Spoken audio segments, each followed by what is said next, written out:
My husband Henry is missing, and there's a dead body in my bed. This is The Debt Next Door. 6 weeks ago, Henry survived a crash that should have killed him.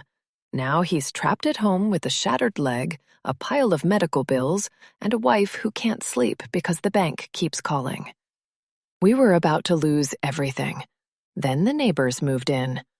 Beautiful house, beautiful clothes, beautiful smiles. They offered us work, simple favors, nothing dangerous, they said, nothing we couldn't handle. And the money was more than we'd seen in years.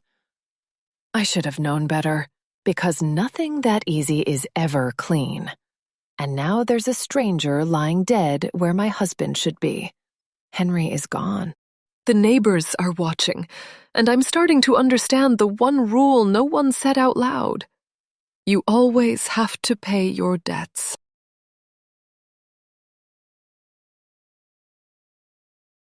Chapter 1. I hate how badly I need this promotion. Every day it gets harder to focus, and every moment I spend in this office is more agonizing than the last. When someone walks by, I'm sure it's Hoskins. My boss enjoys watching me squirm in my seat. Sometimes I feel his gaze from my office's windows and walls as he plots how he's going to screw me over.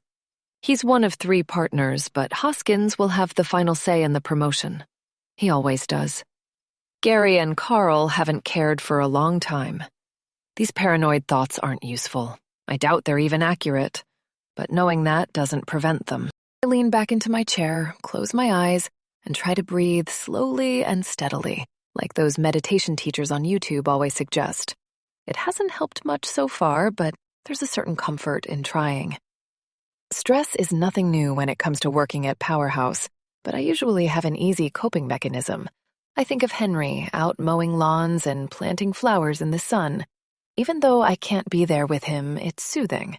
His world of warmth and color is a worthy distraction from this cold, sterile office. At least, it was. 6 weeks ago, he wrapped his work truck around a telephone pole. So now all I can picture is him sitting bored and miserable on the couch at home, his broken leg resting uselessly on the coffee table. Thoughts of Henry now remind me of our growing stack of hospital bills, of past due payments to his mother's retirement home. This fear is justified, but it isn't helpful. I try to shake it away. My office feels unreasonably warm, and I'm trying to draw blueprints with a cold water bottle at my side. I wish I had a hand towel to wipe away the sweat. The thermostat in the main room says it's 71 degrees, but I'm skeptical. My compact mirror reveals that, to my relief, I don't look as disheveled as I feel. Beads of sweat have gathered on my face, but my eyes look relaxed, my dark brown ponytail still neat. My sweat doesn't show through my blouse. Thank God I chose a black one today. There comes a knock at the door, and as usual, I'm sure it's Hoskins. My muscles tense, my body language at the forefront of my mind. I try to compose myself. Come in. I sigh with relief as Jeff and Lacey enter. Jeff looks as sweaty as I feel, but that's nothing new. The guy had armpit stains in January. His button-down is wrinkled, and his freshly shaved face reminds me of just how young the guy is. 23, 24 at most. Hoskins is a hell of a first boss for a kid just out of college. Despite his nerves, he's well-built and handsome, broad shoulders and strong cheekbones. He deserves to feel as good as he looks, and I like to think I'm helping to build his confidence. God knows I could have used someone on my side when I first started. Lacey looks put together and seems totally oblivious to Jeff's constant nervousness. She's maybe 35, just a couple years older than I am, but she could pass for a 20-something easily. Today, she looks like she's put more effort into her perfect blonde curls than any of her work. Despite her longevity here, she seems to have no aspirations to move upward. She's exchanged ambitiousness for comfort and self-assurance, and I respect her peace of mind, even if I don't share it. Nervous? Lacey asks, grinning. I set my pencil down. It's that obvious? We were just walking by Carl's office, and we definitely heard your name. Hoskins isn't here yet, but he was for sure talking about the new partner. I heard your name and the word partner in the same sentence. Jeff nods, but he maintains his solemn expression. I heard it too. Sounded positive. Okay, I say. Isn't necessarily a good thing. The sentence could have been, there is no chance Ellie is going to make partner, or Ellie is going to be so mad when we make Tim partner instead. What did you do with confident Ellie? Lacey sits on the edge of my desk. You were walking tall yesterday. Now I come with good news and you're not feeling it anymore? She ebbs and flows. I'm just worried. Nothing is guaranteed. You know how much hell we would raise if you didn't get this job. I know how much hell you would raise, I say, but I don't think anyone else would risk their job dying on that hill. I wouldn't expect them to, and I wouldn't want you to either. Do any good. Tim is an idiot, Jeff says, surprising me. If Hoskins picks him over you, he's an idiot too. He forces an unconvincing smile. Not to mention, you've been here way longer, Lacey adds.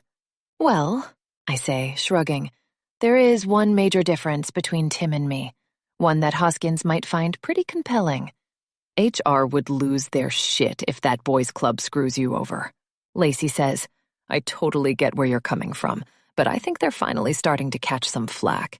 It might actually be a point in your favor. Word gets around fast when there's only like 40 people in the whole company.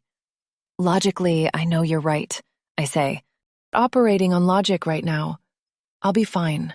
I just need to distract myself for a few more days.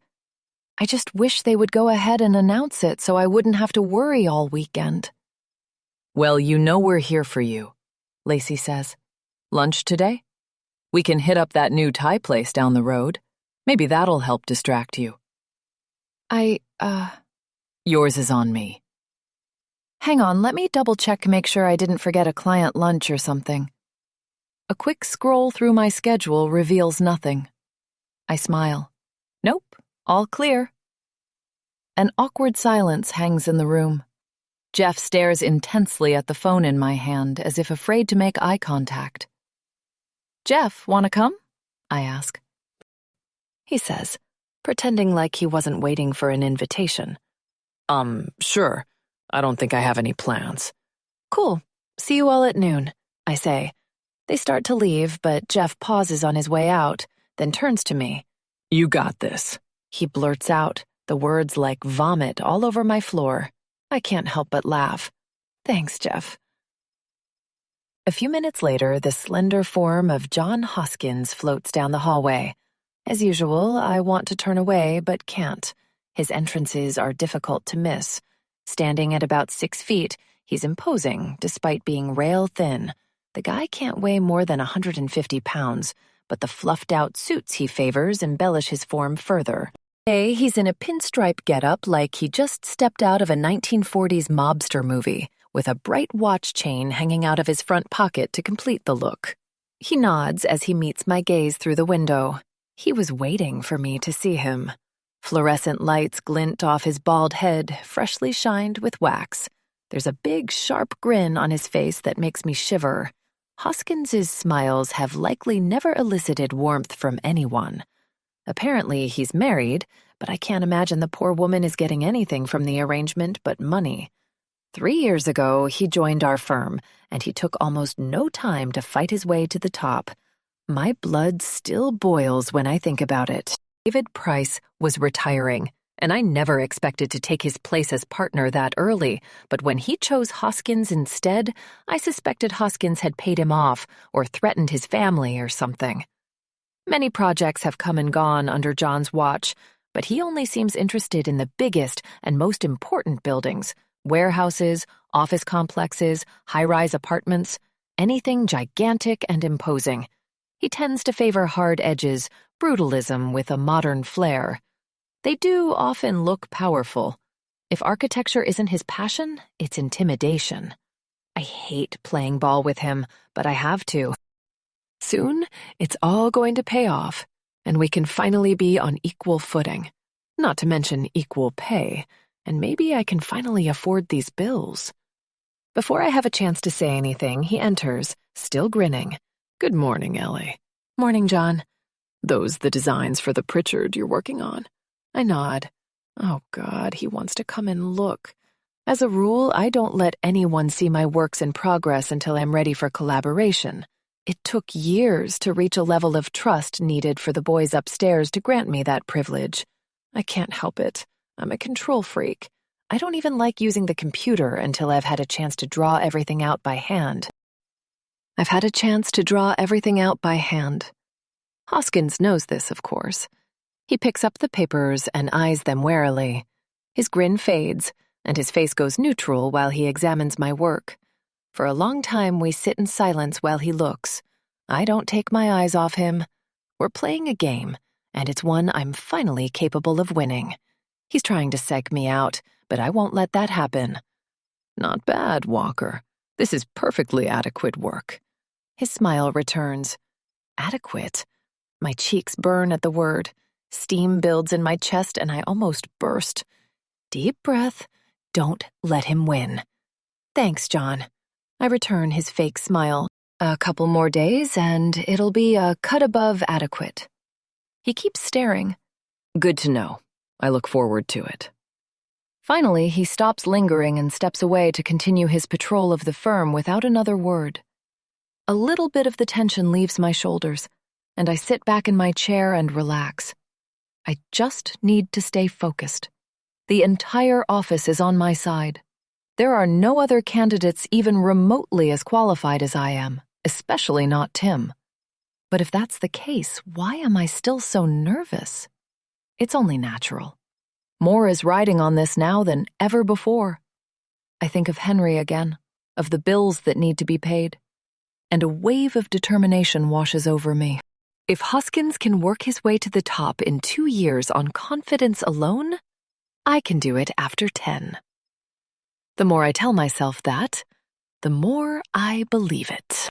Chapter 2. Any weekend plans? Lacey asks. Please say no, because I have an idea. Neither Jeff nor I say anything. Thankfully, we're interrupted by the approaching waitress, who, despite wearing what I assume is a traditional Thai dress, speaks with an American accent. We order. I finally bite. What's your idea? We should take a road trip to Tulsa. There's a band I like playing at Kane's, and I keep meaning to check out some of the breweries there. Could be a fun way to spend a Saturday. Jeff takes a long gulp from his iced tea, and I look away. Lacey, Oh, come on. We never hang outside work anymore. Has never seen how hard we can party. Since reaching my 30s, I've lost interest in proving to anyone how hard I can party. Lacey's cheerful rejection of aging is inspiring, if a little misguided. Not that that's the real reason I don't want to go. I guess I might as well be honest. I shouldn't. I say, money is tight right now. It's difficult to force the words out, which is silly. These are my friends. Oh, sorry. Her cheeks go red. I didn't mean to. No, it's okay. It's just that Henry can't work for a while. Plus, he was transitioning to a new insurance policy when it happened, so he wasn't covered. It's a whole mess. It feels good to be honest, even if I'm not telling the whole truth. I'll call this compromise a win. No reason to mention his mum's expensive new retirement home. I'm sorry. I mean, I wouldn't mind paying for— No, please don't. I wouldn't be comfortable with that. We should definitely hang out soon. Just maybe make it cheap. Go to the park or something. I'm not free this weekend anyway, Jeff says. Going up to Lake Arcadia to stay with my girlfriend. She lives in the neighborhood across from the park. It's beautiful up there. Lacey and I share a look. Jeff's never mentioned a girlfriend before. I'm grinning, but Lacey looks a little crestfallen. Despite being 10 years his senior, she's been crushing on him since he started. Not that she's ever done anything about it. Girlfriend, huh? I say, happy to change the subject. I thought you were single. What's she like? Lacey's look goes sour, like she doesn't want to know anything. I sympathize a little, but I'm too excited at the prospect of him opening up to us. Jeff's cheeks go red. You don't have to tell us if you don't want to, Lacey says. She's a little older than me, he says. Owns her own business. What kind of business? I ask. He jolts in his seat just as 3 fragrant dishes of curry arrive. He pulls his phone from his pocket, looking relieved for the excuse to ditch the conversation. Sorry, I need to take this. He stands and darts away from the table for the men's room. I stir the steaming contents of my bowl. Guess we should let him open up at his own pace, huh? You know, Lacey says, I think that's the first time he's ever talked about his personal life to us. Guess it's progress. We have the patience of saints, you know. You have the patience of a saint. Tell me you aren't disappointed. She shrugs and smiles. Most relationships end eventually. Besides, he's too young for me. Although he did say his girlfriend was older. Normally I wouldn't care, but Tinder has been a wasteland lately. Lately? Don't get all high and mighty because you met Henry young. Not everyone gets lucky. This is true. I hope flowers spring from your wasteland. I'd settle for a stumpy cactus at this point. Jeff returns a few minutes later, and I don't press him about his girlfriend. I've got too much else to think about. For now, I just want to finish my lunch and get through this endless workday. I need to pick up a prescription for Henry. Maybe I can use that as an excuse to duck out a little early. Chapter 3. The joy of leaving work early is short-lived.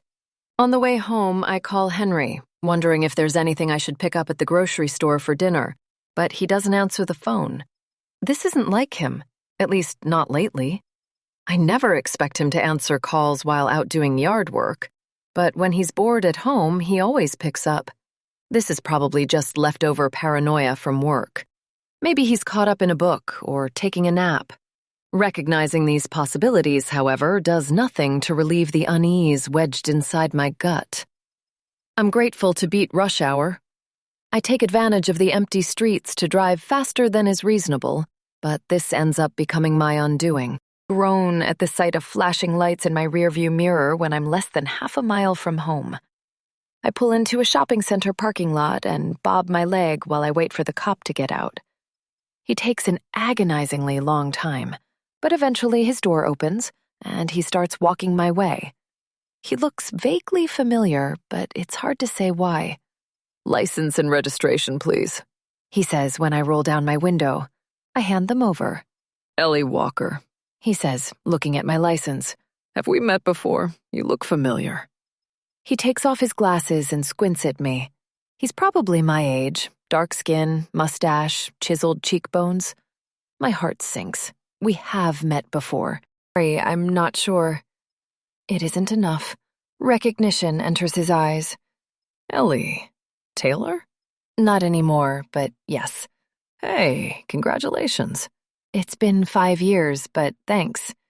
Immediately, I feel rude. It isn't his fault I'm in a hurry. It's Freddie, right? Didn't know you became a cop. Right, Freddie Kimball. Good to see you, I say, which is a blatant lie. Nothing against the guy, but all I want is for him to give me my ticket so I can go check on Henry. I haven't seen Freddie since high school.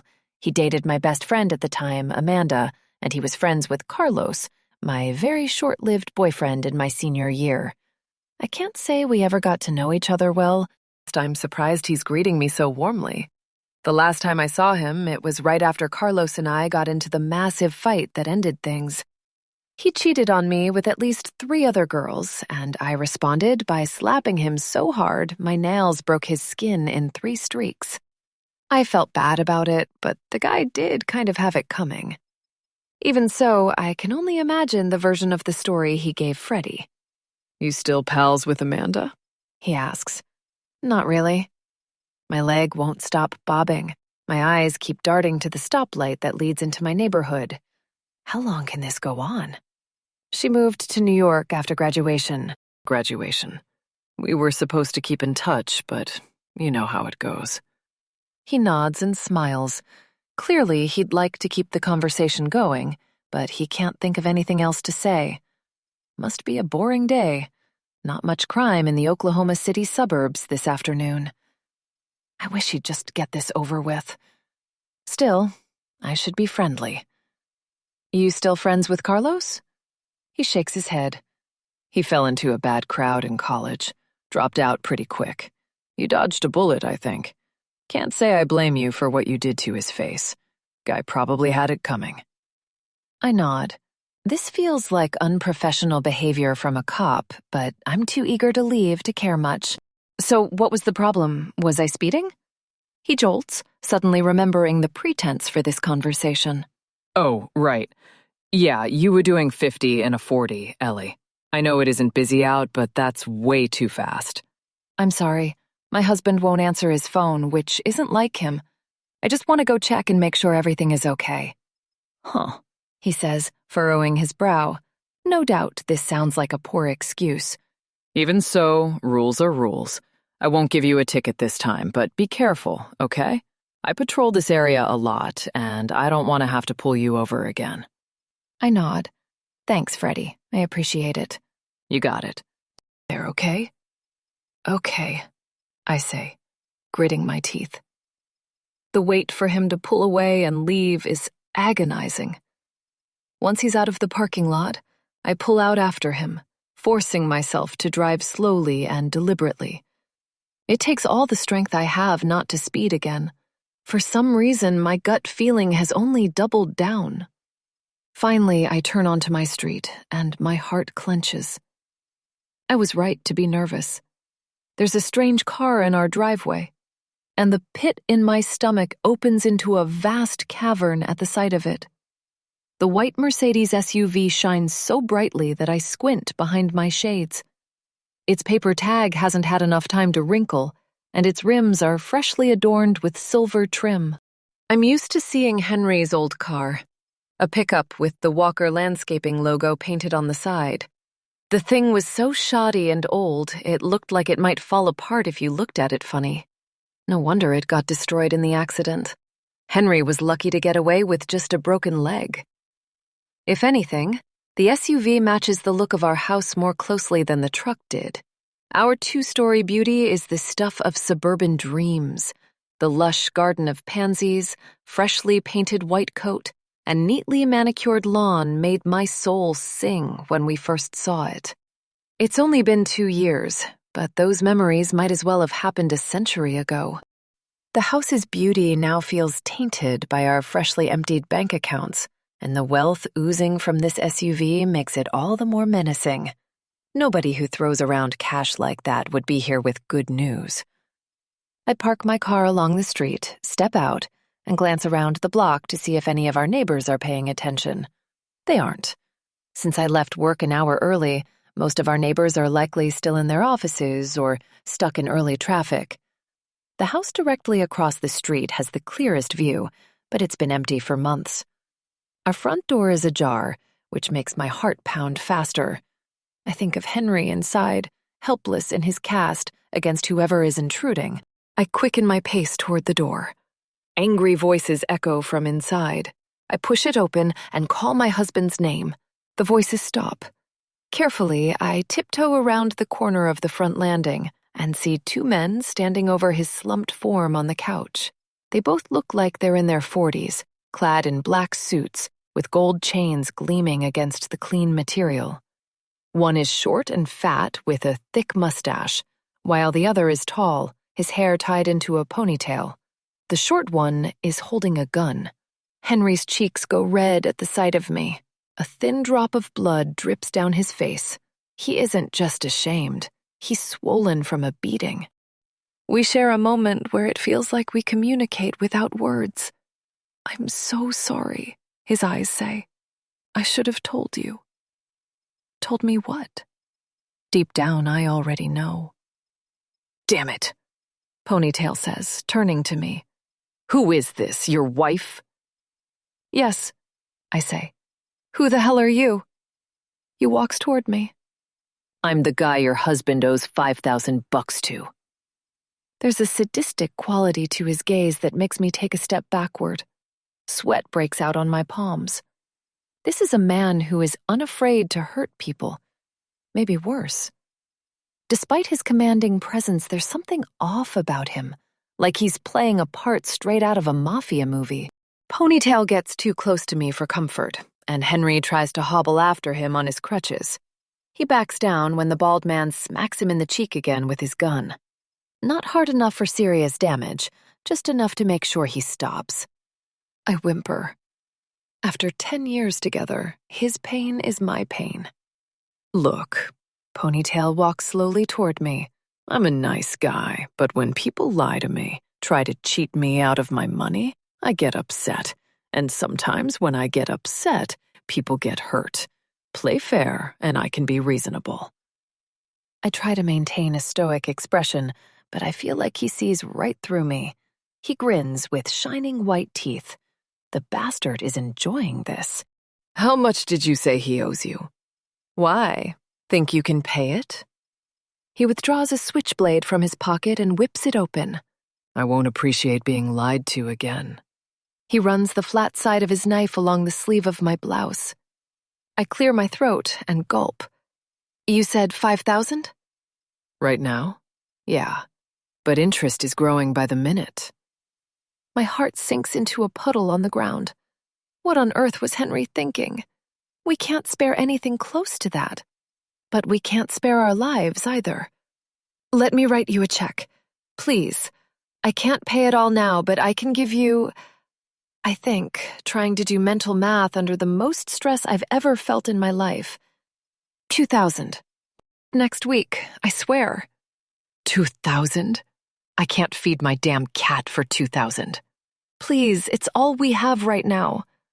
He flips the knife closed. Write the check. I throw my purse around my shoulder and fumble inside for my checkbook and a pen. My writing is barely legible, but Ponytail doesn't seem to mind. He snatches it away as soon as I've signed it. If this bounces, I will be very upset. It won't bounce, I swear. I know it won't, because if it does, I'll be back here in about 15 minutes in a much worse mood. Just go. Take it to the bank. It'll clear. In a week, I'm coming back for the other $3,500. You said it was $5,000. I said it was 5 Gs right now. Another week of interest. I try to stifle my tears. Fine. That's fine. We'll have it. How reassuring. He smiles with too many teeth, then motions to his silent companion. They walk out the front door, flinging it open so wide it leaves a dent in the drywall. It isn't until I hear them speed away that I'm able to move. Henry is still sitting in the other room, wincing at the pain in his face, trying to find the right words to say. I rush over to him. Jesus, Henry, what happened? I'm so sorry. I had no idea they'd come into our house. If I'd known... It's okay, I say, throwing my arms around him. We're okay. We're going to figure this out. Why did you borrow so much? We needed it, he says. Those assholes at Greentree lied about the costs. They sprung a bunch of other fees. What was I supposed to do? I can't move my mom again. What were you supposed to do? You were supposed to talk to me about it. I knew you would tell me not to. Well, I wouldn't have been totally off base there, would I? This was obviously a bad idea. The guy seemed professional. I had no idea he was going to barge in here with that mafioso crap. It was impulsive. I'm sorry. I know it's no excuse, but I'm going nuts in here, baby. I'm supposed to be working all day, and He slams his hands down on his crutches. I'm stuck, and it feels like there's nothing I can do. To do that online work you set me up with, but I can't focus. I'm not built for it. I just needed to do something. He puts his head in his hands. God, I really messed up. He's right, but there's no sense in pointing it out. A part of me is furious, but it wouldn't do much good to make him feel worse. To an extent, I do understand. Henry is the kind of guy who can barely sit still through an entire movie, let alone a workday. He has more energy than anyone I've ever met. Sometimes he gets home from work and goes on a long walk after dinner just because he's feeling antsy. Helplessness and restlessness are a toxic combination. Not that it's a good excuse. I take a deep breath. Hoskins is supposed to confirm the promotion on Monday. Once that happens, the raise should be enough to up our loan. From the bank, not from a loan shark. He looks down, and I put my hand to his cheek. It's swollen badly and warm to the touch. "You're okay?" I ask. "Does it hurt?" "I'm fine." He lies. "You're sure Hoskins is gonna come through?" "Yeah." It's a blatant lie, but I can't help it. "Have you talked to anyone from work about it yet?" "A little," I say. "Jeff and Lacey seem to think I have it in the bag, too." He frowns. "Have you talked to anyone with actual power?"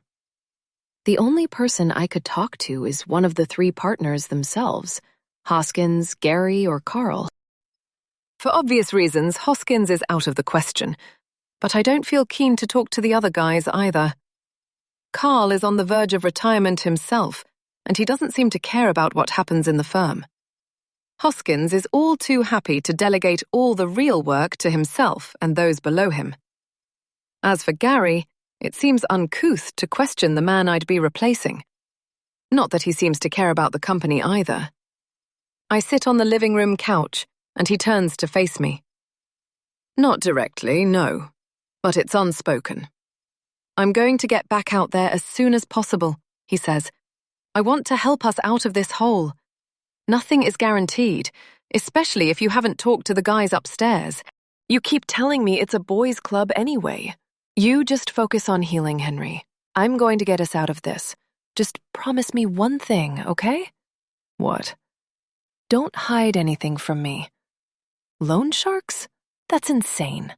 That physical therapy, is it at least helping?" He nods. "I think so. I'm feeling better. I still probably have another month until I can get out of this cast, though." "A month isn't so long." I stand and approach him again, then bend over and kiss him on the forehead. "We'll be out of this hole in no time. I promise." "Baby?" he asks. "Yeah?" "Where'd you get that $2,000? I bite my lip. It was supposed to be our mortgage payment. Chapter 4. All that's left in our freezer is a bag of frozen chicken breasts, but I'll be damned if we aren't going to enjoy them. While the meat thaws and brines, I start boiling water for spaghetti and search the dismal remains of our spice cabinet to see if any parsley is left. I'm determined to make this $3 meal feel like at least a $7 meal. From the other room, Henry grunts as he lifts himself up and down on his chin-up bar. It's the only real exercise he can get at this point. I smile at his resolution. The doctor estimated 6 more weeks, but I have no doubt Henry will try to convince him to cut the cast off before then. I'm a little skeptical he'll get it off in a month. No need to tell him that, though. When he's at the bottom of a rep, I hug him and take in the scent of his sweat. The sweet, masculine smell wraps me into a warm, wistful embrace. Pheromones are a hell of a drug. Henry's work ethic was one of the first things that attracted me to him, but his chiseled jawline and cut muscles didn't hurt. Doing physical labor all day has its benefits. Our fields couldn't be more different, but we both work long, grueling hours. There's something comforting about coming home to a man who's worked just as hard as I have, even harder in some ways, his clothes smeared with dirt and cut grass. He's the yin to my yang. I think if I'd married another neurotic Type A office drone, we'd have driven each other insane by now. We're perfect together. 10 years on, and I still can't get over how much I love Henry, even after what happened today. A part of me wants to be angry, but I just don't have it in me. Not when our marriage feels like the only thing going well right now. He enters the kitchen looking refreshed. After an hour with an ice pack, the swelling on his face is nearly gone. The punch hadn't been as bad as I thought. It was going to be okay. It had to be. I put out 2 plates of chicken parmesan and lean back into my chair, trying to clear my head of all the stress. Fortunately, Henry has other plans. So, what are you going to do if the promotion doesn't go through? That's not going to happen. It doesn't hurt to think about. Like I said, nothing is guaranteed. Didn't you say a couple months ago an old classmate tried to recruit you? Yeah, I say, but I've been at Powerhouse for 10 years. I don't want to start from scratch. Are you sure you'd have to? He says through a mouthful of chicken. With your experience, they might offer you more money than you're making now. This is really good, by the way. I smile at that because he's wrong. The chicken is dry and stringy, but I appreciate the compliment all the same. I don't know. Pretty sure the position got filled. I glanced at the company's LinkedIn page about a month later, and they'd hired someone. Also, the tone of her email was kind of condescending, like she was doing me a huge favor by offering. Besides, she kept talking about our weird reputation at the other firms. The whole thing just felt off. I mean, it sounds like she was trying to do you a favor. I have a lot invested in Powerhouse. Making partner is going to make all these years worth it. It's a closure thing. Is it a closure thing, or are you just too proud to accept someone's help? My cheeks go warm, and I set down my fork. Bold words for someone who took a loan from a shark. He stares at his plate. Yeah, sorry, not my place. If, for some insane reason, I don't get this promotion, I'll respond to her email, okay? Guess I won't have a choice. You never even responded? Come on, that's just rude. Like I said, she came off as rude, too. Ellie, I love you more than anything. But not everyone is out to get you. Sometimes people just want to help. I sigh and take another bite. He isn't wrong. My mind flashes to an email my sister sent me a few days ago. She said she'd heard about Henry's accident and asked if I was okay, if I needed anything. I told her I was fine and Henry was recovering nicely. Good, but what was I supposed to do? Ask her for money? I can't imagine nurses are drowning in cash. Besides, admitting I was utterly broke more than 10 years into an architecture career was more than I was able to bear. My own sister judging me. It doesn't matter. I'm going to get us out of this myself. I know you said you were having trouble focusing on the blog post writing, I say, but have you finished anything? I finished one article today, but the pay wasn't much. I'll keep at it, though. I'm really rusty. High school newspaper was a long time ago. If you can't do it, it's okay. Don't force yourself. Focus on getting better, not doing work you hate. Focus on that new physical therapy. He rests his chin in his hand. I'm not in a position to turn down work, Ellie. To be honest, it's kind of killing me that I can't get anything done. I don't know what happened to my attention span. I'm not sure how to respond to this, so I don't. Henry is right about the promotion. Nothing is guaranteed. Hoskins' announcement can't come soon enough. Chapter 5. I don't care how rewarding your career is. Nothing beats waking up on a Saturday morning with a whole day of nothing ahead of you. Henry and I spent last night watching movies from my Alfred Hitchcock DVD collection, and it was as much fun as we've ever had on an expensive night out. We've become masters of cheap date nights this past month, and now that Henry is immobile, it's a lot easier to get him to watch the classics with me. When I wake up still wrapped in his arms, it's easy to forget our troubles for a few blissful minutes. It's 9, and while Henry goes to put some coffee on, I meander into the living room to continue being lazy on the couch. I keep offering to make it myself, but I think the small task helps him feel useful. Through the front window, I glimpse activity at the empty house across the street. I'm intrigued. The old couple that lived there moved out nearly 3 months ago, and the for sale sign in the driveway hasn't budged since. Strange, considering the red-hot housing market. It seems like a nice place, too. My curiosity overcomes my laziness, and I head to the window to peek out. Come look at this, I say. Henry puts his hand on my back while we look. The U-Haul is small considering the size of the house, but it's supplemented by a minivan stuffed full of random furniture. A man steps out of the truck, and a woman parks the van beside it and joins him. For a few minutes, they face away from us, staring at their new home. When they turn around, I see they're about our age. The woman is blonde and bony, her teeth gleaming white. The man is tall, stout, and bald, and for a moment I think of him as a portly version of Hoskins. Whatever they're discussing looks extremely important, and I feel a twinge of guilt at our voyeurism. Moving day is stressful enough without nosy neighbors spying on you. Almost in unison, the couple turns and looks toward our house. Henry and I back away as quickly as we can. I nearly trip over his crutch. "Think they saw us?" I ask. Henry gives me a funny look. "I don't know.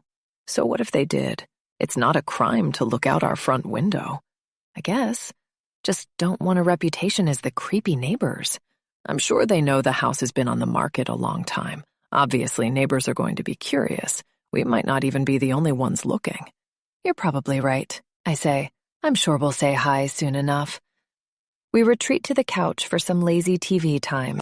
The weather is nice, so we brainstorm outdoor activities we can do for free, but Henry is too limited by his crutches to do much. You never think about how everything fun costs money or takes a lot of physical effort until you find yourself in a situation like ours. After a while, we land on another movie, but Henry fidgets through the entirety of it. When it's over, he shambles away from the couch. "I'm going to go try and write another one of those articles," he says. "I feel bad wasting time." A part of me wants to stop him, but every bit of income counts. Not that the $50 he might make will be much more than a drop in the bucket, but every little bit helps. And if trying makes him feel better, it's worth it. Maybe it can pay for groceries this week. I wander around the house for a while, stopping from time to gaze at our new neighbors as they move their stuff inside. It isn't terribly exciting, and soon I end up in my computer room, glancing over work emails. There's a new message from my sister in my personal inbox. I open it. "Hey sis, hope you're doing well. I never heard back from you after my last email, so I thought I'd check in again. How's Henry's healing coming along? He must be going crazy. More importantly, how are you doing? I know it's just big sister doting, but I'm worried about you. I mostly ask because you usually talk to me all the time when things are going well. When you go radio silent like this, well, the silence is deafening." I started doing therapy a couple months ago, and to be honest, it's been insanely helpful. And I've started to realize more and more that Mom left me with some serious baggage. I'm not saying you ended up in the same boat. Obviously, you were younger than I was when she died, but she did raise you too. And in some of the memories my therapist and I keep talking about, you were definitely there. I know you and I are very different people, but we're the only family we've got. I love you, and I want what's best for you. Please email me back, or even call. I miss my little sis. Love you, Hannah. A wave of guilt crashes into me. It should come as no surprise that my sister sees right through me. It doesn't take a genius to notice patterns in someone you've known your entire life. I start typing a response, but delete it. This cycle repeats for the next 15 minutes. For some reason, I can't loosen my brain enough to let the words come. It's stupid. She's my flesh and blood, but that doesn't make it any easier. To some degree, I think she understands. She's using email to give me space. If she wanted to force me into talking, she'd call. I love Hannah, but I don't love thinking about our mom. It's been almost 15 years since lung cancer got her. And I've had all that time to feel confident that the less she inhabits my mind, the better. Despite everything she put us through, I still made something great of myself. So did Hannah. Then why did your husband just get beaten up by a loan shark? More like, why did Henry have to get into an accident in between insurance plans? Sometimes bad things just happen to good people. Mom always made that clear to us. I wonder what memories Hannah is referring to, and one immediately pops into my head. I haven't thought of it in years, and I'm caught off guard by how clear it is. I must have been about 10, Hannah 13. The three of us were out to eat at a Chili's. Mom's latest boyfriend hadn't been around in a few weeks. I think his name was Tony, and I think I'd come to like him. Mom looked tired. Her blonde hair was messy, and she'd clearly been hitting the margaritas harder than usual, even if I didn't recognize that as the reason for her demeanor at the time. She waved off the waiter after we were finished with ordering and gulped her drink. We sat in silence for a minute before Hannah spoke up. "Mom, where did Tony go?" Mom sighed and set down her glass goblet with a thud. "You won't be seeing Tony again, girls. Sorry, girls. Sorry. Things didn't work out." Tears welled in my eyes, but neither of us said anything.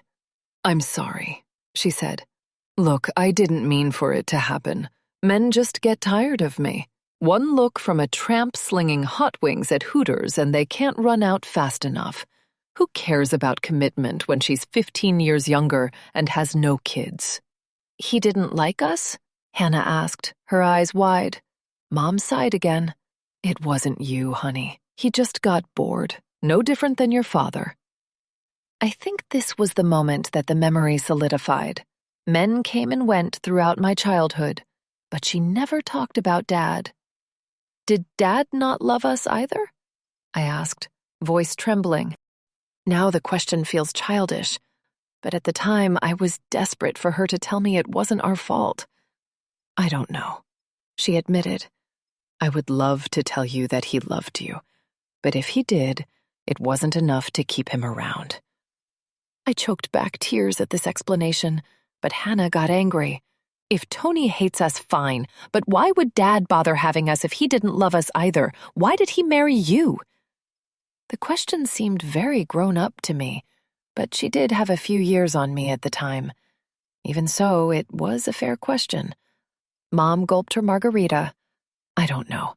Sometimes in life, you trust people and they let you down. They want to make a life with you and it turns out they're full of shit. You can't trust someone just because they seem trustworthy. That's how you get burned. I wish it didn't have to be this way, but I'm not gonna lie. You have to be careful." Good Lord, what an awful parent. When she died a few years later, I locked most of her life lessons away. Why this one returned is beyond me. Staring at the computer screen, I feel more tears welling up, and suddenly I'm 10 years old again, and 12, and 15. This was far from the only lesson she offered us. I try to type another response to Hannah, but I don't get much further. Making another mental note to respond tomorrow, I close my laptop and head back to the living room. Henry is still on his laptop in the bedroom, and I decide not to bother him. If he's focusing, the last thing I want to do is burden him with this weird flashback. Instead, I head back to the window and stare out, letting the sight of our neighbors as they move in distract me. After a few minutes, they gesture to our house again. This time, I don't move away. Soon they return to their boxes. Not 5 minutes later, the man gestures to our house yet again. My heart flutters. The woman puts a hand to her forehead. Their body language gets heated as they argue. Periodically, the man looks over to us. Maybe he's just looking away, gesturing at nothing. After all, there's a house in nearly any direction he could point. Still, I can't quite shake the feeling that they're talking about us. Don't get carried away. I'm being paranoid as usual. I'm in an emotional state. I'm stressed. Mom's misanthropy really rubbed off on me. This is just a weak moment. I keep telling myself these things, but it doesn't help. Soon I move to the couch and try to let the TV distract me. I hope Henry finishes whatever he's working on soon. Maybe if my mom had found a man like him, she wouldn't have thought everyone was out to ruin her life. Chapter 6. We're finishing our weekend Hitchcock marathon on Sunday evening when there's a knock at our door. I jump at the sound far more than is appropriate. These movies aren't helping my anxiety. I fumble with the remote and pause the movie as Henry hobbles over to the door. On the rare occasions we get visitors, I like to let him answer. After all, he barely gets to speak to anyone these days. "Hi there," a friendly voice says when he opens the door. I peek over the back of the couch and see a familiar face, and a burst of cold rushes through me. It's the man from across the street, our new neighbor. His face betrays a look of shame or embarrassment. Hi, Henry says. What can I do for you? Are you Henry Walker? I am. The man reaches out a hand for Henry to shake. I'm still watching from afar. I'm your new neighbor, just moved in across the street. Name's Harry. My wife is Sophia. Oh, yeah, Henry says. Saw you guys moving in yesterday. Welcome to the neighborhood. We were wondering when that house was going to sell. Seems like a nice place. Yeah, Harry says. Very nice. Happy to be here. Thanks. There's a brief, awkward silence while Harry fumbles with his words. This is going to sound a little weird, but I promise it was a total mistake. I think I got a piece of your mail yesterday. Why we were already getting anything, but I thought I saw my name and went ahead and opened it. See, my name is Harry Walters, Henry Walker. Well, you can see how I got mixed up. Didn't have my contacts in. Anyway, I had a bit of a scare when I looked at what was inside. Thought maybe I'd forgotten something important. You might want this. Harry handed a ripped-open envelope to Henry, who held it up for me to see. The emblem in the corner was all too familiar. Scissortail Recovery Services. We've seen the debt collector's logo every few days for the past month. I force myself to approach Harry and shake his hand, introducing myself with a fake smile. Me anyway. Thanks, Henry says. Sorry about that. The mailman gets stuff mixed up all the time. I can't see Henry's face from this angle, but the embarrassment is audible in his voice. It seems like a fine time for a change of subject. I am curious about the man. Where did you all move from? I ask. Indianapolis, Harry says. Looks almost the same here. Feels like I never left home. What brought you two to Oklahoma? My job, Harry answers. I work for a capital investment group. We're expanding. Ever since the state legalized pot, a whole new batch of millionaires popped up out of nowhere, especially since it's still illegal in most of the border states. Oklahoma has the laxest laws. These farmers can grow weed, but they can't grow cash, so that's where we come in. I nod. His answers sound stock, automatic, overly formal and rehearsed. I try to shake the feeling away. Of course they're automatic. Don't you think the guy knows the details of his own life? What do you two do? Harry asks. Henry clears his throat. Ellie is an architect. I'm a temporarily displaced landscaper. He gestures to his crutches. Own my own business. Normally, you'd see my truck in the driveway, but it got the worst of the accident. My muscles tense a little as I wonder why Henry is being so open with the man, but my husband seems totally at ease. Sorry to hear it, Harry says. Hope you get back on your feet soon. He will, I say. Nothing can keep this guy indoors for long. Well, we appreciate you bringing it over, Harry, Henry says. Hope you get settled into the neighborhood nicely. Despite Henry's attempt at ending the conversation, Harry lingers for a few long moments. I'm on the verge of interrogating him further when he speaks again. Look, he starts, obviously struggling with his words. I know we just met, and I know this is 100% completely and totally overstepping my bounds. But I'm going to ask. Need of some extra work while you recover? I can't see Henry's face, but I can sense his ears pricking up. I cross my arms. Well, I'm out of commission right now, Henry says. Not much I can do with this leg. Been doing some online work, but I'm not exactly cut out for it. What did you have in mind? Just some stuff around our place, Harry says. You know how it is right when you move in somewhere. So much work to be done. My wife has a very specific vision for how the house should look and feel, but she doesn't like to get her hands too dirty. Unfortunately, I'll be pulling 60-hour work weeks for a while, and the last thing I feel like doing when I get home is more work. Henry cranes his neck to look at me. I shrug, giving him a let's talk about this later when we're alone look. This is work I can do with crutches? Sure, some of it is. I'm not going to ask you to patch up our roof or anything, but I would imagine you can paint walls and advise my wife on our garden, stuff like that. We were going to post an ad online for odd jobs, but I figured we would ask you first since you're right across the street. Despite my reservations, I'm grateful that Harry didn't mention the other, much more obvious reason to offer us work. While my husband continues to chat with him, I have the ugly realization that our financial woes are no longer our personal secret. Harry may not be someone close to us, but there's something deeply discomforting about the word getting out. He knows our biggest debt to the penny. I feel naked. I'm ready for Harry to leave. Luckily, Henry gets my mental message and starts wrapping things up. Look, let me give you my number, Harry says. If you decide you want to come check things out, give me a call in the next couple days. If I don't hear from you by Wednesday, I'll put an ad out online or something. No hard feelings either way. Thanks, Harry. I appreciate it.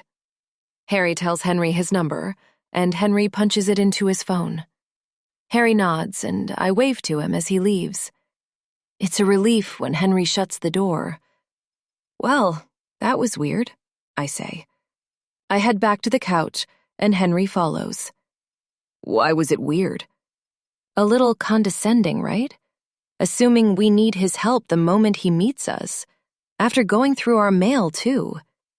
He didn't go through our mail, Henry says. It was an honest mistake. He probably lost his mind seeing that number. Besides, it's not like he was wrong about me needing work. I grab my glass of water from the coffee table and gulp some down. I hadn't realized how tense I was. Maybe that number didn't even look big to him, I say. He works in finance, and he can apparently hire people to do all his housework for him. Wouldn't surprise me if he could pay it off without skipping a meal. Henry shrugs. Regardless, he's offering work that I can do. And if he's as rich as you think he is, maybe he pays well. It just seems a little invasive of our personal space is all, and a little too convenient. I don't mention the arguments I saw, the gestures toward our house. I'm sure he thinks I'm paranoid enough already. Yeah, that's what we should complain about right now. Life being too easy. Look, like I said before, I am in no position to turn down work. I'm a little skeptical that I'll have much I can actually do, but there's no way I'm not going to at least call. I start to respond, but stop myself. Some stupid part of me can't shake the feeling this is a bad idea. It isn't rational, I'm sure of that. There is absolutely no reason why Henry shouldn't do this. It'll make him way happier than anything he can do online, and it'll help us pay our bills. This is good. Maybe if I keep telling myself that, I'll believe it. My mother's words re-enter my mind. You can't trust someone just because they seem trustworthy. It's how you get burned. I was only 10. How accurate can my memory be? But if she didn't say these things, why do they feel so clear in my mind? The more I think back on her last few years, the more I realize what a beaten-down person my mother was. My father must have done such a number on her, and she must have done a number on me. Thanks, Mom and Dad. Having kids was a great idea. Maybe my sister is right. Maybe therapy would help me make sense of whatever baggage she left me with. I'm not there yet, but I can at least try to move forward a little. I think that's a good idea. I think you should call him. Harry seems like a nice guy. The words don't feel like my own. They feel like the words of the woman I'm supposed to be. The feeling will pass, but I can't help how genuinely uncomfortable I feel about my husband going into that house. I force a smile, and he answers it with a grin. Good. I'm actually pretty excited. An excuse to leave the house. God, my standards are low these days, aren't they? I laugh and reach over the couch to kiss him on the cheek. We finish the movie, but I don't pay close enough attention, and the climax catches me off guard. Afterward, I head back to my office and start typing an email to my sister. Hey, sis. I've been thinking a lot about your message. For 5 minutes, I watch the cursor blink on and off at the end of the word I. Sighing, I leave the email as a draft and head back to the living room. Halfway into some dumb TV show, I remember that Hoskins' announcement is tomorrow morning. Somehow I'd managed to completely forget. It was nice while it lasted. As we lie in bed later, Henry snoring away, anxiety keeps me awake. The worst kind of anxiety, the kind you can't put your finger on the source of. It takes me hours to drift off. I have a bad feeling about tomorrow. Chapter 7. It's been a rough day so far. My palms are drenched in sweat, and I can't stop checking my email. It's a good thing Hoskins is supposed to make his announcement this morning because I don't think I could get a thing done today if it was supposed to happen any later.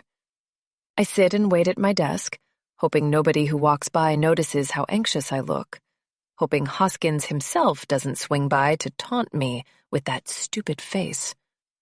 So far, so good, if you can call this good.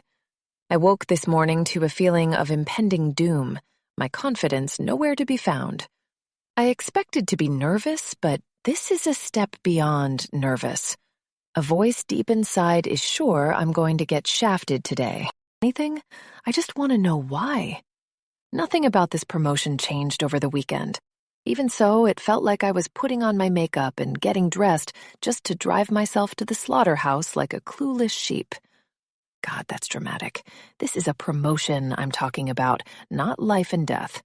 Still, I can't shake the feeling. Lacey tried to say hi when I walked in, and I waved her away.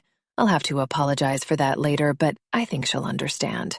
As I check my email for the 100th time, it occurs to me that Hoskins never specified how he'd be announcing the new partner. Expected an email summoning me to his office at some point, but that was never explicit.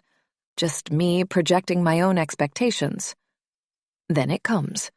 One new message from John Hoskins. My heart nearly stops. No summoning, or rather no personalized summons. It's a group email. Most of the staff is supposed to meet in the conference room in half an hour. My feeling of impending doom intensifies. The next 30 minutes are excruciating. I try to distract myself with the internet, but I can't focus on anything.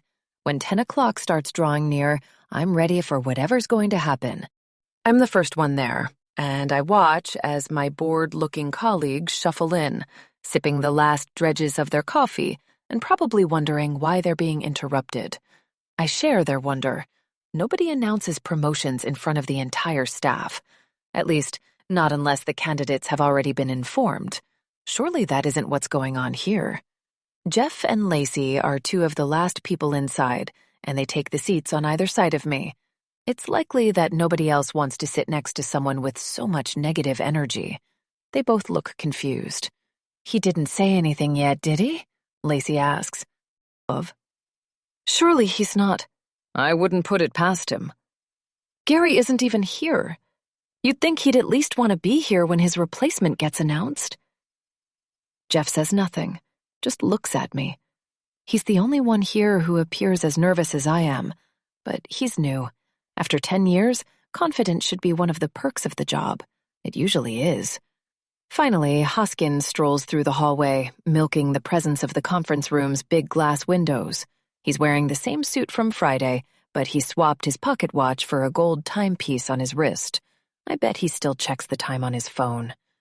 Good morning, he says as he walks in, sporting his awful grin. First off, my sincerest apologies for calling a meeting on a Monday morning. It's the least sincere apology I've ever heard. Nothing makes Hoskins happier than leading meetings. He enjoys a perverse pleasure from wasting everyone's time and being the center of attention. As you all know, our beloved partner Gary Farrow has announced his retirement next month. While we are all devastated to see him go, the show must go on here at Powerhouse. We've been in serious discussions for weeks now about who is going to take his place. My stomach drops. He's going to do this, right here in front of everyone. My brain rapidly flips between terror and hopelessness, so fast I can't keep track. I feel both Lacey and Jeff tense up beside me. Obviously, there has been a lot of speculation about this. I know people have been talking. I want to make one thing perfectly clear. Nobody here is entitled to this or any position. Some people might feel that they are owed a partnership due to their longevity or credentials or whatever other justifications they might come up with. That's not how things work around here. We base our promotions on a mixture of merit and potential, and we don't believe those traits are easily quantifiable. My heart is pounding. I'm speechless. This is the most unprofessional thing I've ever witnessed in my 10 years working for this company. Looking around the room, but his eyes keep lingering on me. He isn't smiling now, but there's a hint of glee in his expression and voice. This intensifies when his eyes meet mine. There's no way he isn't talking about me. I don't look away from him, but I know others are looking at me too. Sometimes, he goes on, we at the top can see things from a perspective that others simply can't. We see sparks in people, a genuine passion for architecture, complemented by a tireless work ethic and top-notch people skills. These are qualities that no amount of experience or loyalty can ever compete with. I clench my fists. Genuine passion? I've been drawing houses since I was 6 years old. Mapped out the blueprints of my childhood home at 10 just to see if I could. Tireless work ethic? Does he have no idea how many times I've stayed late, worked 60-hour weeks? Hoskins could not be more full of crap. I was right to be suspicious, right to be nervous. How long has he been planning this? My arms tense up. I'm on the verge of standing and calling him out, and he hasn't even denied me the promotion yet. Lacey grabs my arm, and I resist the urge. When we see a spark like that, we'd be fools to ignore it, and I'm happy to say that we've seen it in someone here. That's why. He draws it out, milking the pleasure from every agonizing moment. Absolutely delighted to announce our new partner. Just say it already, just get this over with. Tim Crabaugh. Please step up to the front, Tim. Tim walks to the front of the conference room in slow motion.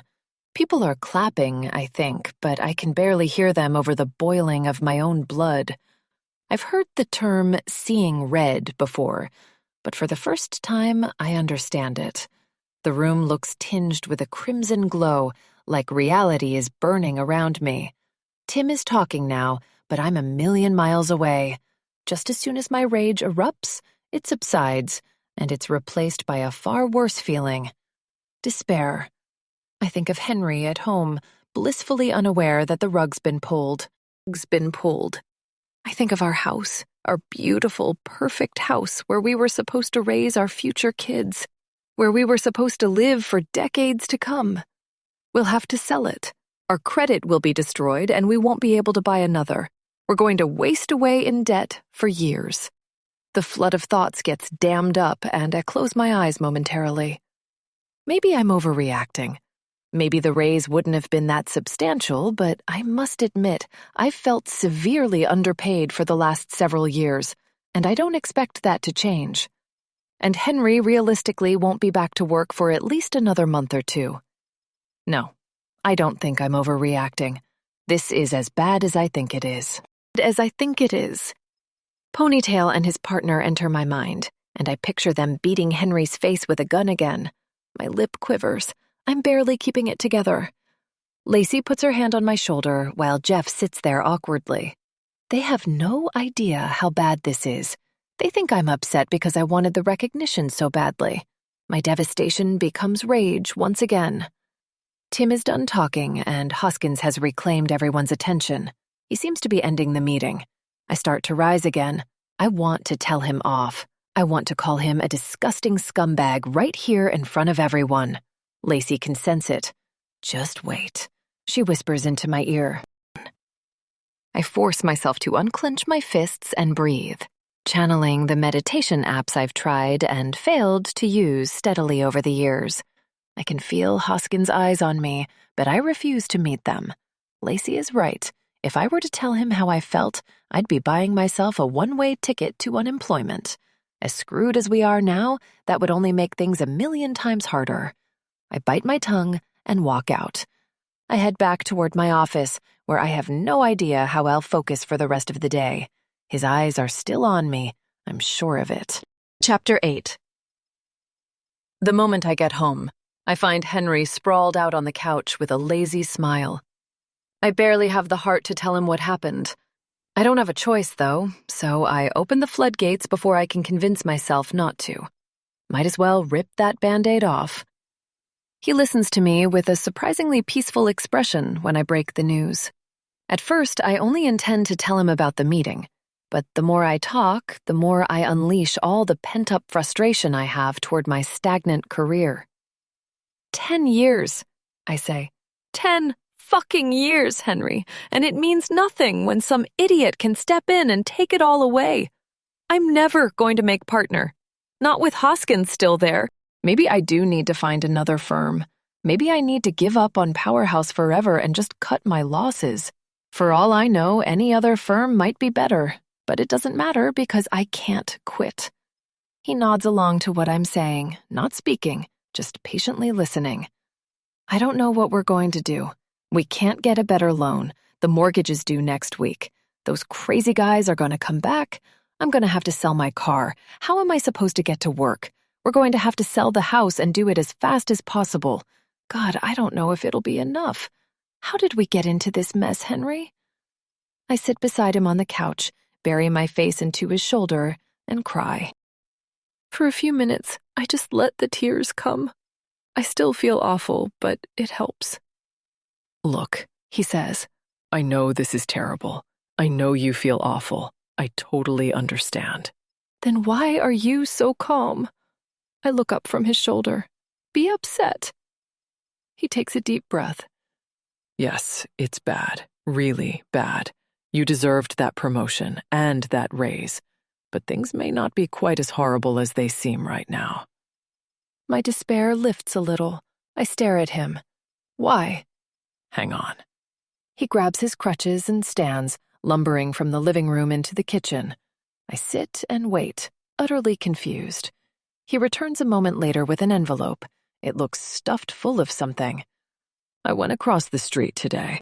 At Sophia. Nice lady. They did indeed have some work for me. I eye the envelope again. What kind of work? Random stuff. I painted a bedroom. That took a few hours. It was weird, though. She wanted it painted from white to off-white. Guess some people are picky. After that, she took me around outside. Guess they're planning on having a garden back there. Just asked for my advice, basically. Pretty much what Harry said they'd want. Okay, I say, grateful for an excuse to think about something different. What did she give you for it? He plops the envelope down in front of me on the coffee table. That's what I was getting at when I said things might not be so bad after all. He nods to the envelope, and I pick it up. Inside is a batch of $100 bills. My eyes go wide. 2,000, he says, for 1 day's easy work. Not even 1 day. I was there for about 4 hours. 2,000? I struggle to say something else, but words form and fall unspoken from my mouth. Why? I don't know, he says, shrugging. I tried to refuse it, but she insisted. I may not be as skeptical as you are, but damn, this just felt like pure insanity. It kind of freaked me out at first. Well, yeah, obviously the work you did isn't worth $2,000. Did she give you a reason? She tried hard not to, but I finally got it out of her. I guess since Harry works in finance, they've got more money than they know what to do with. They knew we were in trouble and wanted to help us out. Plus, they did have some work to do. They'd just met us. Hell, I still haven't met Sophia. Why on earth would they care enough about us to do something like this? Do they have no family? No charities they care about? I don't know. Look, I know it seems crazy, but maybe we just, shouldn't overthink it. To be honest, we aren't in any position to turn something like this down. I think of the check I wrote to those 2 goons the other day. $2,000. It's the exact amount. I know. Kind of weird, right? Very weird. For a few minutes, we both just sit and stare at the stack of bills. Well, I say, the money is ours now, so I guess let's just embrace it. Might as well assume it was just some random act of kindness. Henry smiles. Thank God. I was worried you were going to make me return it.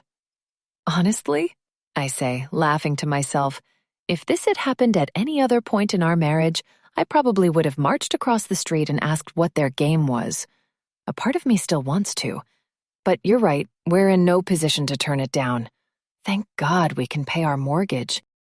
With my next check, we should be able to pay off most of what you owe that shark. I don't know how we're going to get the rest, though. Nice as this is, it's a Band-Aid solution. I still didn't get the job. Well, he says, about that. Yeah? Well, when I was leaving, Sophia stopped me. This was after I asked her about the money, and she kept insisting I should take it. She told me to come back tomorrow, said she had a lot more where that came from.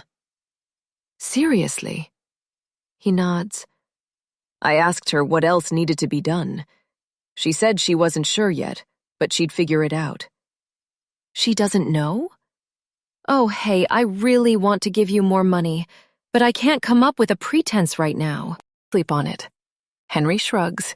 She didn't come on to you or anything, did she? He blushes. Perfectly respectful. Remember, it was Harry who suggested this first. So what are you going to do? What do you think I'm going to do? I'm going to go back first thing tomorrow morning. Chapter 9. I need to take a personal day. Okay, fine, half a personal day. While I'm sitting in the kitchen and waiting on the coffee to brew, I can't stop thinking about Hoskins's stupid face. This morning is supposed to be relaxing, but I can't fight off the rage. The thought of going into work is more than I can stomach. But I just need to relax for a while, maybe do some yoga or meditate. If I ever had a good reason to maintain the habit, this is it. Just breathe, long and slow. Eventually, it starts to work. Henry hobbles across the street around 9, and I kiss him on the cheek on his way out. Of a leisurely morning and a YouTube-led yoga session, I finally start to feel some peace. My head clears, and I start thinking with my right mind. I need to talk to Hoskins.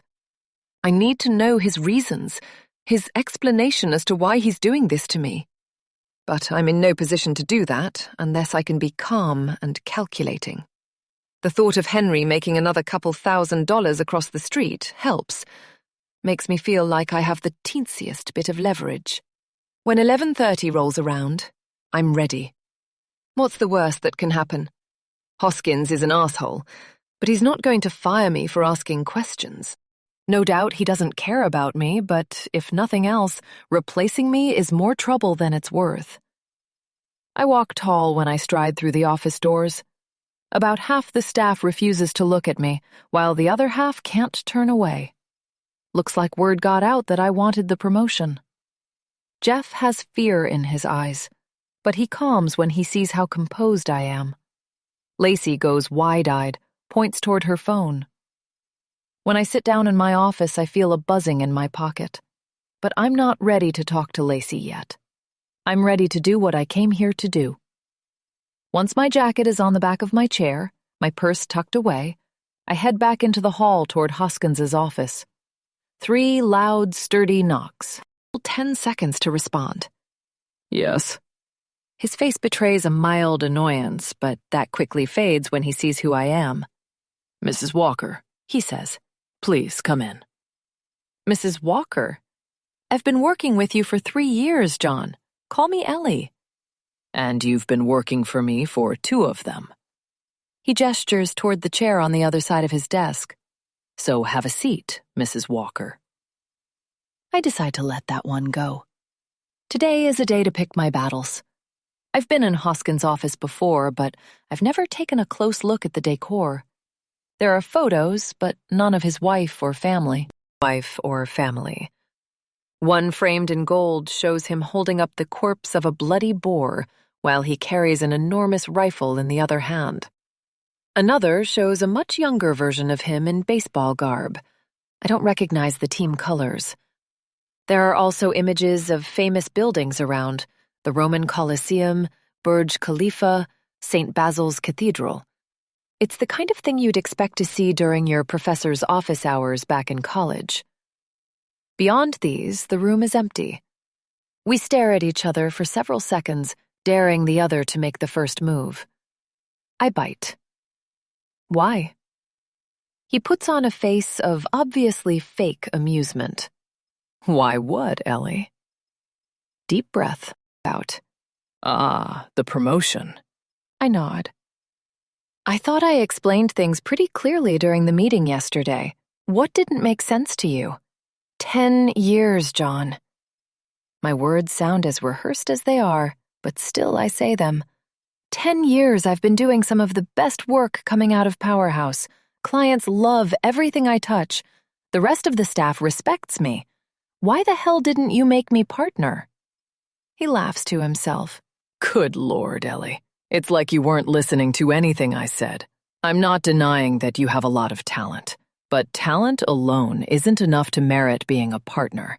We need talent at every level of our company. We need leaders at the top. Then what?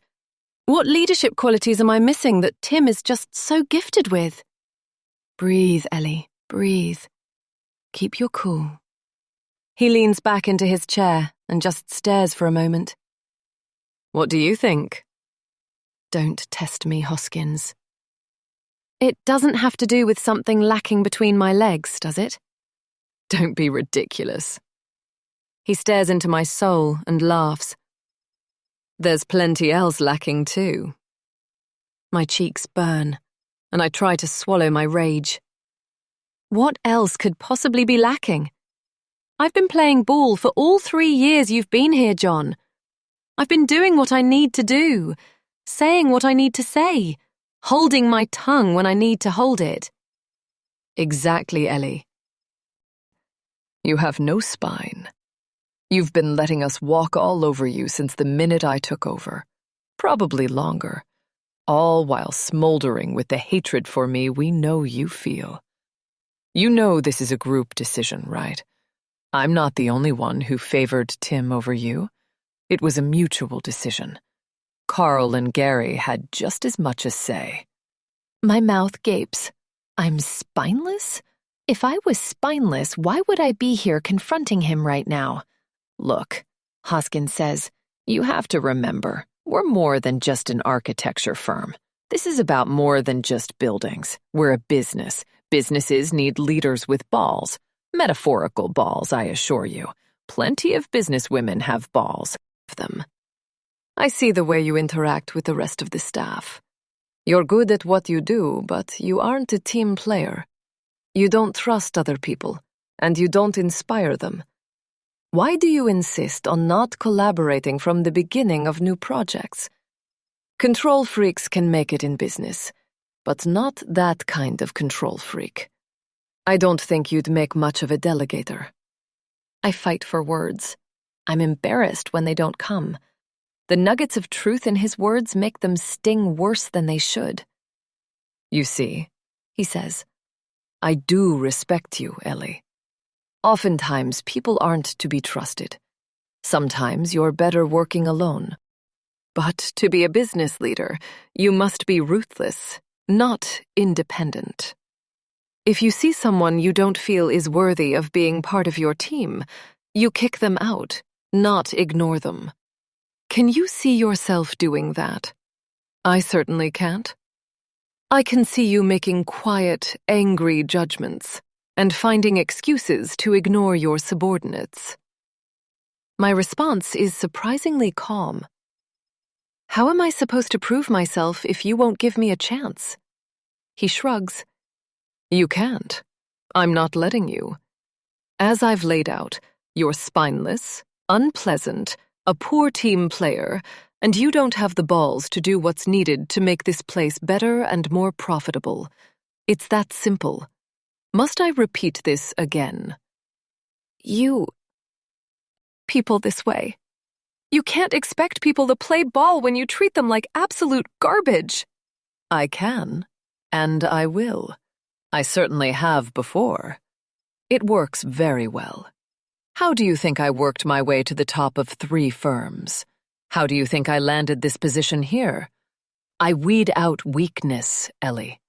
It's what makes me great at what I do. I've made plenty of enemies, and it hardly keeps me up at night. It's a point of pride. There's a long silence. What can I even say at this point? You're a fucking sociopath. You know that? He laughs a little and rolls his eyes. That's not a very useful term in business, Mrs. Walker. Let's save it for Psych 101, shall we? Don't be ungrateful. Let you keep your job at all after an outburst like this. There's nothing more to be done here. I stand up and leave with my dignity partially intact. On the way out, I can't help myself. Thank you so much for your generosity. Any time, Mrs. Walker. There isn't a touch of irony in his voice. While I cool in my office, I think back to something he said. It was a mutual decision. Gary's barely been in and out over the last few weeks, but Carl must have agreed to this too. This is worth one more stop before I give up. Chapter 10. I try to knock gently on Carl's office door, but I'm too worked up and it comes off harsher than I expect it to. There's a brief silence, followed by a soft, "Come in." I enter. Carl isn't alone. Across from his desk sits Gary. Between their matching silver hair, blue suits, and slender frames, the two men could be twins. I have no doubts that Carl's retirement will follow in a year or two, but the shift to a new generation of partners is probably supposed to be gradual. Lacey and I have joked that they played a game of rock, paper, scissors to see who gets to go first. It's not like either of them still needs the salary. Gary's presence puts a wrench in my plan to demand answers, but I decide to go through with it anyway. I'll just tread a little more lightly. Deep breath, Ellie. May I have a word? I ask Carl. They both stare at me a moment. I blush, feeling as though I interrupted something important. Sure, Carl says. I hope you don't mind us both being here. No problem. Carl gestures to the other chair in front of him, beside Gary. This office feels far more welcoming. Photos of Carl with his wife and grown sons line the back wall, one boy in a graduation gown and the other in a baseball uniform. Light streams in through the windows. Impressionist paintings, two that I recognize but can't put a name on, line the other walls. What can I do for you, Ellie? Carl says. I just wanted to have a word with you about Tim's promotion today. He nods, confused. Gary says nothing. It's just, I was hoping to make partner. If there's any feedback you could give me about how I could have done better, or how I could do better in the future, I'd love to hear it. I think I sound sincere, but it's hard to be sure. At the very least, I sound more respectful than I did when I was speaking to Hoskins. Ellie, we discussed you as a possible candidate. Carl says. Gary and I both thought you'd do well in the position. Gary nods. Ultimately, we decided we love you where you are. Leadership takes a different sort of skill set. Tim's been doing great work here for years, Carl says. His clients love him. John felt very strongly about this, and we ultimately agreed with him. It isn't that we think you wouldn't do well. We just think he's the best man for the job. I can almost picture them memorizing these words from Hoskins. John did find the perfect position alongside two men who long ago stopped being leaders and started watching their money grow. So long as John kept the business running and the cash flowing, they were happy to sit back and enjoy it. From the looks on their faces, my frustration isn't going unnoticed anymore. Ellie, if we've offended you in some way, I assure you it's an accident, nothing personal. We just want what's best for Powerhouse. I force an angry smile. I'm sure you do. Thank you very much. Chapter 11. When I get home, Henry looks like he's been waiting for me. He's got his leg propped up on the coffee table, but the TV is off and a book sits closed on the couch at his side. I join him. Hey, he says, how'd it go? I relay my conversations. Jesus, he says, putting a hand to his forehead. They had no idea you wanted it? I'm skeptical, but they seemed genuinely surprised. To be honest, it kind of tracks. Doesn't matter how obvious I was about wanting the job, the boys' club sees what it wants to see. I wish I had something more encouraging to say. He puts a hand on my shoulder. That sucks. Honestly and truly. And Hoskins is an absolute scumbag. Ever catches up to that guy, he is going to get a hell of a rude awakening. I'm not holding my breath. He looks away, pondering this for a moment. He opens his mouth to speak, but hesitates. Karma should be more proactive. It's a strange statement, and I'm not sure how to respond. Instead, I change the subject. You went across the street again today, I'm guessing? He nods, pulling out another envelope. It looks just as fat as the previous one. $2,000? He nods again. Jesus, $4,000 in 2 days. One more until the loan shark and the mortgage are covered. If this keeps up, our bills are going to diminish very quickly. More painting? He bites his lip. No more painting. Today, she had me seal envelopes for a while. Then we literally played chess for 2 hours. Chess? Well, I'll admit the chess is weird, but I thought the envelope thing was strange too. She had like 200 of them. Some kind of invitation to a rich people party. She just said she hated the taste of the adhesive on the envelopes. And she doesn't know she can use a sponge? I told her that, he says. I guess she doesn't think it works as well as spit. I mean, whatever. That was the best effort to payment ratio of anything I've ever done in my life. What was up with the chess? We were chatting for a while, and it came up that I was in chess club in high school. Guess she's training for some tournament and needs a partner. Harry doesn't have the patience, apparently. So yeah, we just played chess. Weird thing was, she wasn't very good. I even had to remind her of a couple rules. Was over there no more than 4 hours total. And you got another $2,000. He nods. $500 an hour. Henry, this is too weird. I know. I've never been so confused in my life. It's like they have no idea what money is worth. They must be seriously loaded. Remember on Arrested Development when Lucille is like, "It's one banana, Michael. How much could it cost? $10? I laugh. Yes. I feel like I'm selling her a giant bushel of bananas. Bananas she doesn't even need or want. Good Lord, I say, half laughing, half sighing. I need a drink. In the kitchen, I pour myself a glass of Merlot. Henry flips the TV on, but I don't feel like doing something passive. Instead, I head to the home office, where I bring my computer to life. It opens on my email, the draft I was writing to my sister taunting me. A deep breath. It's time. Hey, Hannah. I'm so sorry for not getting back to you sooner. Things have been weird. Henry is doing better, but he's still in his cast. He's going a bit crazy, but luckily our neighbors have some work to keep him afloat for a while. Nothing crazy, but enough to keep his mind occupied. It's weird. After I got your message, a bunch of memories popped into my head. I feel like I never think about Mom anymore, but now that I've had some time to think about what you said, I think maybe I did inherit some weird baggage from her. I'm sorry, but that's the reason I didn't reply right away. Maybe I hesitate, then continue. Maybe some therapy would clear things up a bit for me, too. Unfortunately, I just don't have the time or resources for it right now. That's no excuse to not stay in contact with you. To be honest, we've been stressed about money. Between Henry's hospital bills, his income getting stilted, and his mom's new retirement home, everything piled up more than we were expecting. Luckily, things are looking up in that department. Briefly, I consider detailing the situation a little more, but I decide against it. Hannah has always been the curious sort, and there's no way she could resist trying to figure things out. This is the first time I realize that I really, truly do not want to know why Sophia and Harry are offering us this opportunity. Afraid that if we told them how ludicrous it seemed, they'd realize their mistake and stop. Are they that clueless, or are they just kind-hearted?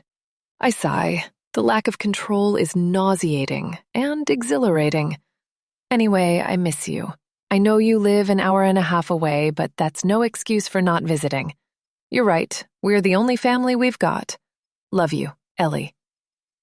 When I press send, my soul feels like it's rising out of my chest. like I've been carrying a 30-pound pack for the last 2 weeks and just pulled it off for the first time. I stroll over to the window and glance at the Walters house. It looked creepy and dark when nobody lived there, but now it's well-lit, clean, and welcoming. Naive, but generous. There are certainly much worse types of rich people out there. I'm so tired of feeling paranoid all the time, tired of the stress, tired of feeling like I must have everything under control. It's pointless. No matter how much I try to keep my life in the palm of my hand, it still slips through my fingers like water. Maybe it's best if I just sit in a tub and let it gather around me when it falls. Henry is heating up some leftover curry when I go into the kitchen, and it smells delightful. We eat and watch TV for the rest of the night. Everything is going to be okay. And if it isn't, well, might as well enjoy the delusion while I still can. Chapter 12. I wake up feeling exhausted, not eager to leave bed. I'm putting on my makeup for work when I realize how utterly absurd the idea of going back to Powerhouse is. Without the raise, I'm making no more than a couple $100 per day there. What's the point when there are thousands of dollars to be made across the street in a place where I don't feel humiliated and disregarded? On an impulse, I dial Hoskins' number. "Ellie?" He answers. "Hi, John." There's little emotion in my voice. "I just wanted to let you know I'll be taking the day off today for personal reasons. I'll be back eventually. Maybe not tomorrow, though. Maybe not Thursday, either. PTO, so don't worry." There's a long silence, punctuated by a laugh. "See you at 8:30, Mrs. Walker." "Whatever you say, John." I hang up, and euphoria rushes through me. I giggle so loud that Henry stumbles in to investigate. "What's up?" "You said the Walters had plenty of work, right?" He grins. Yeah, they do." "I always thought it might be fun to work together." When we ring their doorbell, Sophia opens it with a smile. She doesn't look surprised to see me. Up close, she's prettier than I realized from across the street. Her build is short but athletic, with soft features, blue eyes, and blonde hair. Harry isn't exactly unattractive, but he must have a great personality, or a lot of money. "You must be Ellie," she says, exposing gleaming white teeth. "Glad you finally made it. Your husband told me all about your asshole boss." I shoot a glance at Henry. The idea of him sharing our personal details makes me uncomfortable, but that's a conversation for later. "Thanks for the opportunity," I say. "You're a lifesaver." "Thank you. We have been busy. No time to do this extra stuff. Come on in." She gestures us through the door, and I finally get a glimpse of a house I've been seeing the outside of for years. They aren't far along in their decorative process, so most of the walls are bare beyond a couple of classic movie posters and some generic hotel room art. The house looks even bigger than I'd thought, probably a full 1,000 square feet more than our 2,000. As far as I know, they don't have kids. Why 2 people would need so much space is beyond me. I already feel like our house swallows us sometimes. When we finally get around to getting pregnant, though, it'll be perfect. Assuming we still have the place, of course. "Gorgeous house," I say. "Thanks," she says. "It was love at first sight. Your neighborhood feels so welcoming." Despite her friendliness, there's something empty and fake behind her greeting. I'm reminded of a robotic Stepford wife, but I shake the feeling away. Stop being so paranoid. She's just nice. "What do you need done today?" Henry asks. She ponders this for a moment. "Well, I could use some more gardening advice from you, Henry. Ellie, we still haven't finished unpacking our kitchen. If you wouldn't mind finding places for everything in the boxes, that would be extremely helpful. I'm not picky." Henry nods, and I follow suit. "No problem." She guides Henry away, and I walk into the kitchen. It's enormous, with an island in the center and 2 long countertops on either side. There are probably 8 boxes full of random gadgets, dishes, and canned foods. I start organizing. and the simplicity of it all makes me laugh. I'm an architect, a specialist with a skill that should earn me more than 75% of the population. Meanwhile, I'm putting stuff in cabinets for 5 times the pay. The world makes no sense. Money makes no sense. And I suspect that the more of it you have, the less sense it makes. But hey, this, plus paid time off for the day, is going to put a major dent in our bills for the month. It takes about an hour to get through all the dishes and canned goods and appliances for last, leaving plenty of cabinet space. I start with a food processor, which, oddly enough, is still in its original box.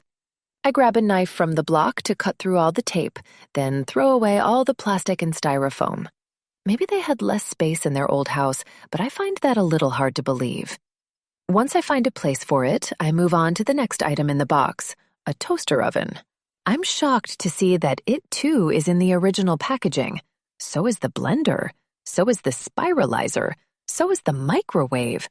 Did they replace their entire kitchen for the move? I laugh at the prospect and imagine their conversation. Pack up the kitchen, darling. Oh, what a pain. Can't we just throw it all out and buy new ones on the way? I don't see why not. Money means nothing to us. That, or they've been getting takeout every day of their adult lives. Neither option seems out of the realm of possibility. By the time I'm done with everything, I hear Henry and Sophia come back inside. I head toward the main entry to meet them. All done? She asks. I nod. I've got one more thing for you all if you've got the time.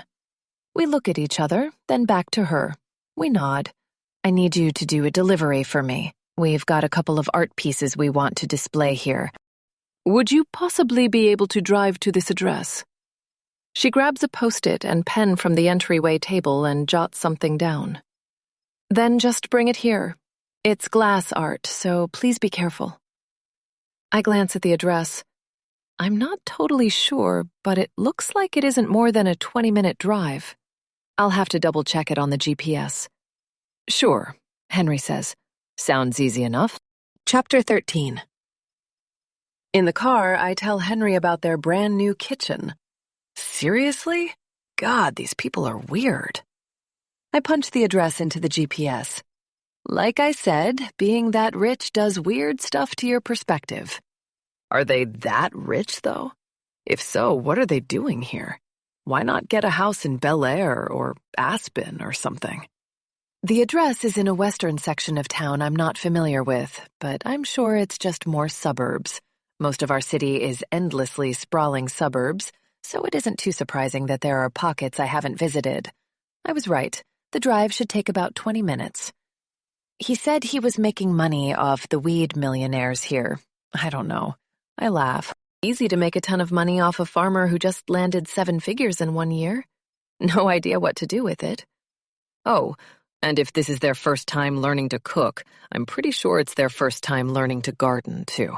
Sophia had no idea what I was talking about. Same with last time, too. I said the word perennial, and it was like I was speaking Chinese.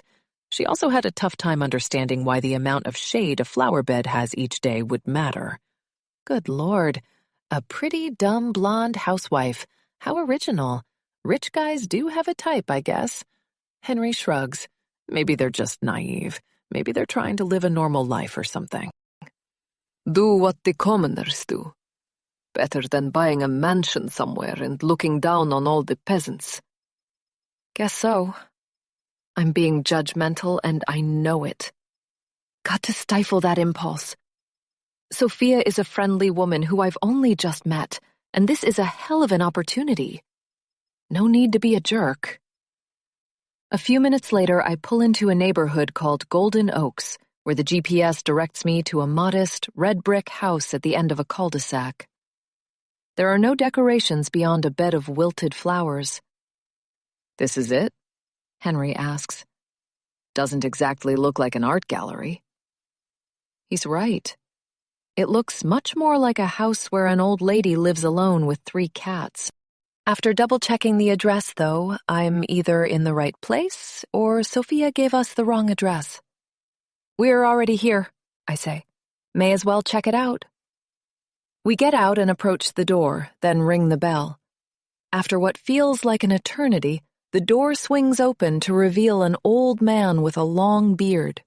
Around his feet are, you guessed it, 3 cats. They purr excitedly. "Hello," I say. "Our neighbor Sophia Walters sent us. We're supposed to pick up some art." Come in. He grumbles. His living room is empty beyond a shabby TV set, a stained couch, and 2 sculptures. One is a shiny orb with the entire spectrum of color blended into a psychedelic swirl. The other is a bright blue corkscrew shape. He gestures to them. "Is this your work?" I ask. He gestures to them again, then to the door. "Do you have anything to pad these with?" Henry asks. "Boxes, bubble wrap, anything?" The old man shakes his head. Henry and I share a look. "Okay," I say. "We'll just pick them up and take them, I guess. Hopefully I have some blankets in the car." We grab them, hands smudging the pristine glass. But what else can we do? The man slams the door behind us on the way out. "I'm so confused," I say when we're out of earshot. Luckily, I do find some blankets in the car, but we're still nervous the entire way home. When the car turns, I have a miniature heart attack. We bring them into Sophia's house, and she squeals with delight. "They're perfect!" They're okay, nothing special in my opinion, but I enjoy her enthusiasm. "We can wipe them down for you," Henry says. "We got smudges all over them." She waves away the suggestion. No, that's okay. Say, Henry, would you mind if I had a girls-only chat with your wife?" He looks at me, and I shrug. "Sure. You hungry, babe? I'll go make us some sandwiches." "Sure." When he's gone, she puts a hand on my arm. "Handsome husband you have there. You're a lucky lady." I squirm a little. Thanks. I think so too." "Come, let's go sit in the living room." I follow her to a luxurious leather couch. "Want a drink? Glass of wine?" Sure." Yes, it's noon on a Wednesday, but why not? No work today. She grabs a bottle and 2 glasses from the kitchen. "So, you probably think this is all weird, right?" "Well, yes. Not in a bad way, just unconventional." She pours 2 glasses. "Henry mentioned you were having a lot of frustration at work. Stupid boys' club getting you down." I blush and sip the wine. It's delicious. I wonder about the price of the bottle. I didn't mean to spread our problems anywhere. Henry just gets talkative is all. "No, please, tell me about it. Lady to lady." Another gulp of wine. "Sure. Why the hell not?" I tell her about Hoskins, about Tim getting the promotion, about Gary and Carl ignoring me. By the time I'm through, I've gone through a glass and a half of wine. "That is," she says, "pardon my language, please, a load of shit." I burst out laughing. "Look, I get it," she says. "Before I met Harry, I worked at a nonprofit that supported homeless kids back in Indianapolis, gave them a place to go after school, provided mentors, that kind of thing. I started as a secretary. I wanted to move up for years, but my boss was a lot like yours. Said my secretary skills wouldn't transfer to anything else. You know what I did?" "What?" "I married a millionaire and made the biggest donation they'd ever seen. They were practically begging for me to move up after that. But I left." "Damn," I say, laughing again. "Lucky you fell for a guy with money, huh?" "Oh, yes. I'd love Harry if he was poor, but, well, he isn't. Which isn't exactly such a curse, as you can see. Money is power." "Exactly. And I want to use my power for good." I take another slow sip. "You barely know us. I have a good sense for these things. You two are good people who got unlucky. Is being rich if I can't help out people like you? I'm sure plenty of rich people could come up with plenty of reasons. Well, I don't want to be like those rich people. I grew up poor, and I know what it's like to struggle. I want to help you two out. I know you're struggling. I know there's no way you could quit your job and look for something better without someone seriously helping you out. I want to be that person." I gulp. "Quit my job?" Obviously, the thought has crossed my mind, but not in any serious sense. I have the sole income right now. A few weirdly high-paying odd jobs is one thing, but it's no salary. She nods. If you had the free time to seek out exactly the right position at exactly the right place, you'd be able to, right? If you didn't have to worry about money. There are architecture firms everywhere, right? I shrug. I guess so. And I've got a lot of experience. It might take a while to find a good fit, though. That's okay. You keep doing odd jobs for us, and we'll make sure you aren't wanting. Doesn't matter if it takes 6 months, a year, whatever. Let us help. A year? Is $5,000 a week enough for you two to live on? $5,000 a week? I nearly spit out my drink. $20,000 per month is unfathomable. Oh, I'm sorry. Maybe 10? No, Sophia, no. $5,000 a week is more than enough to live on. So you'll do it? I could never repay you for that. I wouldn't want you to. You can repay me by piecing together the life you really want. You could do anything with that money. Charities, friends, family, whatever. Why us? She stands and paces. The real reason?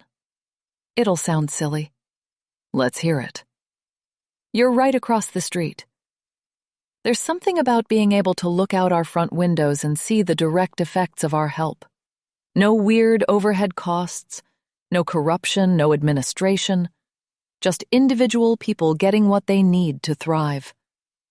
This is what I want. Harry, too. A long silence descends upon the room. Mine is making my head swim, but I feel oddly clear-headed.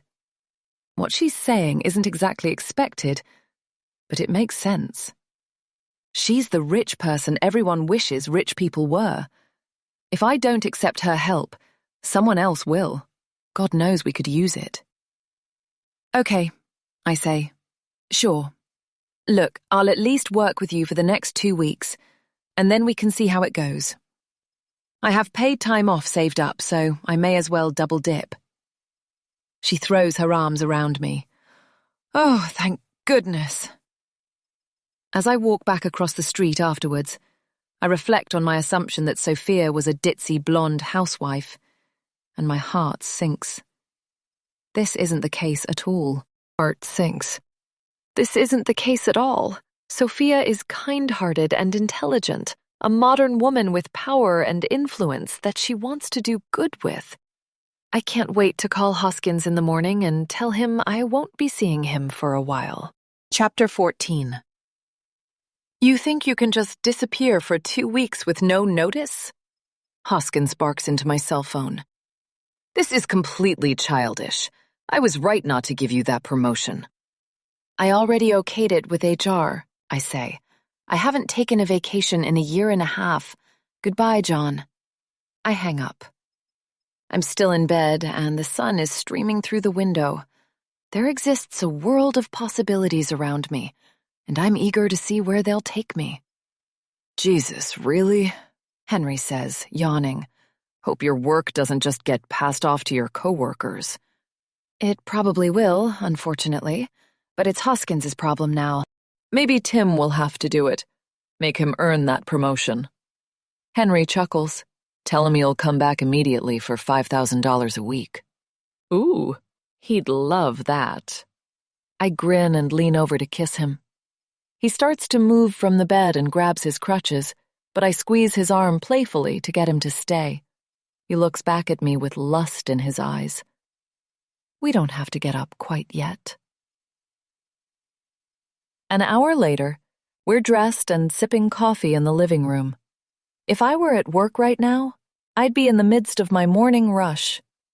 I can't deny this is an improvement. The Walters haven't specified a time for us to come over each day, but given they never have more than a few hours of work, we're in no rush. A fierce knock at the door makes us jolt. Are we late? I look through the peephole and see 2 very familiar, unwelcome faces. Ponytail and mustache are back. I've completely forgotten about them. It hasn't quite been a week, but I'm excited to get this over with. Who is it? Harry asks from the living room. Your shark friends. 1 second, I call out through the door. Don't even think about sneaking out back, Yells Ponytail. We're watching you. What do we owe you again? I yell, fumbling in my purse. 3 grand? 3.5, he says. Don't try and fuck us over, okay? It won't end well for you. I grab the money and move toward the door. We aren't chumps. We aren't stupid, he says. And we don't appreciate. I fling the door open and stuff a pile of bills into his hand. Do not ever come here again. Before he can respond, I slam the door shut. There's no sound for a moment, and I know he's counting the bills. The hell'd you get this? None of your business, I call out. Leave now. After another moment, we hear their footsteps as they leave our lives for good. I can't stop smiling. Once their Mercedes has been gone for a few minutes, Henry and I head across the street. Sophia answers the door with a grin. Come in, come in. She leads us into the living room, and I'm surprised to see she isn't alone.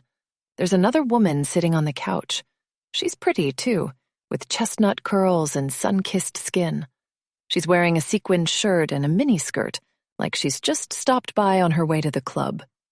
Henry, Ellie, this is my dear friend Kate. She's been working for us for a little while, too. She'll help with some odd jobs I've got lined up. I'm taken aback. For whatever reason, I've assumed Henry and I are her only employees? But she's given me no reason to believe that.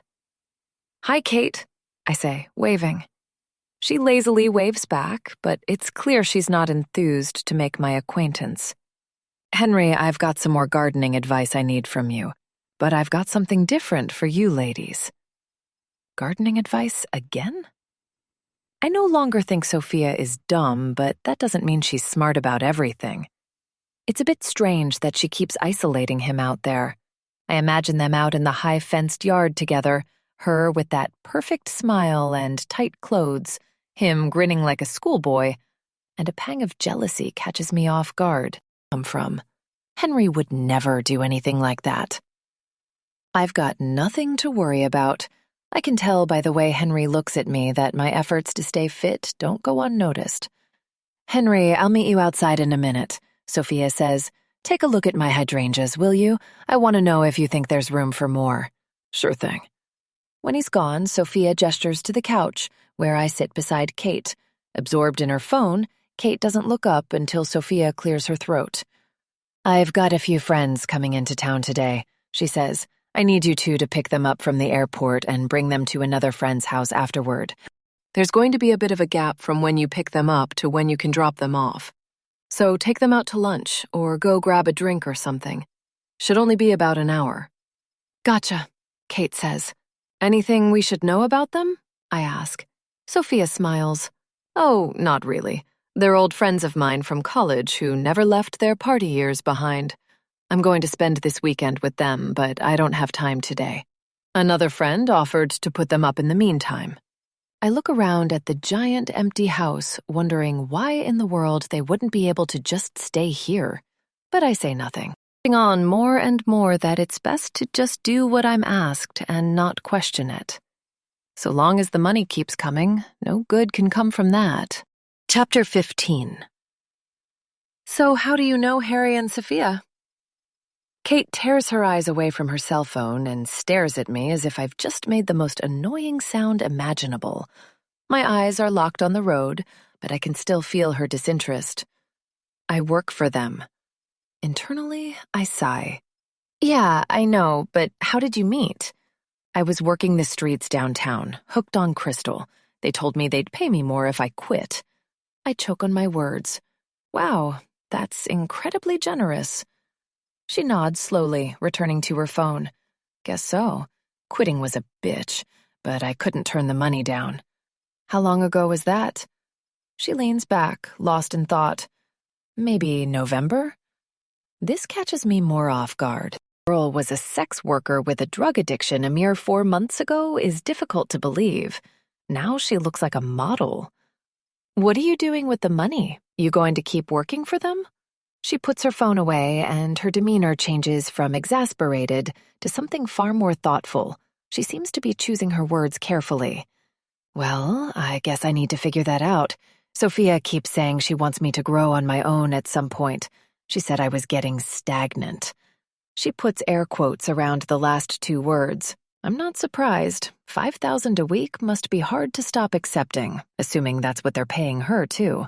For some reason, nerves are creeping into my system. I'm not eager to pick up these friends of Sophia's, but I can't place why. Talking to Kate is helping. Do you have something you're interested in? Something you care about? She sighs. What are you, my guidance counselor? No, just someone trying to get to know you. I turn a corner onto the highway that leads to the airport. I guess I might want to be a nurse, she says finally. A nurse, I say with genuine warmth. Now there's a good job. We need them too. My sister is a nurse and she loves it. Difficult, but rewarding. She nods absent-mindedly.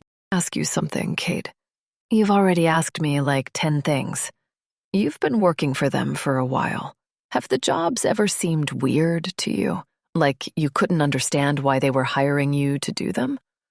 Kate bursts out laughing so intensely it makes me wince. Honey, I was a hooker for 5 years. You have no idea just how weird jobs can get. I once had a guy pay me to put a leash around his neck and whip him while he peed on the floor. I had another guy pay me to put on high heels and pretend to shrink him and step on him. He came so hard it got on the ceiling. Another guy, okay, I get it. Point taken. Look, I know what you mean. The Walters jobs are weird in a totally different way. But look, if there's one thing I've learned in my old business, it's that rich people are seriously weird. Money means nothing, so they'll throw it at anything they want, even a little. It's best to just do whatever dumb thing they want, take their money, and say thanks. I have nothing to say to that. She's right. And I'm now more aware than ever that Kate is the perfect person to hire for these jobs. I park in the pickup lane at the airport and wait. Sophia insisted that she gave the girls a proper description of my car, so all I have to do is wait for them to find us and get in. It doesn't take long. An enormous, ostentatious blonde hairstyle fills my side view mirror. The door flies open and a too loud voice calls in. Are you Ellie? Yes. Get in, Mandy, it's this one. The first girl has to hold her crimped hair down when she gets in. She's wearing bright red lipstick with a dress to match and foundation that's 3 shades too dark. Beside her sits a brunette in a tight black low-cut dress. Luckily for them, it's a warm day for early March. Hello, I say, my voice timid. Hi, honey, the blonde says. I'm Rachel, and this is Mandy. Thanks for picking us up. No problem. Apparently, we've got a little time to kill before I drop you off. What do you say we go grab some lunch? Oh, thank God, Mandy says. I'm starving. What sounds good? I ask. Burgers, salads, pasta? Anywhere I can get a cocktail, too, Rachel says. There's a good burger joint near here, I say. Full bar. Sounds good, Mandy says. Kate is silent throughout the exchange. By the time our food arrives, the girls are each 2 Cosmos deep and have gotten chatty. They've both flown in from Vegas, where they work as dancers at a club called the Velvet Monkey. Oh boy, Mandy says. You would not believe how much crazier Sophia was back in college than she is now. She was a keg stand champ back in the day. Could drink the frat boys under the table. I have a hard time imagining that. She mellowed out quick after graduation, though. Rachel adds, guess we haven't talked a lot since then. Mandy gulps, and they look at each other. I need to pee. Rachel? The 2 girls get up together and walk toward the restroom. Nice girls, I say to Kate, who, for some reason, still has barely said a word to our companions. She snorts. Nice, I guess, for liars. Liars? Those girls are not strippers. She eats a fry. They're hookers. I choke on my beer. How do you know that? She gives me a really look. I suppose you have a 6th sense for sex workers. Well, for one, I worked in Vegas for a year. Pretty sure there's no strip club called the Velvet Monkey. Second of all, their story is a load of crap. I bet they've never met Sophia. Why would they be lying? I don't know. Who cares? I care. If people are lying to me, I'd like to know it. Maybe Sophia is embarrassed. Maybe she didn't want you to know you were picking up prostitutes. You don't seem like the type. Well, why would Sophia want me to pick up random prostitutes? She sighs. You're never going to get far if you keep asking so many questions. To put 2 G's in your pocket tonight, and all you have to do is not care why. Maybe she's got a thing for watching her husband with other women. Maybe she's secretly gay but can't leave Harry because she needs the funds. It does not matter. Sooner you learn that, the better. I'm speechless. How can she not be curious? The girls return and finish their meals. The conversation dies off, and I can tell everyone is grateful for it. I pay the tab with Sophia's money, and we head out the door. On my way out, I see a man staring at us. I can't make out his features very well behind his hat and sunglasses, but his slender form looks vaguely familiar. Perv. Scantily clad women at a burger joint on a Thursday afternoon before. And good Lord, does he have his phone out to take a photo? Get a grip, man. Porn is free online. He notices me looking and quickly turns away. I take the girls to the address I've been given. It's a neighborhood just outside town where the houses are spaced out and surrounded by trees, a place where people can have their privacy without sacrificing access to city amenities. There are neighborhoods like this on the outskirts of Oklahoma City in every direction. The house is large, but it's unkempt. The lawn hasn't been mowed in weeks, and there are rusty car parts on the lawn. I guess this is the place, I say to the girls in the back seat. They thank me and head out, walking hesitantly toward the house. I wait to make sure they get inside. A woman opens the door and lets them in, but I don't get a good look at her. Still, I see her wave her arm in a friendly way. On the way home, I silently wonder if I've just committed a crime. It worries me briefly, but then I remember Kate's advice. Chapter 16. When we get back to Sophia's house, Kate takes her stack of money and leaves without another word. Henry emerges from the backyard drenched in sweat, but looking satisfied. He's glowing, the way he always does after a hard day's work. Sophia follows him. Hey, honey, finally did some actual landscaping, he says. You sure that's okay? I took it slow, don't worry. Sophia smiles softly.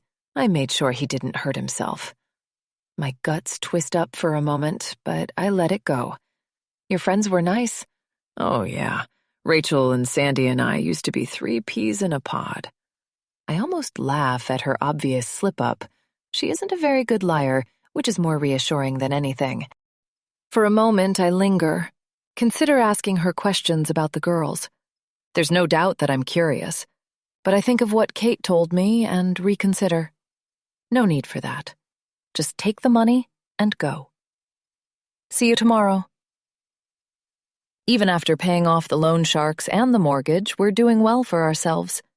The stacks of $100 bills on the kitchen table in front of us don't look real. You know, with some shrewd investing, Henry says, we could live off these wages for a long time. If they last 6 months or so, that is. I stare at him.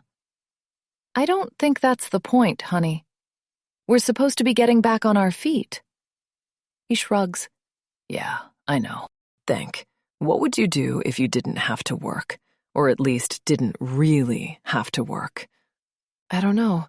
Never had the luxury of thinking seriously about it. I'd get back into sports, he says. Join a local tennis league. Practice until I'm as good as I was back in high school. You could finally learn to draw if you wanted.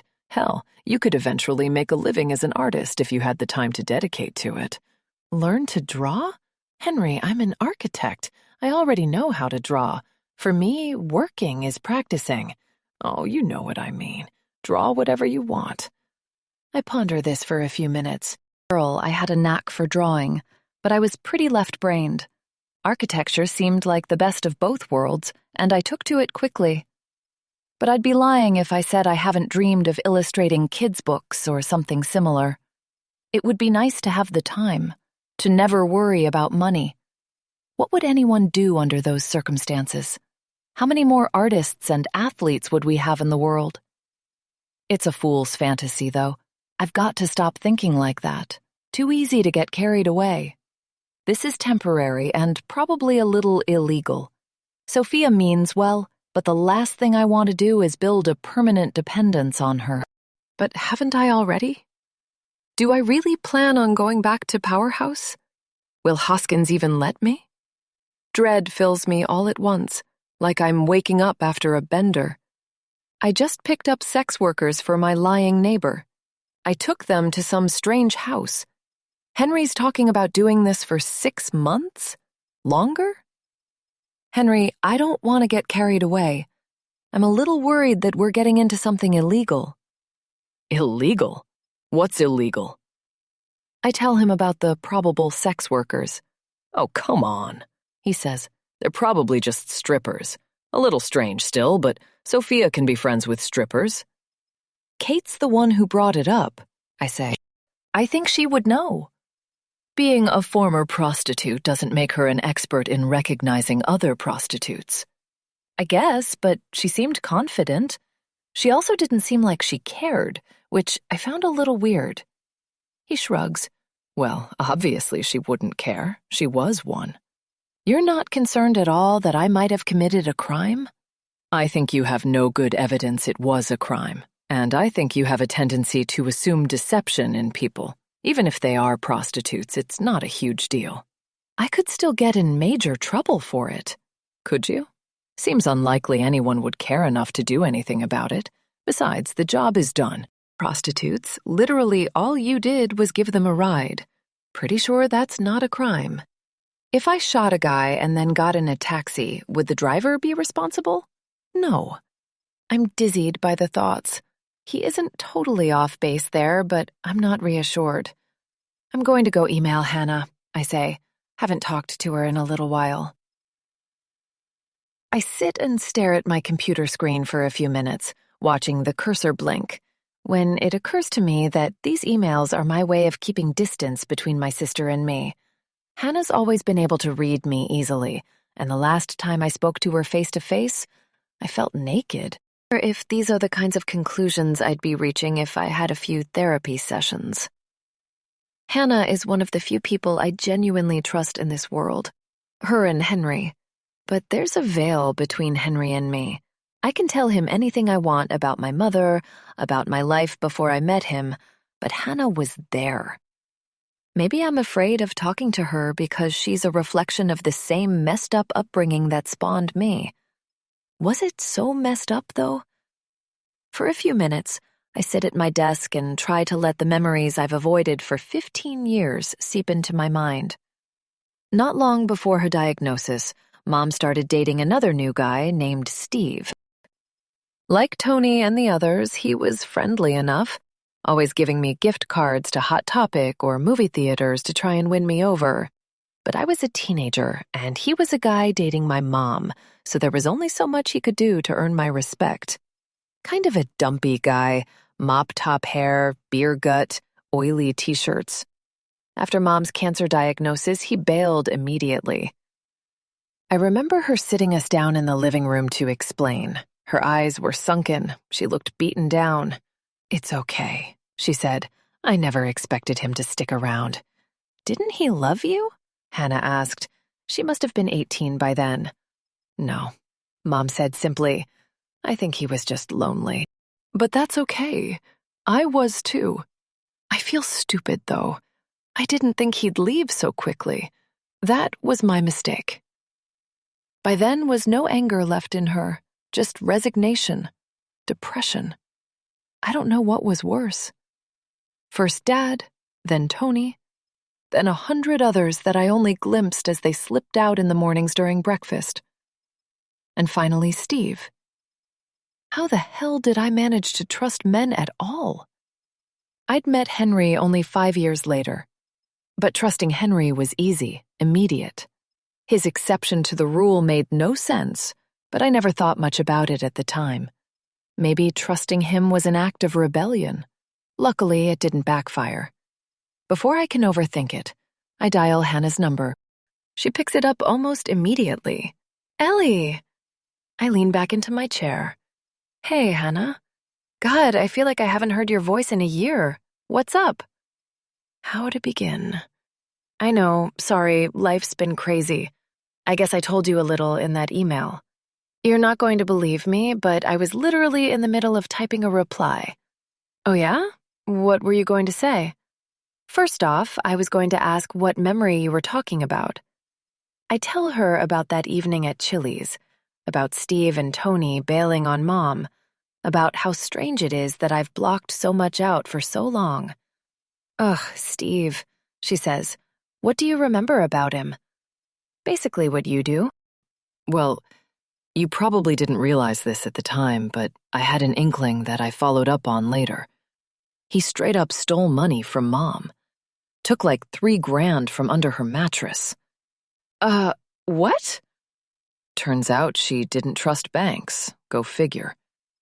But I found a bunch of seriously angry emails on her old hard drive where she was going off on him.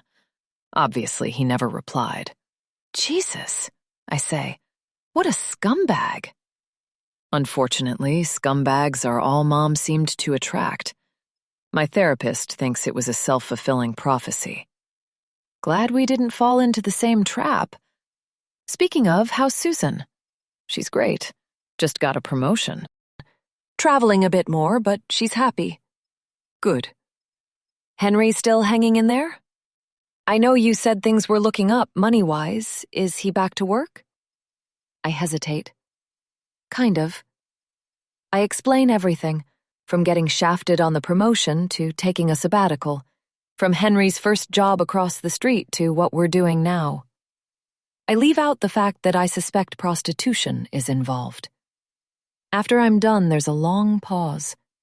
I wonder if I've said too much. Glad you're getting paid well, sis, but that's... I know. I just hope you don't get the rug pulled out from under you. I think it'll be okay. Just temporary charity. And I can still go back to Powerhouse. Already started looking up positions at other firms. This isn't true, but I make a mental note to remedy that tomorrow. What are your neighbors' names? She asks. Hannah, I promise I'm not going to dig deep. I'm just curious. A Google search, that's all. Already tried that and came up with nothing, but go ahead.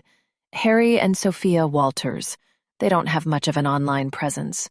Well, we'll see about that. I can hear the smile in her voice. Another pause. It's good to talk to you, I say. I thought it might be weird, but it totally isn't. Why would it be weird? I don't know. Just been in a weird headspace. Let's get together soon. Head up to Tulsa next weekend if you're free. That'd be great. Susan and I can cook you up something special. I look forward to it. It's true. I feel genuinely excited to see her. When we hang up, I feel a renewed lightness in my spirit. Things are looking up. I just need to not get carried away by this good luck. Chapter 17. After we roll out of bed the next morning, we get dressed and head back over to Sophia's. She opens the door ever so slightly and says, "Good morning. Would you mind coming back in the afternoon? I'm a little tied up right now." "Sure," says Henry.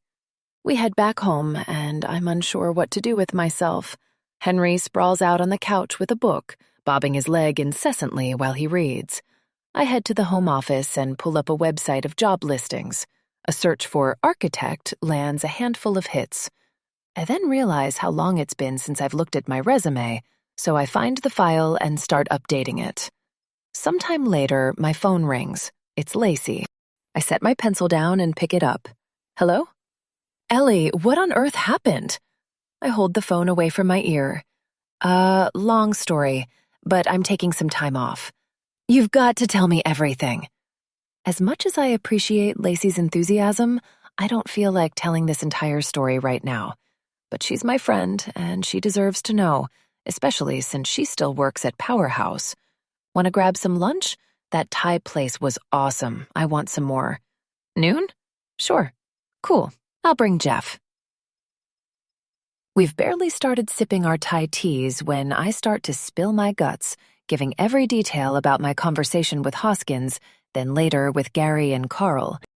She and Jeff both sit with rapturous attention. By the time I'm through, my green curry has arrived. "Those assholes," Lacey says. "I mean, we already knew Hoskins sucked, but Carl and Gary, too. You made it completely obvious you wanted the promotion. They're blind if they can't see that."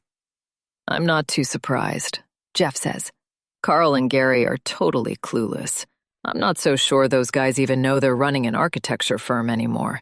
Their job descriptions are pretty much sit around, play online poker, and collect a paycheck at this point. Lacey and I both laugh. Jeff's outburst is surprising. He seems much more comfortable outside of work, at least when he doesn't have to talk about himself. Apparently, Hoskins' constant watch influences more than just me.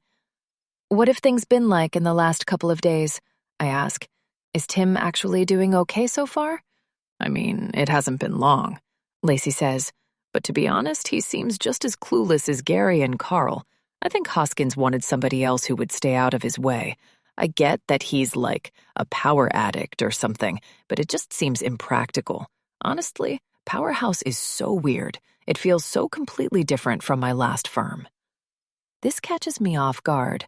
Powerhouse hired me right out of college. I've never worked for another firm. What do you mean? Oh, I don't know. Just a weird vibe the place gives off. Things seemed a lot more open at my last job. The partners all knew exactly what was going on all the time.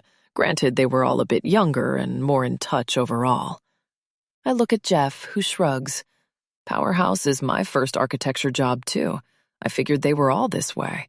"Well, I only worked at one other firm before this," Lacey says, taking a bite of pad thai. "Maybe that place was the exception. But I'll say this, nothing like what happened to you ever happened there. I mean, announcing the promotion in front of everyone? That was too freaking weird." I get that sociopaths are good at working their way to the tops of companies or whatever, but Hoskins isn't even one of those sociopaths who charms people. He's just a total asshole, and nobody seems to acknowledge it but us. At least not anyone higher on the ladder. I wouldn't blame you for not coming back, Ellie. At least, if you can afford not to, I wouldn't mind refreshing my resume either. I ponder this for a moment while I take another bite of curry. She's right. I think I'm lucky. Powerhouse is toxic, severely so. Now that I'm looking in from outside, it seems more obvious than ever. Thank God for the Walters. Chapter 18. Henry is still bobbing his leg on the table when I get home. It doesn't look like he's made much progress in his book. "How was lunch?" "Good," I say. "Really good. Lacey and I used to be tight, but we'd kind of started drifting. And Jeff is more fun outside work." He smiles. "Good. Glad to hear it. Want to see if Sophia is ready for us yet?" I laugh. Going crazy again? He shrugs. "A little. I'm not used to going all morning without something to do now." "Well, I'm here to rescue you. Let's go. Hopefully it's late enough." The doorbell reveals no presence for a few long moments, on the verge of heading back home when, finally, there are footsteps from within. More than one set. Sophia opens the door, but Harry is with her. This is the first time I've seen him since he showed up at our house last week. They both have smiles plastered on, but only Sophia's is mildly convincing. Harry's is obviously fake. At least they're fighting inside now, I guess. I wonder what rich couples argue about. That's a silly thought. The same things poor couples fight about, minus money-related issues. On second thought, rich people probably argue about money too, just in a different way. I wonder if it has to do with the prostitutes, assuming that's what they were. They were. Maybe they weren't for Harry. Sophia was the one who sent for them. If they were lying, she was surely the one who fed them the fake story about being college friends. No matter. I don't want to know. That's a lie. I very much want to know. But I'm not going to ask. "Hey, neighbors," Harry says, his voice strained. Come on in. Random question, Sophia says. But do either of you use an Android with a USB-C charger? I do, I say. Do you mind if I borrow your phone for just a second? She asks. I can't get my phone to charge, and I don't know if it's my phone or the charger. I just want to check really quickly. Sure, I say, handing my phone over. She disappears into the kitchen. We have another delivery job for you, Harry says. Easiest one yet. Need you to pick up some stuff from a truck lot on the south side. Take it to a farm just north of Edmond. Piece of cake. What are we delivering? I ask. Grow supplies, Harry says. Fertilizer, pesticide, random stuff. Cut a deal with some clients, getting it for them wholesale. Figure it'll be worth it when I make a fortune off their portfolios. Henry and I look at each other. Cool, I say. Just give me the address. Is my car going to fit everything? You've got a decent-sized trunk, right? Harry asks. Not especially, but it's gotten us through long road trips before. Let me take a quick look, he says. We follow him outside to our driveway and pop the trunk to my car. He peers in and feels around. Should be fine. When we return to the house, Sophia emerges from the kitchen. Oh, there you are, she says, handing me my phone. I was afraid you'd left without it. Did it work? She shakes her head. Must be a broken charger. Harry hands me a sheet of paper. Just call this number when you get to the lot. The truck should already be there. The driver will take care of everything. Why on earth would a guy working in finance have connections for wholesale fertilizer? I say. Henry stares out the car window. No idea. I guess money unlocks any door. I mean, I guess, but it doesn't seem worth it. To pay off a garden supply distributor just to do a favor for someone else you're trying to make money from. There's probably way more money to be made off these weed millionaires than it costs to bribe a truck driver. I shrug, trying to channel my inner Kate. Whatever. Easy money, I guess. It takes us about 15 minutes to get to the truck yard. Once we're there, I'm reminded of why Oklahoma City grew as a shipping center. Right at the intersection of I-40 and I-35, we're almost smack dab in the center of the U.S., and in prime Route 66 real estate. This yard is enormous, with hundreds of rigs lined up in a neat grid pattern. I wonder how many of these trucks pass through our city every day without the residents noticing them. What strange cargo has passed just a few miles from my house? I read a story once about how common human trafficking is here. Rachel and Mandy enter my mind again, but I shake it away. At the very least, those girls seemed to be consenting to what was happening. For some reason, I'm not reassured. Once we're through the gates, I call the number on the sheet. A few rings later, I hear a gruff, "Yeah?" "Hi, we're here to pick up a delivery. Harry Walters sent us." "I'm at 247. Hurry up." Click. Sounds like a charmer, Henry says. We drive around for almost 10 minutes before we find the rig. A giant man with tattoos along his arms waves us over. When we've stopped, he motions for me to roll down the window. "Hello?" "Pop your trunk. I'll load it in." I raise my eyebrows at Henry and press the button. For the next 5 minutes, the man loads my trunk full of cargo. From what I can see in my rearview mirror, the supplies are all in unmarked white bags about the size of a fist. It makes me as strange, but I wait to say anything until the man shuts the trunk and slaps it twice. I can't hold my tongue. "That wasn't fertilizer," I say. "Was it?" I don't know," Henry says. "I didn't get a good look. What else do you think it could be?" I start driving away. Something very illegal. Look, I don't know what every type of fertilizer looks like. Could be something new, something that people use for weed plants, but not lawn care. Dread trickles into my gut. He doesn't sound convinced. "Should we stop somewhere and find out?" "I don't know," he says. "I almost don't want to know. If we find out that it's..." I feel like that's worse than not knowing. A court would probably agree.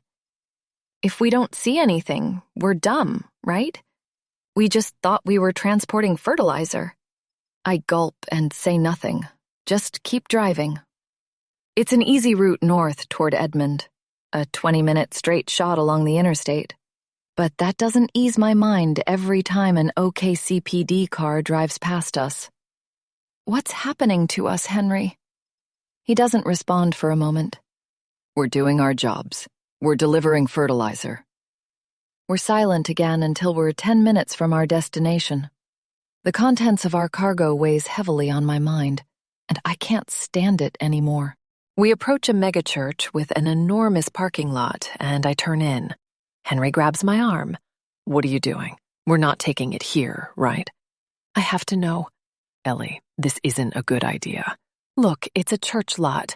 Nobody is going to notice anything. I'll park near the edge of the cars. That's not what I meant. If I don't look, I'm going to wonder forever, and I'm driving, so we're stopping. He folds his arms. Fine, let's do it quickly. Nodding, I pop the trunk again, get out, and circle around to the back. I glance around the parking lot, but it's vacant. There must be a few dozen cars here, but the owners are all inside, and the main windows don't face us. There are probably 30 baggies, all tied off at the top. It isn't the baggies that are white. It's the substance inside. My fingers are shaking as I carefully untie one and peek inside. It's a familiar white powder, one I remember from my college days. My suspicions were correct. This isn't fertilizer, not unless you're using it to fertilize your brain for incoherent ramblings or a 3 a.m. dance session. I'm lost in thought when I hear Henry roll down the window and whisper shout, "Ellie, come on!" A car rumbles behind me.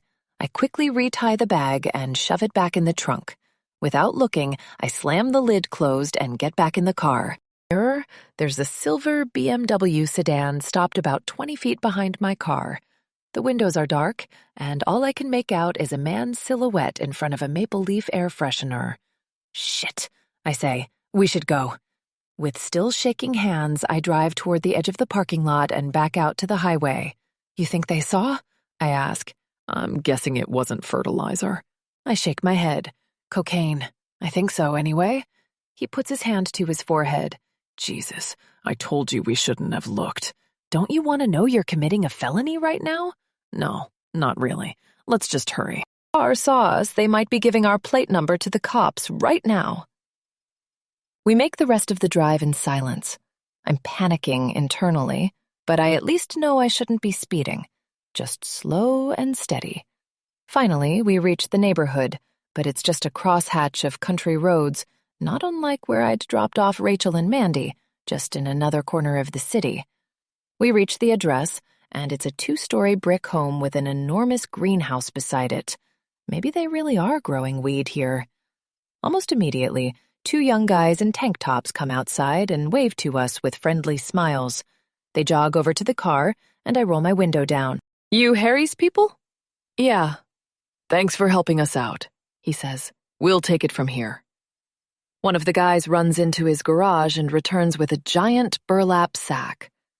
I pop my trunk, and the 2 of them load it up. They shut it and wave to us as they head toward the greenhouse. Oddly enough, I'm more at ease than before. It isn't just that the cargo is gone. Their friendly demeanor, not to mention them heading straight for the greenhouse, has me wondering for a moment if, somehow, I'd been wrong. If in my paranoia I'd mistaken some kind of fertilizer for a drug I haven't seen in years. Henry thought the same thing. And it wasn't like he knew every type of fertilizer on the market. He knew every type of fertilizer on the market. He didn't grow weed. Let's go, Henry says. Ellie? I jolt back to reality, unsure how long I've been sitting there unmoving. Chapter 19. When we're back on our street, Harry is out examining his yard. He waves to us as we pull into our driveway. The grass around their circle driveway is growing tall, and there's a brand new looking ride-along mower just beside it. Once we get out, he's pacing across the street to us. Hey, how'd the delivery go? He asks cheerfully. It went easy enough, Henry says. Good, good. Well, hey, I've got another job for you. Figured you wouldn't be able to use a normal mower with a broken leg, But this one should work, right? It's got pedals, but I think you could get away with using one leg. Henry looks at it, grinning. See why not? Beats deliveries in a car you're not even allowed to drive, am I right? Henry laughs.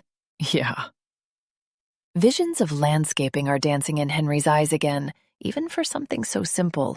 It's like he's already forgotten what just happened. My mind, however, has been racing since the drop-off. I'm curious, I say. What kind of fertilizer was that? Henry said he's never seen anything packaged that way.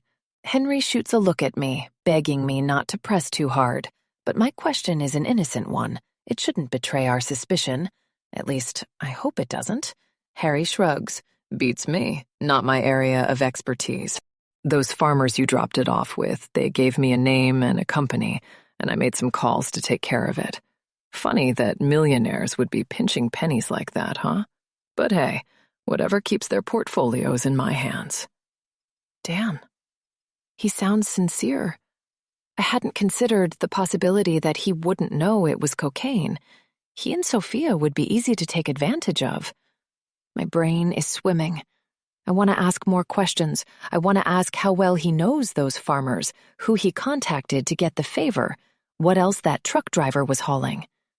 Then he hands me another envelope full of cash, and I remember why I've been begging myself to stop asking questions. The thick stack of papers feels dirty between my fingers, but God, does it feel powerful. We say goodbye to Harry, and he tells us to come by again tomorrow morning. Henry will have a lawn to mow, and he's got another job for me. At the risk of, typecasting, I've got a cleaning job we could use your help with tomorrow, Ellie. Hope you don't mind working on a Saturday. Kate's going to help too. At your place? No, at a friend's. As usual, we'll give you directions before you leave. I sigh quietly to myself and force a smile. No problem. See you tomorrow. We're not going to ask anything else about the cocaine, right? Henry says, sipping the first craft beer he's justified buying in months. It's a Russian Imperial Stout, a favorite that he sacrificed all winter. I tap his glass with my French Cabernet. It doesn't taste as good as it did last night. Guess not.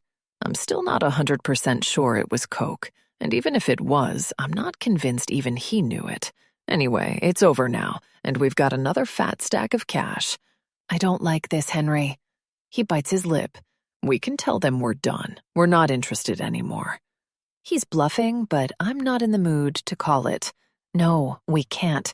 It's just maybe a few months. Not enough for me to find a new job and for you to get out of your cast and pay your mom's bill and score your old clients back. We stew in silence for a minute. I don't know if these are good people, Henry. I really don't. I'm worried about what we're getting wrapped up in. Honey, first of all, let's suppose for a moment that those were prostitutes and that was cocaine. These aren't exactly the most heinous of crimes. In fact, I'd argue both should probably be legal. If you're right that those prostitutes seemed happy with the situation, it beats human trafficking. As for cocaine, it's a slandered drug.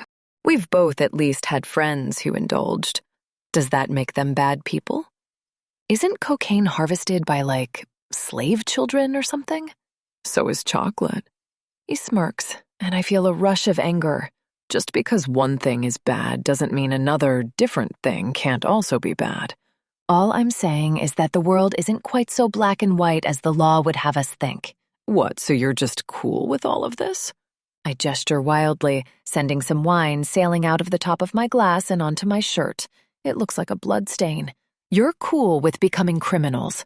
Ethics aside, prison is a very real place, and the OKC prison is an absolute hellhole. He grimaces. No, I guess you're right. Should we stop?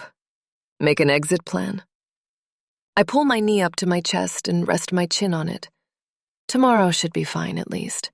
Nothing illegal about mowing a lawn or cleaning a house. We're going to need more money regardless. Let's at least do whatever non-sketchy stuff we can. But then we make an exit plan, okay? He nods. Deal.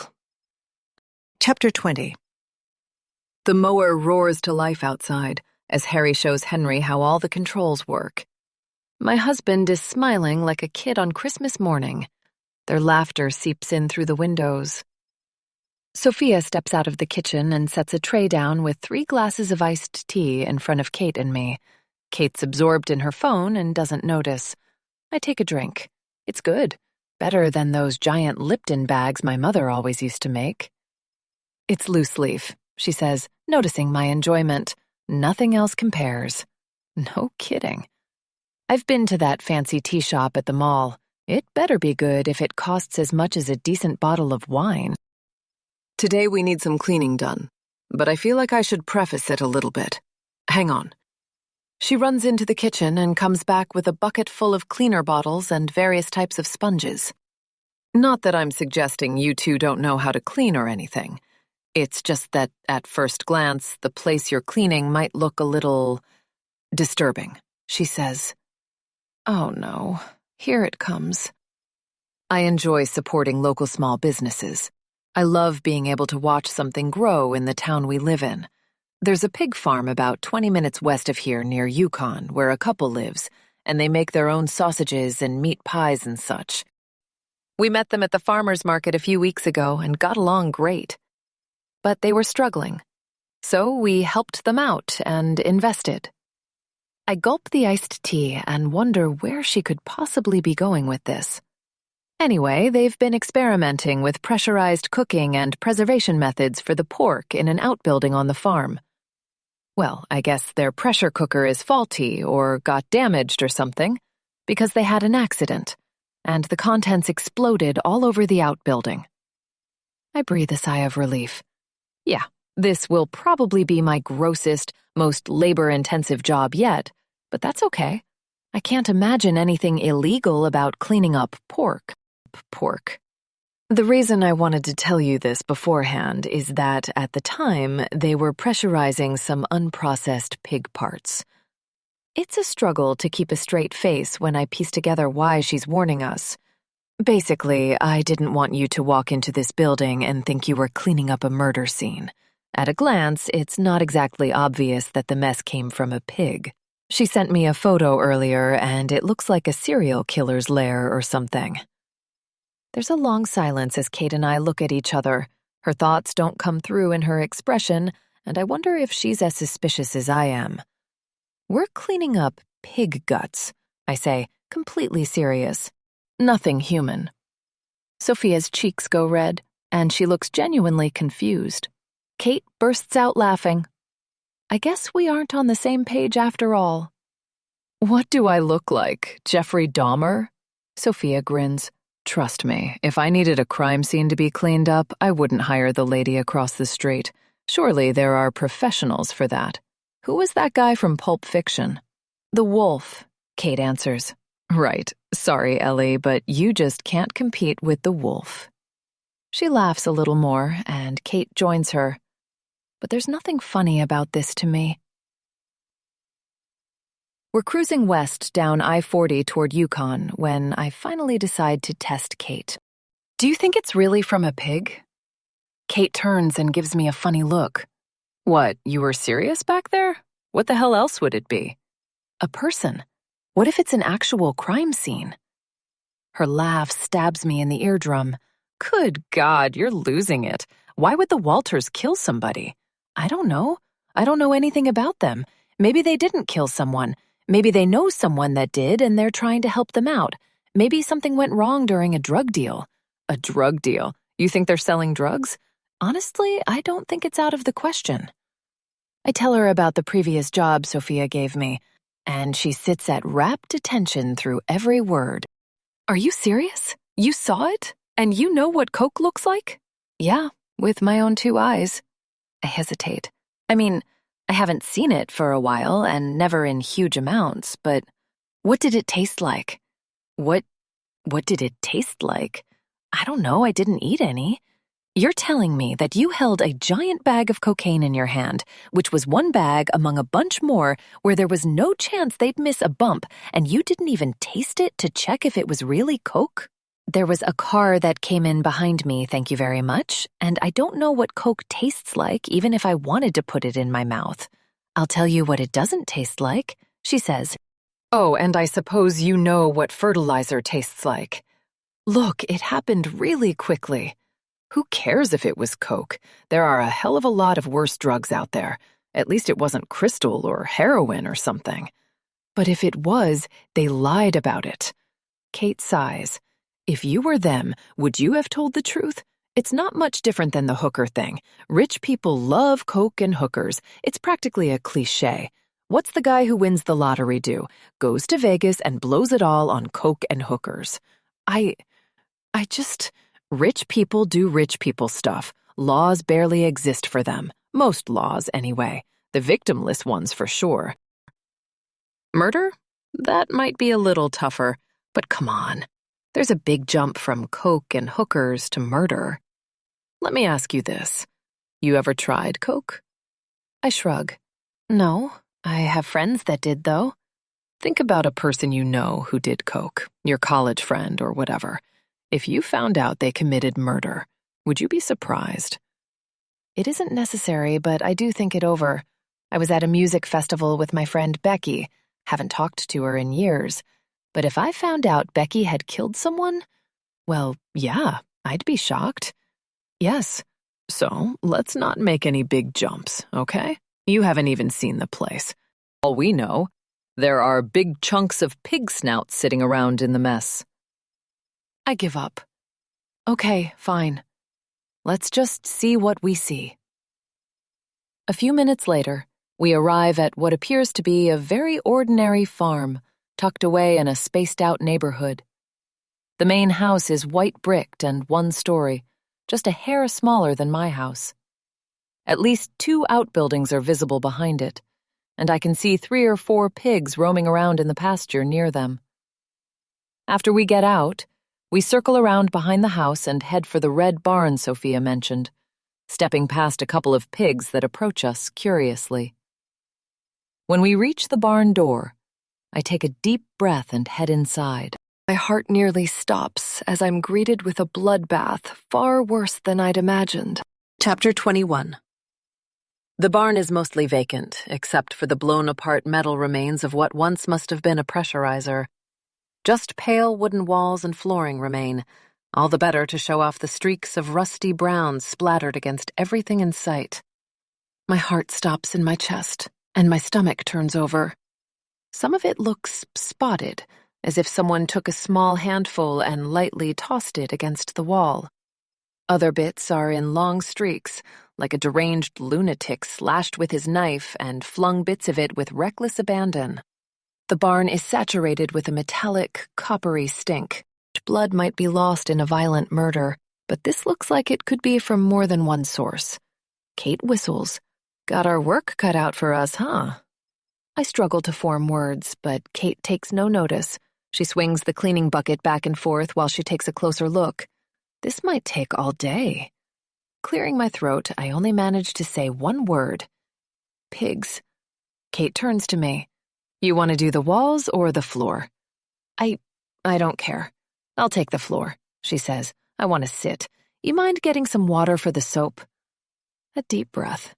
A nod and grab the bucket, then head to a spigot just outside.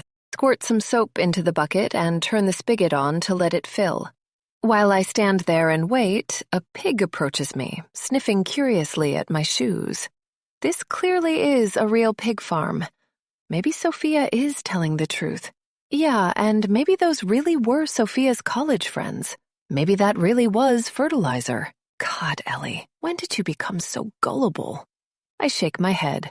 God, Ellie, when did you become so distrustful? My brain is being stretched in 2 directions at the same time. It's nauseating. I can't shake my suspicions, and I don't want to. Fool me once, shame on you. Fool me 3 times. Back in the barn, I put the bucket on the floor and stare down the first wall ahead of me. I can practically see the blood splattering, the victim screaming. Whose veins did this blood used to run through? Kate is wearing a hairnet. She must have put it on while I was outside. Where'd you get that? I ask. Brought it when she told me we were going to be cleaning. She says, didn't want to dip my hair in bleach or something. Did you not bring one? No, I say, my heart sinking. I grab a hair tie from my pocket and put my hair in a ponytail. It isn't perfect, but it beats letting it hang free. Sorry, I didn't bring an extra. You'll probably be fine, though. Did Sophia tip her off to bring one? There's no point in asking, she'll just deny it. Did she tell you if there was a special way to clean this? I ask. I've never cleaned stains this bad before. Seems like we'd need super strong bleach or something. She just gave us this bucket of stuff, she says, disinterested. Must be the right supplies. Anyway, if it doesn't work, it's not our fault. I want to keep pressing further, but I don't know what else to say. Instead, I pull a sponge from the soapy water and get to work. Whatever creature the substance came from, it smears on first wipe. I nearly gag when it streaks further down the white walls, but all I can do is keep wiping and hope for the best. When I dip down to pre-soak the sponge, a strand of my hair falls loose and rests on my arm. In a panic, I pick it up and stuff it into my pants. Not that this will do much. If this is a crime scene, my DNA will be all over it. All the while, I try to keep my cool, hoping Kate isn't noticing how panicked I am. Why am I so concerned about what Kate thinks? As I scrub away, I consider this further. I'm not convinced that she thinks this is a pig blood stain. She might not care. She might be the kind of person who will do literally anything if the paycheck is big enough. Not that Henry and I are any different since we keep doing these jobs. What's next? How long until they expect me to commit murder or rob a bank for them? And the biggest question of all, what the hell kind of business are they running? I can't stand it anymore. I have to say something. Kate, I think this might be human blood. I think we're cleaning up an actual murder scene. The words come out before I can consider them too long. Kate stops scrubbing the floor, but she doesn't look up. Ellie, we've been through this. This is different, I say. Drugs and prostitution aren't anywhere near the level of murder. She sighs and finally looks up. And what makes you so sure this is human blood? It's not that I'm sure, I say. But isn't it weird that Sophia would take responsibility for this if it's just an accident with pig guts? I mean, I get investing in a local business, but can you imagine having an accident like this and asking your investor to send someone to clean it up? Why wouldn't they just clean it up themselves? Why is nobody even here but us? Ellie, have you ever heard of Occam's razor? The simplest explanation is the most likely to be true, yeah. I know about it, but it isn't always right. She leans back against her arms on the floor. There are two possibilities here, right? The first is that a rich person invested in a local pig farming business. That business made a big, messy mistake. They told their investors what happened, and the investors, who have been shown to be incredibly generous several times over, send a couple people to help clean up the mess. That's option number one, right? All parts of the equation accounted for. No, I say. Not all parts. You're ignoring the fact that this is the third time they've seemed like they're wrapped up in something criminal. Okay, sure. That kind of supposes that two criminals commit literally any crime, because why not? They're criminals, right? Go big or go home. But true, it doesn't explain the hookers or the coke. I say nothing. Wait for her to continue like she obviously wants to. Option 2, your friendly neighbors from across the street committed an extremely violent murder. Who did they kill? Who knows? But they did it. That's what matters. Afterward, they hired an ex-hooker and their neighbor to go clean up the mess because they didn't want to get their hands dirty. And surely neither of those two people will suspect anything or talk to the police. A totally safe bet. Oh, and somehow this murder also connects to two other totally separate crimes. My cheeks burn. She isn't being unreasonable, but it's hardly comforting. I'm not saying I have all the answers, I say. But I don't think I'm just being paranoid either. This is sketchy. It's been sketchy from the beginning. I don't know, maybe some recognition would be nice. You always assume the worst in people? The question catches me off guard. only when it's called for. Is it ever called for to assume the worst in people? When I have reason to believe they're doing something terrible, yes. She raises her eyebrows.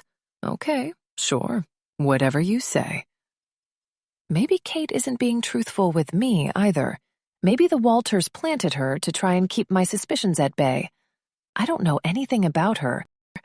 Hell, for all I know, she's the one who committed this murder. I can't stand it anymore. I call her out. You're full of shit, I say. You don't think this is pig's blood. Sophia put you up to this. She stares at me, eyes clouded by rage. Okay, fine. Go ahead and ruin this. You're not a genius for thinking this is from a murder. It very well might be, but you're an idiot for caring. What have I been telling you this entire time? Just take the cash and go home. This isn't about us. I stare at her for a long moment. What do you know? I don't know anything, and I intend to keep it that way. And to keep it that way, stop making this so hard. Aren't you afraid of getting caught? Have you not figured out how rich they are? She throws her sponge on the ground. People like them don't get caught, Ellie. They get to do whatever they want. Welcome to the real world. Accept their table scraps and say thank you. There's nothing more to say. We do the rest of our work in silence. At various moments, Kate's words re-enter my mind. You always assume the worst in people? The irony isn't lost on me. Chapter 22. We finally finish. Even on the ride back, we're silent. It's a relief when Kate gets buried in her phone. When we get home, Henry and Harry are sitting on our porch together, beers clutched in their hands. Once I drop off Kate at her car across the street, I pull into our driveway and head inside. I was hoping to avoid Sophia and Harry tonight, but I managed to get away with just a hello to Harry. Henry is glowing. His white shirt is covered in green stains, and he's leaning back into his chair with a lazy grin. The neighbor's yard looks immaculate. Despite everything, I manage a weak smile for him. This is the first time he's gotten to do yard work in months, he says, voice bright. How is cleaning?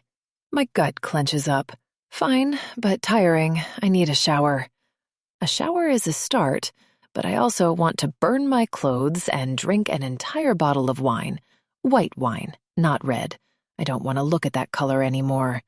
I can see why your husband got into the landscaping business, Harry says, taking a sip of his beer.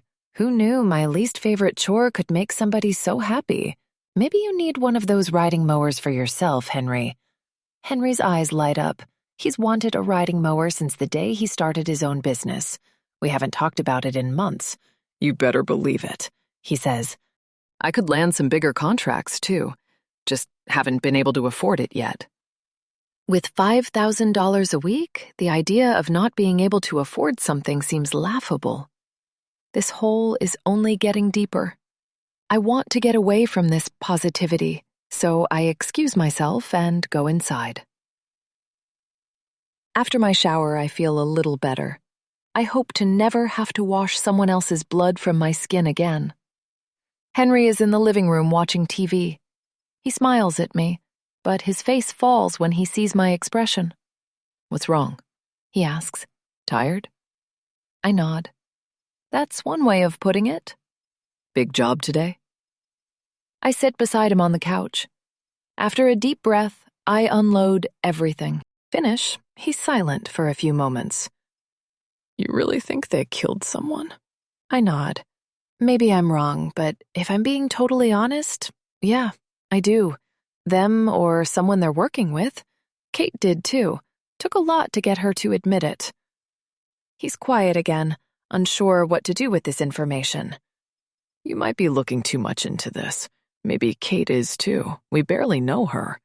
Full of instant heat, my blood pressure rises.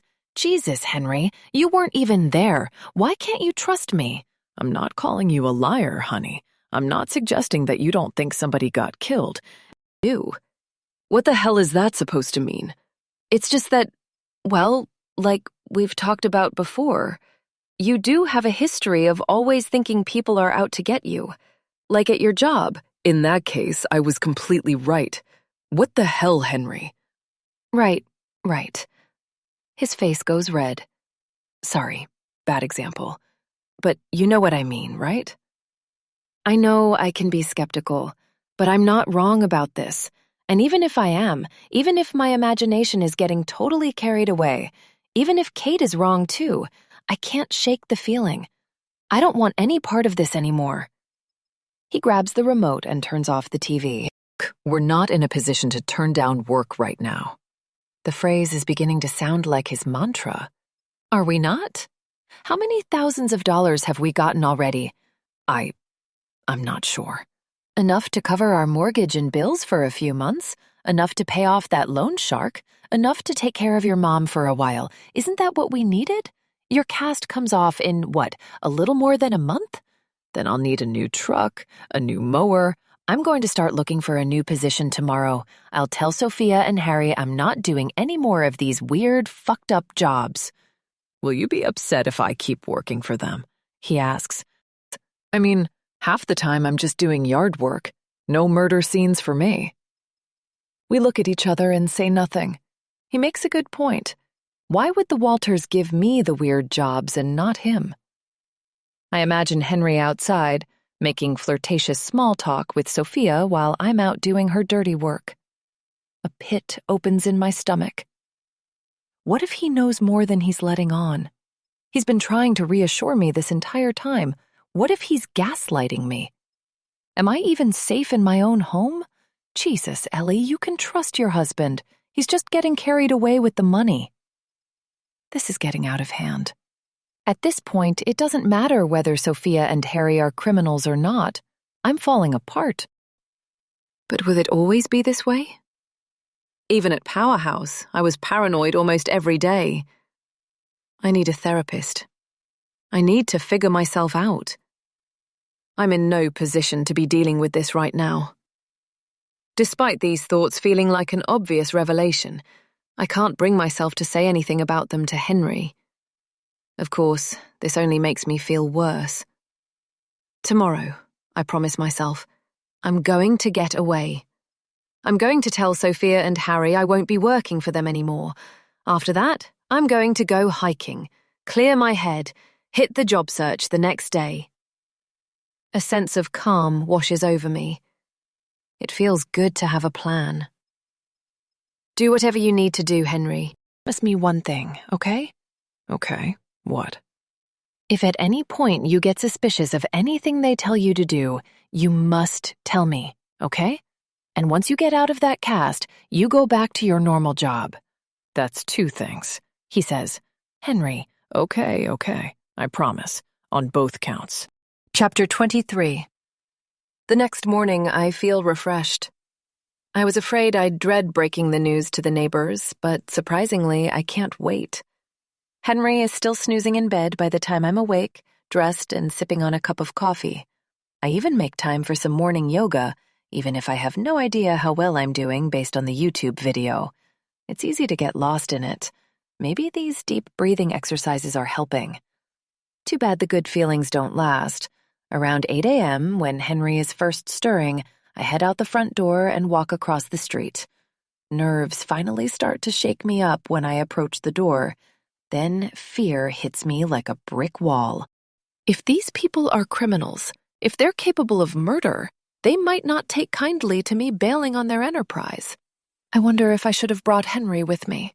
No, I'm not sure he'd back me up. I just have to go for it. It doesn't take long for them to answer my knocks. Sophia opens the door, looking annoyingly well put together for the hour. Morning, Ellie. You're here early. Hi, I say. Come in, she says. Got an interesting job for you today. Want some coffee? Sure. I follow her into the kitchen, where we take a seat at her handcrafted oak table. She hands me a mug, and I blow across the top. Today's job, she begins, but I cut her off. I don't want to hear it. Actually, I need to talk to you about something first. She sips her scalding coffee, then recoils at the burn. Oh, okay. What's up? I don't think I can work for you anymore. The room becomes so silent, I can hear the hum of a lawnmower from another house down the street. Oh, I'm sorry to hear that, Ellie. She speaks slowly, chooses her words carefully. Do you mind telling me what's wrong? In her pink blouse and bright red lipstick, she looks nothing like a criminal. She looks like she's on her way to a shift as a cocktail waitress. For a moment, I consider abandoning my plan. Then the moment passes, and my conviction returns. The jobs, I say. They make me uncomfortable. Her face remains stoic. Uncomfortable? Well, that certainly isn't my intention. Can you be a little more specific? Those girls I picked up for you, I say. Those weren't your college friends, were they? She hesitates. No, Ellie, they weren't. I'm sorry for lying, but I had a good reason. Were they prostitutes? She glances away. Yes, they were. I didn't want to tell you for obvious reasons. So you tricked me into committing a crime. It was hardly a crime. All you did was give them a ride. I promise you, those girls love what they do. They were when we offered to fly them out. Why did you fly them out? That's my personal business. You tricked me. I think I deserve to know. She starts and stops twice. Not that it should matter to you, but Harry and I have an arrangement. He enjoys certain extracurricular activities, and I tolerate them. That doesn't bother you? Honestly, no. I'm not the jealous type. Besides, it's just physical. I'd rather it purely be sexual than have him fall in love with someone else. At least working girls don't try to convince him to divorce me and marry them instead. And Harry makes so much money that the cost is barely noticeable. Why did you have me take them so far away? Why not here? Just because I tolerate Harry's philandering doesn't mean I want it happening in my own house. And to be honest, I didn't want to see them. I may not be the jealous type, but I'm only human. This is a bit of a hiccup. I have a hard time imagining why Harry would want to cheat on such a gorgeous woman, but what do I know? Men can be selfish pigs. And it wasn't really cheating. Not every couple is monogamous. What about the second job? I ask. The fertilizer thing. What about it? Those bags. I looked in one. That wasn't fertilizer. It was cocaine, right? Her face flushes. Cocaine? Jesus, I hope not. I'll have to ask Harry about that. Look, for all I know, that was fertilizer, but I wasn't there. What made you think it was cocaine? I looked at it. It was a white powder. Okay, but what made you care to look? It was in these little baggies. Just didn't seem like something you'd put fertilizer in. And what would fertilizer normally go in? I don't know. Bigger bags? Sophia crosses her arms and moves backward in her chair. And a giant stash of cocaine wouldn't? I say nothing. My heart is pounding in my chest. Look, is it possible you just thought it looked like cocaine because you were expecting it to? I don't know what fertilizer looks like, but it very easily could be a white powder, right? My tongue feels like it's made of rubber. And I suppose you thought that pig's blood was human blood, right? Kate, she thought it was too. She takes a long sip of her coffee and looks away. I think you're right, Ellie. I think it's best if you don't work for us anymore. I don't appreciate these accusations, and frankly, I think you might need some kind of psychiatric help. I don't think these assumptions are normal. I especially don't appreciate you putting these thoughts into Kate's head. Her life has been difficult enough already. My hand begins to tremble, so I put my coffee cup down. You don't know me. You're right, she says. I clearly don't.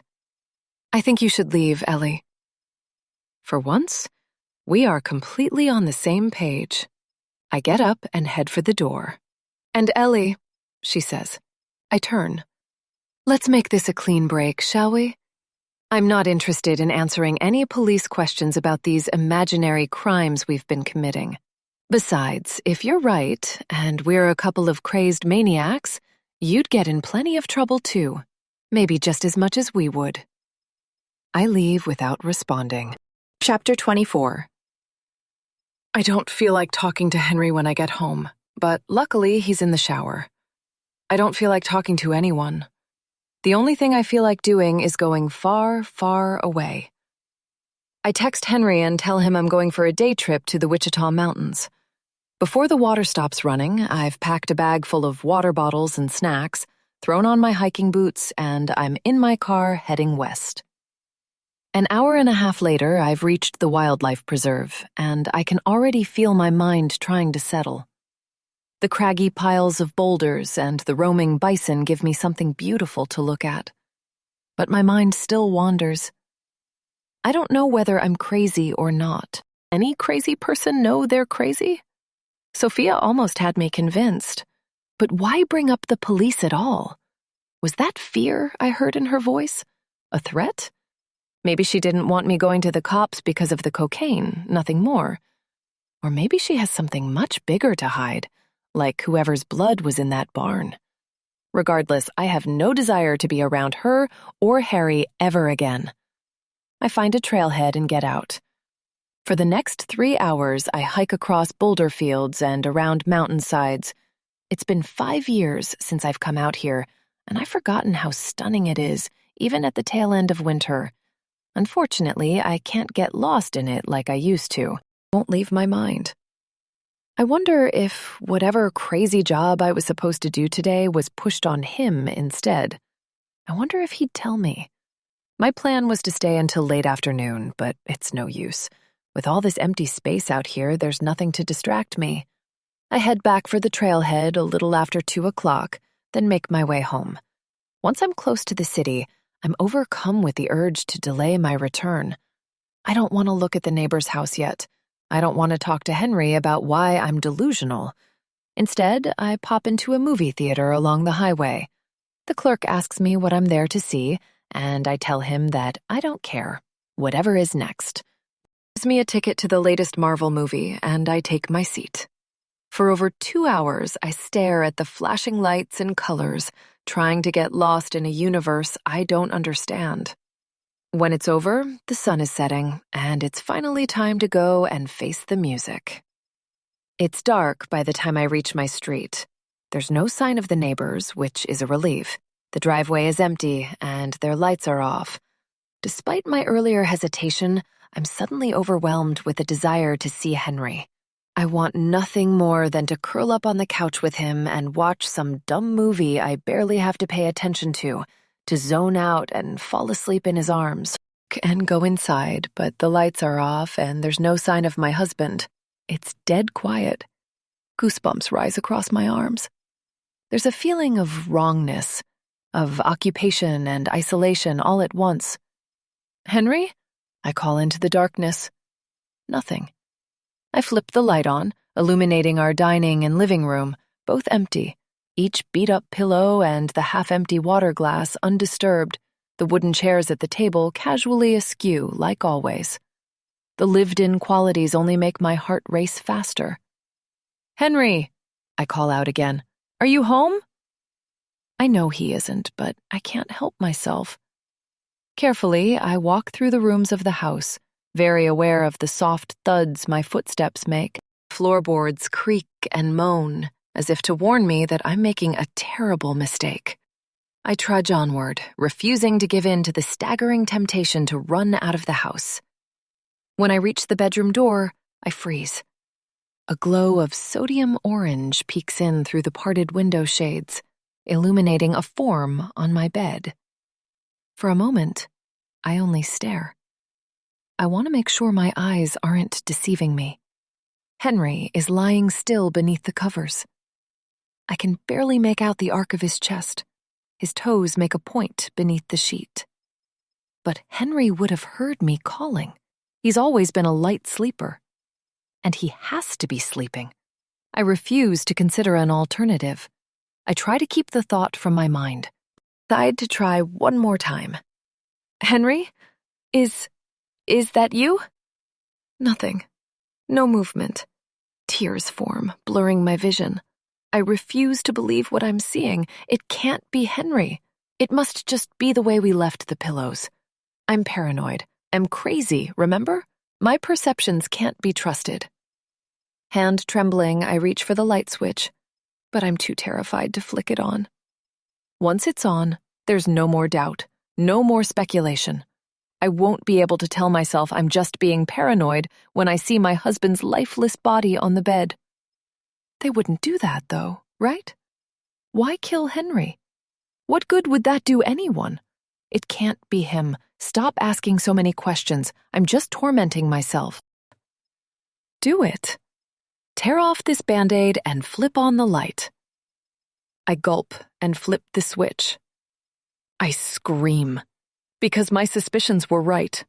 Almost right, anyway. There's a body in my bed, and it's a man. But it isn't my husband. Chapter 25. I don't know how long I stand in the doorway, not moving, not breathing. It isn't until I feel a burning sensation in my lungs that I remember I'm physically there, that I haven't dissociated from my body and I'm not watching this from the seat of a movie theater. Then the air comes gasping out in big heaves. This can't be real. I'm misinterpreting reality somehow. It's Hoskins. My legs feel like they're made of jelly. I take 2 steps toward him, but I don't know why. I shouldn't touch him, right? He's obviously dead. But I must do something. Until I touch him and make sure my eyes aren't deceiving me, he exists in some other plane of reality. I'm just hallucinating. Pull back the covers to reveal more of his body. He's wearing his suit, but there are 2 huge gashes across his torso, one of which looks extremely deep. His blood is mostly dried, but he doesn't look like he's been dead long. There's another gash along his neck, and I wonder if that was the final blow. My thoughts are racing at 1,000,000 miles per hour, and I have to slow them down if I'm going to process this. It's Sophia and Harry. It must be. Who else? But why? I told Sophia about him, but even if she's upset with me quitting, this is absolutely insane. Could this possibly have to do with those jobs? I reach into my purse and find my cell phone, then dial Henry. For several long, agonizing seconds, I wait for the sound of the only voice that might help me feel the slightest bit calmer about this, that might help me understand. As far as I know, Henry was home all day. Hi, you've reached Henry Walker of Walker Lands. Fuck. I hang up and immediately dial again. 2 more times. Nothing. I try once more, and it goes straight to voicemail. His phone has either died, or somebody turned it off. He charges his phone every night, and there's no way the battery would drain that quickly. Henry, where are you? I say the words quietly, lips trembling, as if I'm afraid Hoskins will hear me. With a muffled scream, I throw my phone across the room, where it hits the wall and tumbles to the ground. I sit on the floor, burying my face into my knees. I cry, starting with tiny sniffles that soon become full-on wails. I need to let this all out. After what feels like hours, the sobs fade away and I'm left a little steadier. But I still have no idea what to do. His eyes are open. He's staring blankly at the ceiling. Horrifying though it is, I look at him again. That's when I notice the piece of paper sticking out of his suit pocket. Palms sweating, I pull it out and unfold it. It's a printed-out screenshot of a text log, one that features my name and phone number, even though I have no memory of the conversation.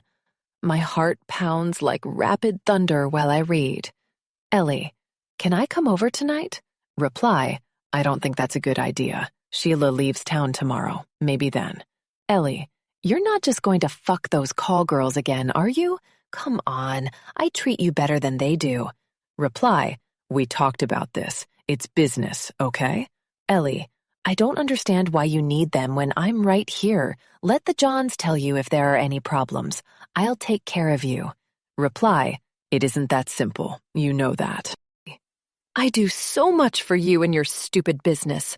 Can you imagine if Henry found out? Reply, I know you do, baby. I'll make it up to you. Ellie, I could ruin you. You know that, right?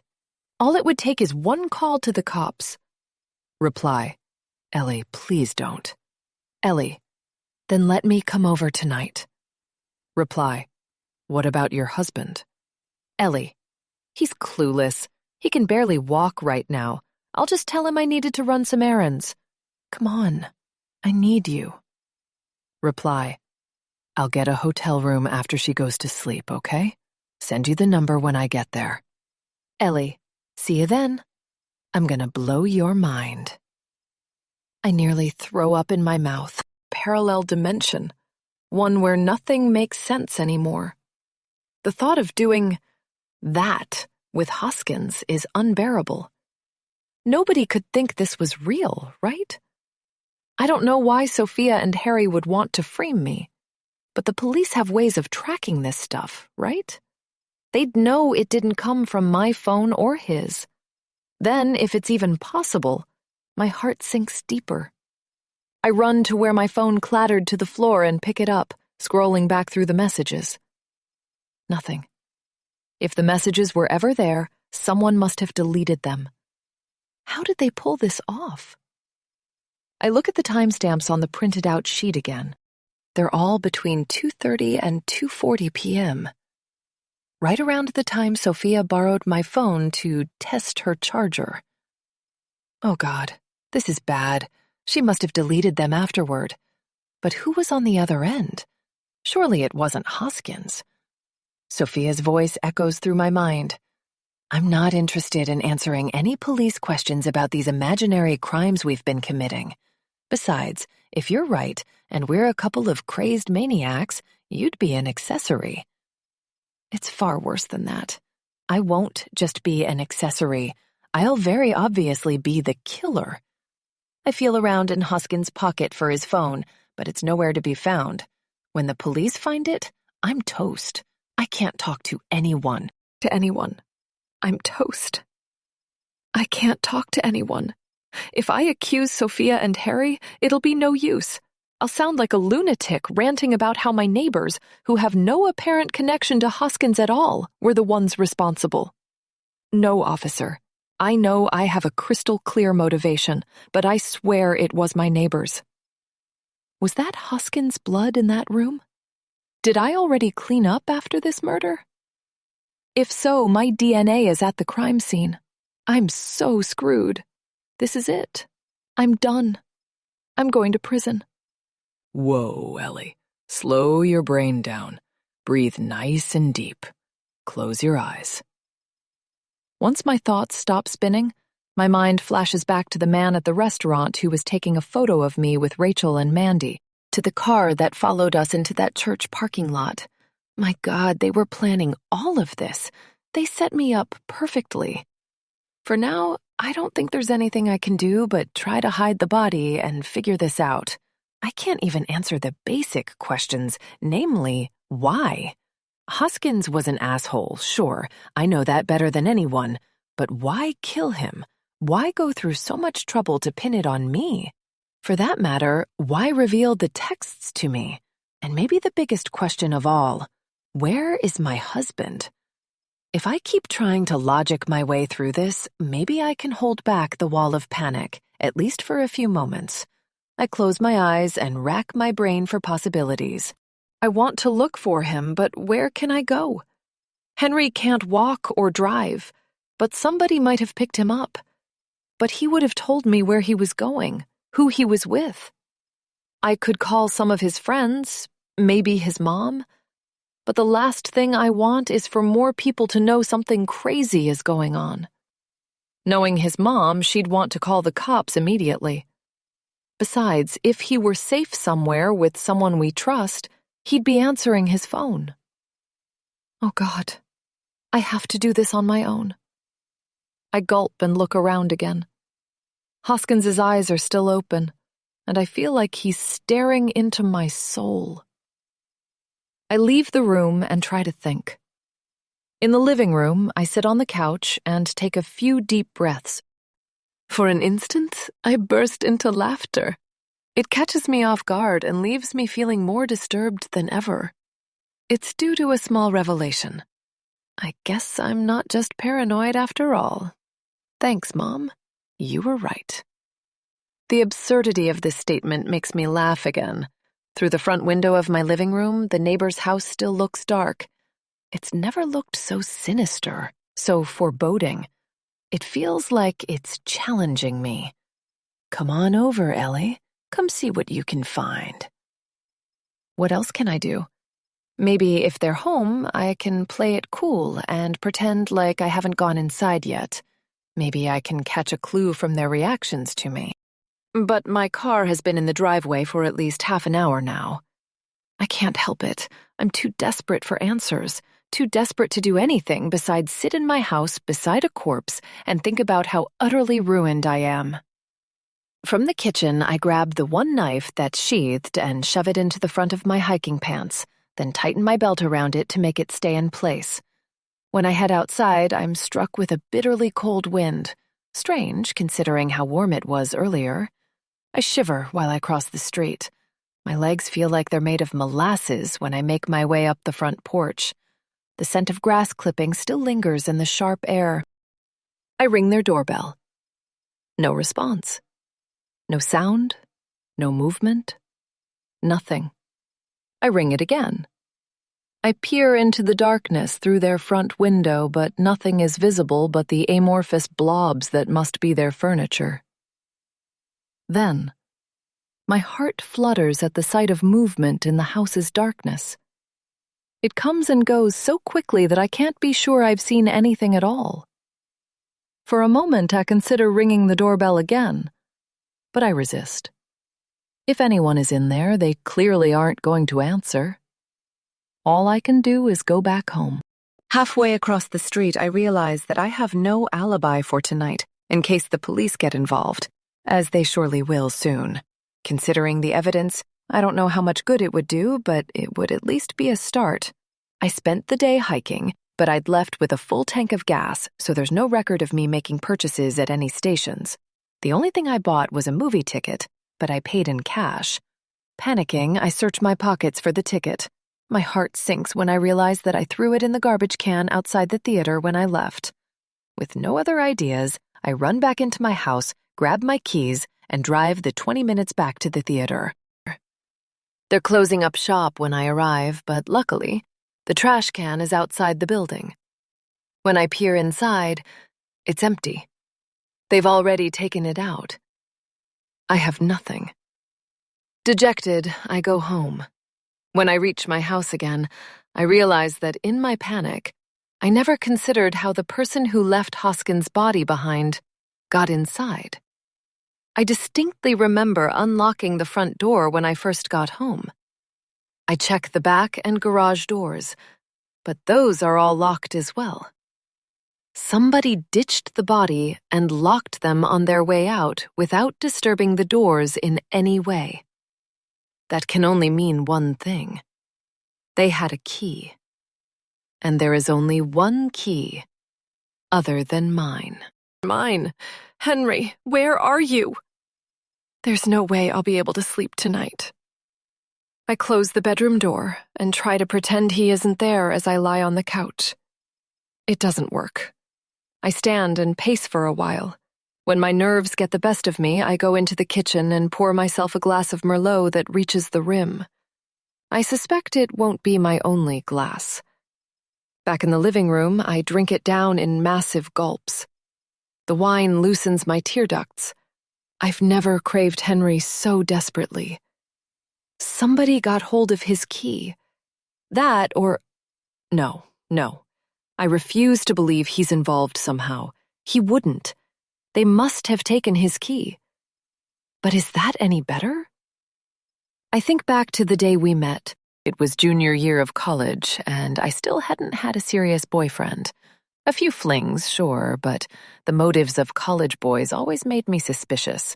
So many of them were just trying to get another notch on their headboards. He was working for the university then, mowing lawns outside the architecture building. I saw him so many days on my way to class, grinning and sweating while music blasted from his headphones. I was the one that made the first move, asking him what he was listening to. His grin got bigger when I talked to him, and instead of telling me anything, he just let me listen to his headphones. some obnoxious pop-punk band. There was something so endearing about the way he looked at me, something so honest and unpretentious. It made my heart sing. I lied and told him I liked it. It was so easy to trust him, so natural. It made no sense considering my history, but I tried to never question it. Any suspicious thoughts about him philandering or being dishonest left my brain as soon as I could push them out. But why, exactly? Was I so desperate to not end up like my mom that I trusted him just to prove something to myself? No. Henry and I have been together for over 10 years. He's proven his trustworthiness to me time and time again. Right? A few years ago, I watched a documentary about Jeffrey Dahmer. Some of his closest friends and colleagues thought he was so charming and handsome, so friendly and smart. They were surprised when they found out who he really was. Jesus, Ellie, you're getting paranoid again. Yeah, that might be true. But if I've learned anything today, it's that sometimes paranoia is justified. Chapter 26. When I wake up on the couch, several moments go by when I'm too sleepy and hungover to remember my husband is missing and there's a dead body in my bedroom. I stagger to my feet from the couch, holding my head and feeling dizzy. I want so badly for it to have been a dream. I want to walk into the bedroom and see Henry lazily lounging on the bed, smiling, bleary-eyed, and asking why I never came to bed last night. Before I can overthink it, I head to the bedroom and look inside. Hoskins is still there, his dead, vacant eyes staring at nothing in particular on the wall. He looks like he's been dead for a while, and surely the stench will be coming soon. I need to get him out of here, but I don't know how, and I sure as hell don't want that on my computer's search history. On the floor by my feet is my phone, which I realize I haven't checked since I tossed it away last night. The battery is low, but there are no missed calls. Of course not. There is, however, one new text message from Hannah. Hey, I forget, do you just have a peanut allergy or is it all nuts? Susan wants to know for a recipe she's working on. Damn, I completely forgot our plans. They seemed so important a few days ago. A part of me wants to call her and tell her everything, but I can't put her in that position, not with how guilty I look. If she gets involved, I'm putting her in danger too, and I can't do that. Not yet, anyway. I respond. Just peanuts. Everything else is fine. Back in the living room, I check to see if Sophia and Harry have returned. There's still no sign of cars, and I see no movement inside from this far away. A part of me wants to go investigate again, but I know it'll do me no good. I don't want to be near the place. Panic is coming on again. Palms sweating, gut clenching. Sobs are coming. Hysteria. Misery. Despair. God, how I need Henry right now. Push it back, Ellie. Do something. Anything. I center myself, channel the emerging hyperventilation into steady breaths. What I need to do first is get John Hoskins's corpse out of my house. This is going to be difficult. I grab my car keys from the dining room table and head outside. I back my car into the garage, then close the door behind me. There are some old tarps wadded up in the corner from a past camping trip, so I drag them inside behind me. Once I'm closer to Hoskins's body, the smell becomes apparent. It isn't a full-on death stench, but it's more pungent than it was last night. I wonder how long it's been since he died. If that was his murder scene we were cleaning up, it's been 2 days. Also possible he was frozen or kept somewhere cold for some of that time. Maybe I should do a quick web search to find out how long bodies take to start smelling, but I don't want to risk it. That search engine history would be a hell of a piece of evidence. Before I try to move Hoskins, I grab a large garbage bag from the kitchen and stuff the top sheet and duvet inside. Then I lay the tarp down on the side of the bed he's not occupying. The odor is getting to me, so I try to breathe shallowly through my mouth and continue. He's heavy, even more than I was expecting considering how thin he is. I shove with everything I've got to roll him onto the tarp. flesh mixed with the acrid scent of decomposition nearly makes me vomit. Once he's where he needs to be, I wrap the rest of the tarp around him. It keeps flopping open, so I go back to the garage and fumble around until I find a few bungee cords.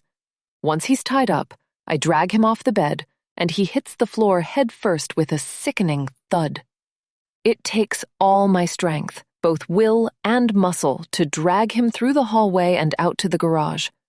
Getting him up into the back of my SUV is even harder. By the time he's enclosed in the back seat, I'm exhausted, muscles aching, breath heavy. For a moment, I'm overwhelmed and want to break down again. But I fight through it. It isn't going to help anything. I go back inside, grab another trash bag, and stuff all the remaining sheets into it. The 2 bags go into the back of the SUV next to Hoskins. When the back door of the car is shut, I replace the sheets on the bed. If I knew how whoever left him here got in, I could check for blood or residue on the path between that door and the bed.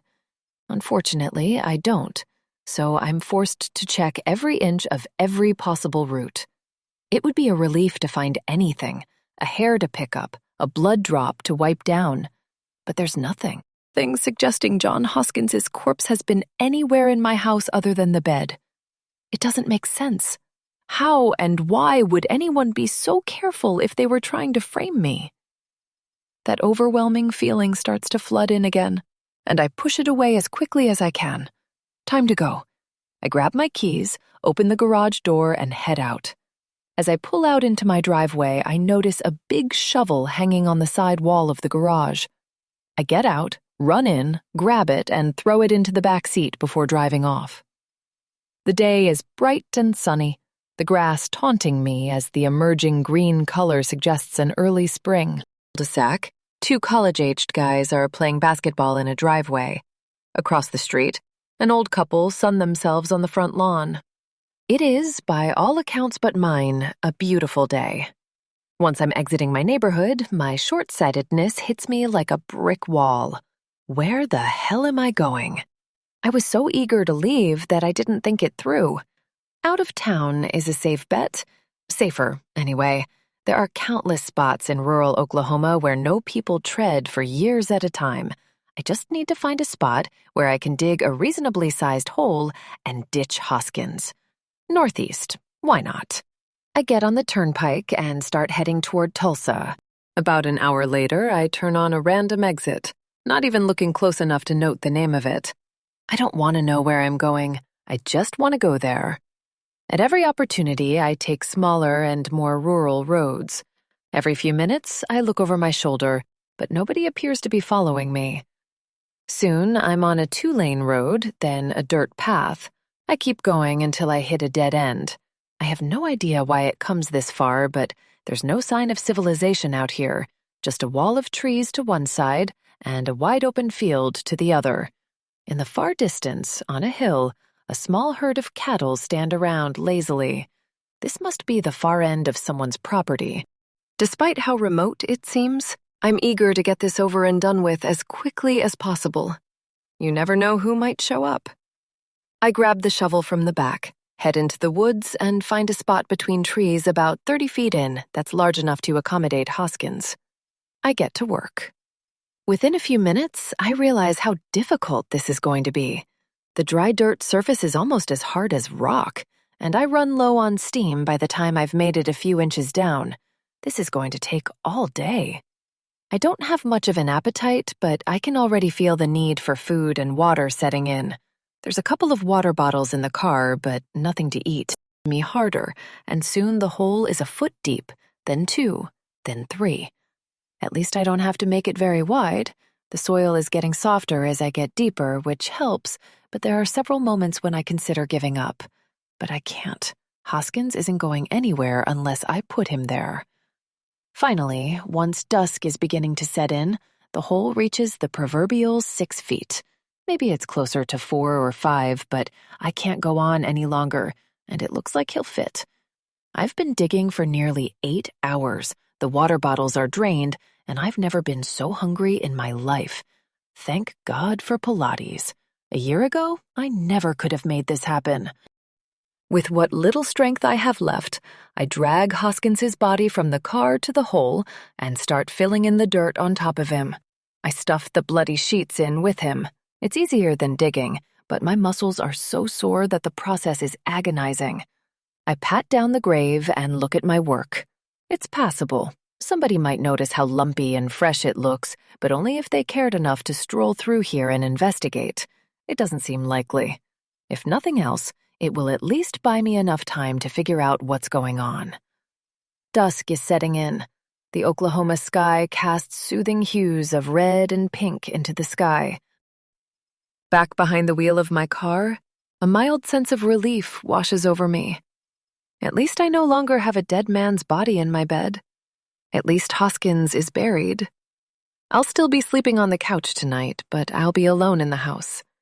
I can't wait to collapse as soon as I get home. That relief is short-lived, however, because I'm blinded by headlights coming down the road behind me.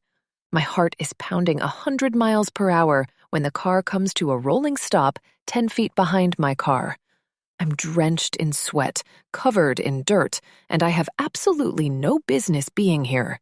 I'm going to have to come up with an excuse quickly. And what if it's the police?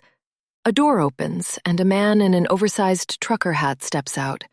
He's wearing overalls and smoking a cigarette, which he stomps out on the ground as he approaches. At least he isn't a cop. I roll down my window and put on my best innocent face. He speaks with a rural accent. "Hey there, Missy. You lost?" Deep breath. "Yeah, God, so lost. You live around here?" "Yup," he says. "Up over that there hill. You're on the edge of my property." I'm too afraid to look him in the eyes, but there's something familiar about him.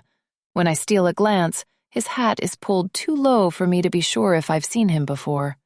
Judging by the salt and pepper beard and lack of wrinkles, I'd guess he was in his late 30s or 40s. Don't be silly. Why would you have seen this farmer before? "Sorry," I say. "Didn't mean to intrude. I was out visiting a friend near Tahlequah and tried to take a shortcut back to the main highway. It didn't go too well. Doesn't have service for some reason." "You been out in the mud all day?" he asks without a touch of humor. "Hiking," I say. I'm kind of a klutz. There's a long silence, punctured only by the steady creaking of crickets. "Out that way about 2 miles, hang a left, then hang a right about 1 more mile down. That should get you back to the turnpike." Thank you so much. I try to muster as much genuine enthusiasm as I can. I was going to have to spend the night out here if you didn't come along. "You be careful out here, man. Don't want people to think you're up to anything suspicious." Ice floods my veins. "Will do. To head straight home." He tips his hat and heads back to his car. After an agonizing minute, he reverses and heads back to the main road. A part of me wants to stay and dig up Hoskins, take him somewhere else. Maybe he's just a suspicious local, but I can't shake the feeling of familiarity. Am I just paranoid about everyone I see now? The whole world can't be conspiring against me. But I obviously can't stay. I have to go home and hope for the best. I don't have the strength to do anything else. It's dark by the time I get home, and all I can do is go inside, take off my dirty clothes, shower, and fall onto the couch. My stomach hurts from lack of food, and though I still don't have much of an appetite, I force myself to eat some leftover chicken from the fridge. I then try calling Henry again, but to no surprise, his phone is still off.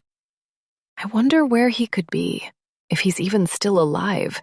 No, he has to be alive. I can't bear the thought of him dying. But if he's alive, he's captive somewhere, possibly hurt and afraid. I must find him. What would happen if I reported him missing? Would that case somehow tie into Hoskins?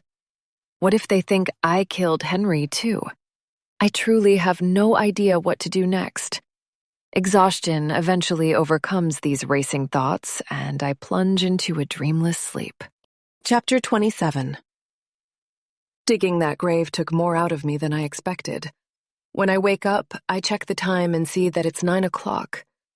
I've been asleep for over 10 hours.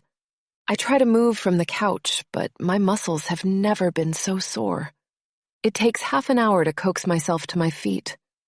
I stagger into the kitchen and gulp down 2 glasses of water. The fog in my brain clears a little, but I still feel awful. When I return to the couch, I look at my phone. One more call to Henry. I know it's useless, but I have to try. Then I can think about going to the police. The phone goes straight to voicemail once again, but I'm interrupted by the doorbell. Someone is standing just outside. The figure's amorphous frame fills up most of the frosted glass. Nobody comes to visit us. This can't be good. I try to take a minute to gather myself, but the doorbell rings again. "Just a minute," I call out. "I'm getting dressed." When I run up to the peephole, I'm greeted by my worst nightmare. It's a cop. Not just any cop. It's Freddie Kimball. Oh, God. Oh, no. My mind races with the myriad of possibilities for this visit. Ultimately, I'm going to have to answer the door. I race into the bedroom, my eyes sweeping the floor to ensure that, yes, there is still no blood or residue of any kind visible. I throw on a t-shirt and shorts, then look at myself in the mirror. My hair is frazzled, no makeup on my face. I look like I just woke up, but I don't think I look guilty of anything. More deep breaths. Be present. I have no idea what Freddie is going to say to me. Each step to the door feels like crossing a mighty, raging river. Finally, I put my sweaty hand on the knob and open it. "Hello," I say, trying to play up my sleepiness. He frowns. "Hi, Ellie." "Freddie," I say, trying to look confused. "What can I do for you?" There I was, hoping I wouldn't have to pull you over again. And now I'm at your door. What are the chances? I don't know how to respond to this, so I give him a very forced laugh. "I'm investigating a missing person that I believe you're familiar with. I take it you know a Mr. John Hoskins?" He's all business now, barely recognizable as the man from the other day, if not for the uniform. "Yeah," I say, allowing for a pause. "He's my boss. I've been away from work for the past week, though. He's missing?" Unfortunately so, he says. He was last seen leaving his office on Thursday night. "Oh my God," I say, hoping I sound sincere. "That's awful." How well did you know Mr. Hoskins? I hesitate. There's no way of knowing if he's seen the texts yet. I'm willing to bet Sophia and Harry put them somewhere where the police could find it. Or maybe they just left the text log to get me to fess up to something I haven't done. I decide to play dumb. Well, personally, not that well. Obviously, I saw him at work every day, but to be honest, we didn't get along. I'm hoping this admission wins me some honesty points. Sure, it may contribute to my motive, but my disdain for Hoskins is hardly a secret. Anyone at the office could have suggested we were at least a little cold to one another. He stares at me, like he's waiting for me to go on. So your relationship with Hoskins started and ended in the workplace. Damn, he might already know, but I've already committed. Yes. The reason I ask, Mrs. Reason I'm here, is that I have reason to suspect that might not be the case. More ice in my blood. I do my best to keep a straight face. Can you please elaborate on that? I know you're married, Ellie, and I know that John Hoskins is a married man. I'm not interested in turning your life upside down. I normally wouldn't pry into these kinds of things, but in this case it seems necessary. Again, he waits for admission. He must think I'm just afraid to admit I was having an affair. What exactly are you accusing me of, officer? I immediately regret my word choice of accusing. No need to stoke this fire. I'm not accusing you of anything. Tip that you and Mr. Hoskins were having some sort of extramarital relationship. A tip? He hasn't seen the texts yet. Sophia and Harry must be waiting until I deny it to drop that bomb. Absolutely not, officer. Freddie, You can call me Freddie, Ellie. Freddie, I'm sorry to hear that Hoskins is missing, but I promise you, I would not show that man affection if it would cure cancer. To be honest, I hate him. Once again, regret overwhelms me. By the time the words leave my mouth, I realize I've played right into Sophia's and Harry's hands. These are the exact words a scorned lover would use. There's a very thin line between love and hate, Miss. Who accused me of this? I'm not at liberty to say. Please, you have to tell me. I want to clear this up. I literally can't, he says. The tip was anonymous. That's a cruel trick, I say.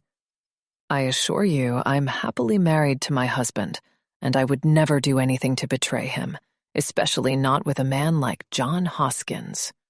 He nods, but I can tell he's far from convinced of my innocence.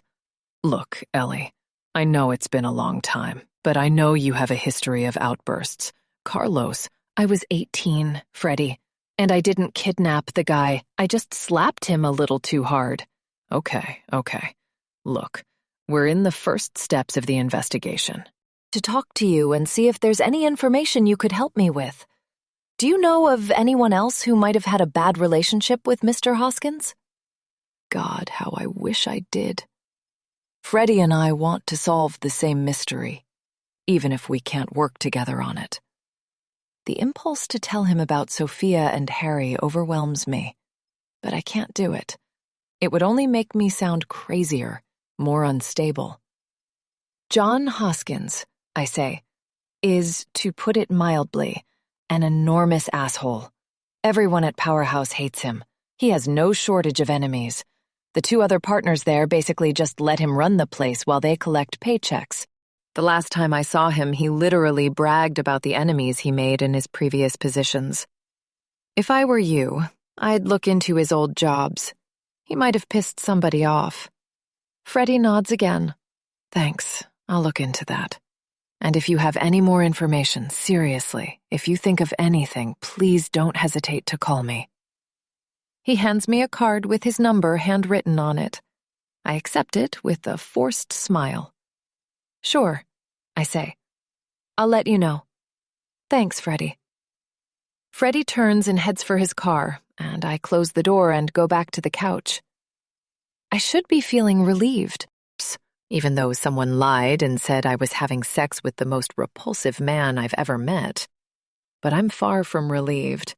Any minute now, the cops are going to find his phone. Then I don't want to know what happens next. If I'm going to figure this out, I need to keep their plan straight in my mind. Frame me as a scorned, neglected lover on the side. We had a work romance he cut short. I've been helping him somehow with his business. He's been seeing other women, and in a jealous rage, I murdered him and hid the body in some shallow grave outside town. Then, more panic. His business. Was he really running a crime ring on the side? Was he running drugs and escorts? I have no doubt that Hoskins dealt heavily with those two vices as a customer. Hell, I've heard him loudly discussing them at work. It wouldn't be out of the question for him to try his hand as an entrepreneur. In fact, it makes a lot of sense. But God, who are Sophia and Harry, and what do they care? Then it hits me. My own words. He literally bragged about all the enemies he made in his previous positions. Try to put myself back in the chair in Hoskins' office a week ago, thinking of what he'd said specifically. How do you think I worked my way to the top of 3 firms? How do you think I landed this position here? I weed out weakness, Ellie. It's what makes me great at what I do. I've made plenty of enemies. It hardly keeps me up at night.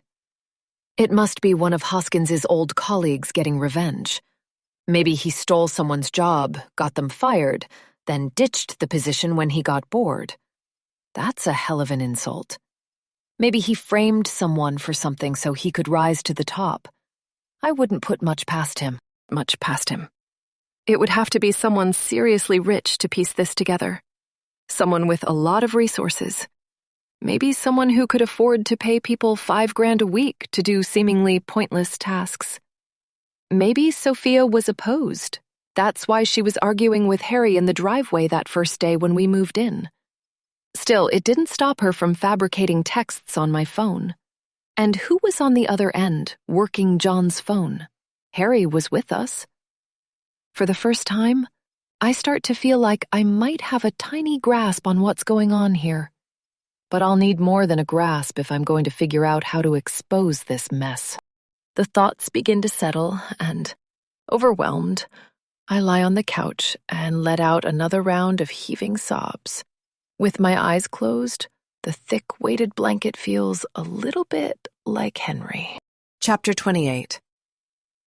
One piece of the puzzle still leaves me totally baffled. The first job. As it all churns in my mind, I pace the living room, which leaves me more stressed than before. The third cup of coffee probably wasn't the best idea. Fetching that glass art was the only task I've done for Sophia and Harry that wasn't obviously illegal in retrospect. I've watched documentaries in the past about how fine art gets used for money laundering, but I have a hard time believing that was the intent. It isn't the art sale itself that's illegal in those cases. It's the deal going on behind the scenes. It wouldn't do much good in framing me. It's as good a place to start as any, and the man's address should still be in my GPS history. Before I leave, though, I do another web search for Harry Walters, just in case. If the guy works in finance, which I doubt, he'll surely have some kind of website, LinkedIn profile, something. The search still comes up dry. There are no shortages of Harry Walters in the world, from car dealers and accountants to athletes and insurance brokers. But none are the man I'm looking for. It must be a fake name, one he'd chosen specifically to match Henry's. Henry Walker, Harry Walters. That was his excuse for opening our mail, after all. With nothing more to guide me, I flip through my GPS history until I find the old man's address, then hit the road. No children are out playing today, no smiling elderly couples sunning themselves. It isn't for the outdoors' lack of trying. Flowers peek at me through their beds as if wondering why they're alone in all this pleasant sunshine. When I crank my air conditioning, the icy chill against my skin feels far more suited to the occasion. Soon I arrive at the old man's house, just as plain as I remember it. It feels like the journey took no time at all, and I wonder if I was under the spell of highway hypnosis. The house doesn't look occupied, but it didn't last time either. The man has a car. He likely keeps it locked up in his garage. I pull into his driveway and make my way past the neglected flower bed where the same mass of pansies lies wilted, like they haven't been watered in weeks. I ring the doorbell and wait. A full minute later, the door swings open, and the sour-faced man squints at me. "I don't want any," he says, his words slurring. He starts to shut the door. "Wait, I'm not here to sell you anything." "What then?" "I was here earlier last week," I say. "I picked up a couple pieces of your art. I just wanted to ask you some questions." He grimaces. "You've got the wrong house." The accusation makes me hesitate, but I'm sure it's him. His beard is unmistakable, and something tells me he's the only one who lives here. "You don't remember me? I came with my husband, and we picked up 2 pieces of glass art. I'm sure it was you." "I'm not an artist." His eyes widen, and I can see vague recognition in them. I glance down to his hand and see a brown liquid in a short glass with ice. It's only 10 o'clock in the morning. No wonder he's struggling to remember me. "Oh, you do remember. I didn't make that stuff," he slurs. "Guy brought it here." "Do you remember his name?" "Didn't give it," he says. "No returns." He starts to shut the door again, but I stop it. "You tell me what happened." He sips his drink, and a little spills out onto the ground beside him. "Why should I help you? I don't know you." "How did the man get you to help him?" It was a stupid question. I already knew why. "Money," he says. 200. I reach into my purse and grab a couple of 20s, then hand them over. He eyes them warily. "Here. All I want to know is how the guy contacted you. Did he come to your house? Liquor store. The man says, Tall, bald guy, maybe 50, fancy suit with a shiny watch. Stopped me outside and said he'll give me $200 if I let him leave some sculptures at my house and let someone else come pick him up. You came the next day. I shudder at his description. There's no way it could have been Hoskins, right? Surely there are other men who meet that description. It isn't that specific. Was he really skinny? The man shrugs. I guess. Wasn't fat. Did he follow you over here? He nods. Put those weird-looking things in my living room. Told me not to answer any questions. Loyalty clearly isn't high on the man's list of priorities. What kind of car did he drive? He thinks. I don't remember. Black, I think. Maybe a sedan, I don't know. Can you remember anything else? He shakes his head. That all? Yeah, thanks. He shuts the door in my face as he takes another drink. Paid off. Nothing more.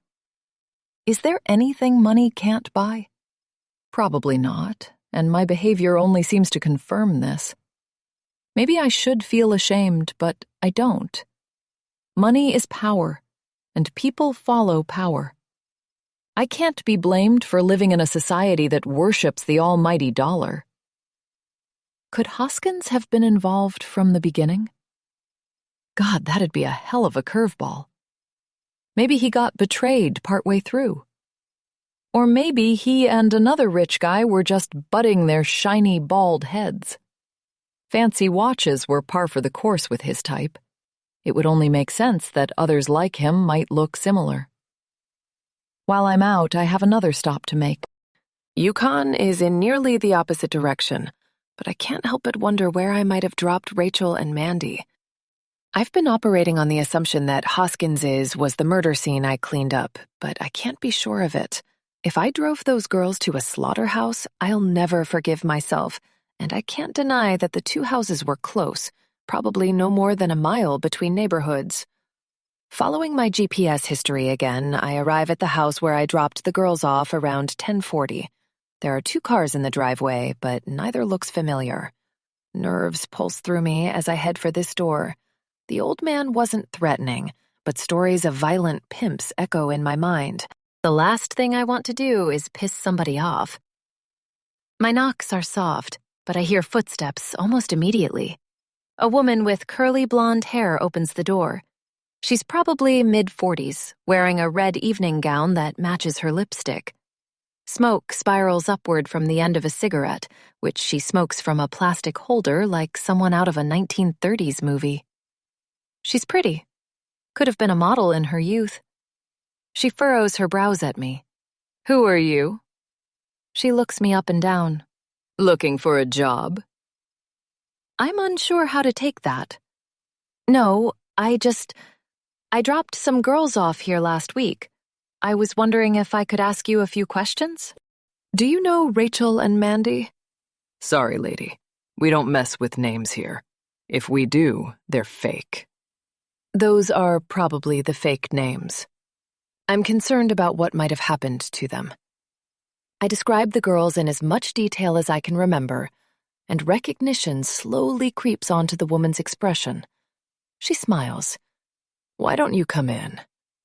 She leads me to a living room, and I swear I'm stepping into the 1970s. Wood paneling lines the walls, strips of white wallpaper are yellowed by tobacco smoke. There are two large couches that look like they're made of red velvet. An orb-shaped yellow lamp casts a sepia glow on everything. I sit on one couch, and the woman sits across from me. Through the walls, I hear the muffled moans of a woman who is either a great actress or truly enthusiastic about her work. We get a lot of girls through here, she says. I try to look after them as best I can. Why are you worried about those two? I hesitate, wondering how much I ought to explain. Best to keep it simple. I was doing a favor for a friend, I say. She asked me to bring them here and didn't say why. She takes a long drag from her cigarette. If it's the girls I'm thinking of, they were only here one night. I think one of them mentioned being flown in for the occasion. The client showed up a few hours after they did. Can't say he was all that friendly, but the girls didn't seem to mind. They all three left together after an hour. What did the client look like? Look, we pride ourselves on discretion here. She takes another drag of her cigarette. For obvious reasons. Tall, bald guy with fancy clothes, probably a suit. I will neither confirm nor deny that. In the room behind the wall, the cries of pleasure grow louder. Look, I have reason to believe that man is dangerous. Was dangerous, but I don't need to add that. If you just tell me if it seems like the guy I'm looking for, that's all I need to know. She hesitates again. A man gives a loud grunt from the other room. Semblance to your description, yes. I stand up. Thanks, that's all I need. Unless you have any idea where they went. She shakes her head. As I said, I pride myself on discretion. The faint rustles of clothing make their way through the walls from the other room, and the woman nods toward the door.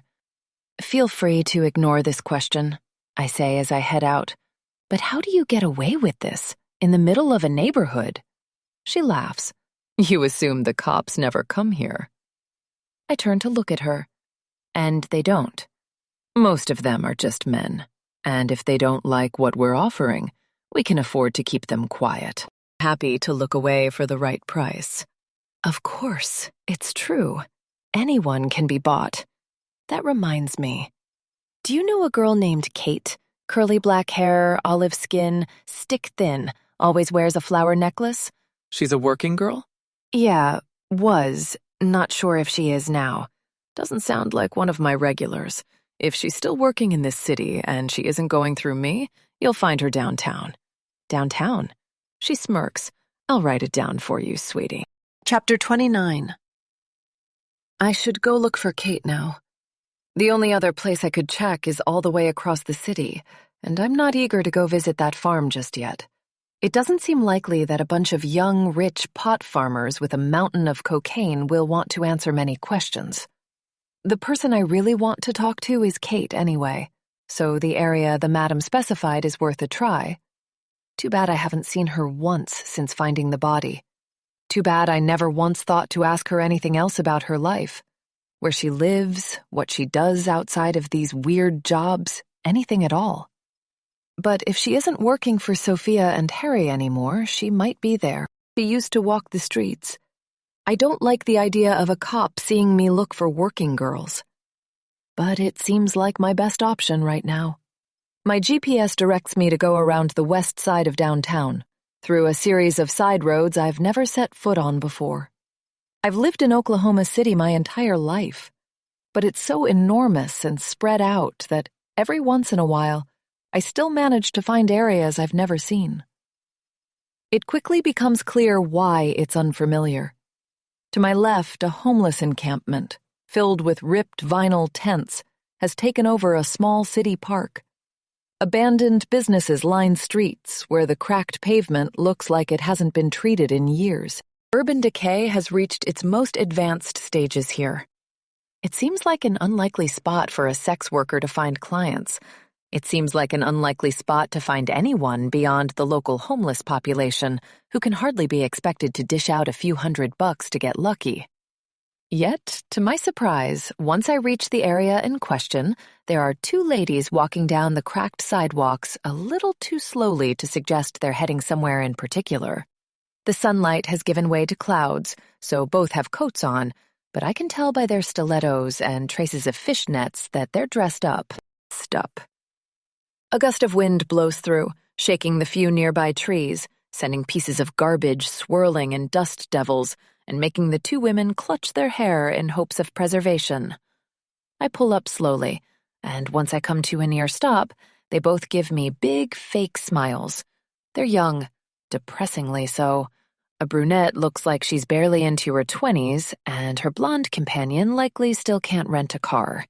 I smile back, but once they see my face, their smiles fade in favor of confused stares. I'm probably not their typical clientele. They look at each other, and the brunette shrugs. They approach my car. "Hi there," the blonde says. "You lost?" "No," I say. "Looking for a woman." The brunette laughs.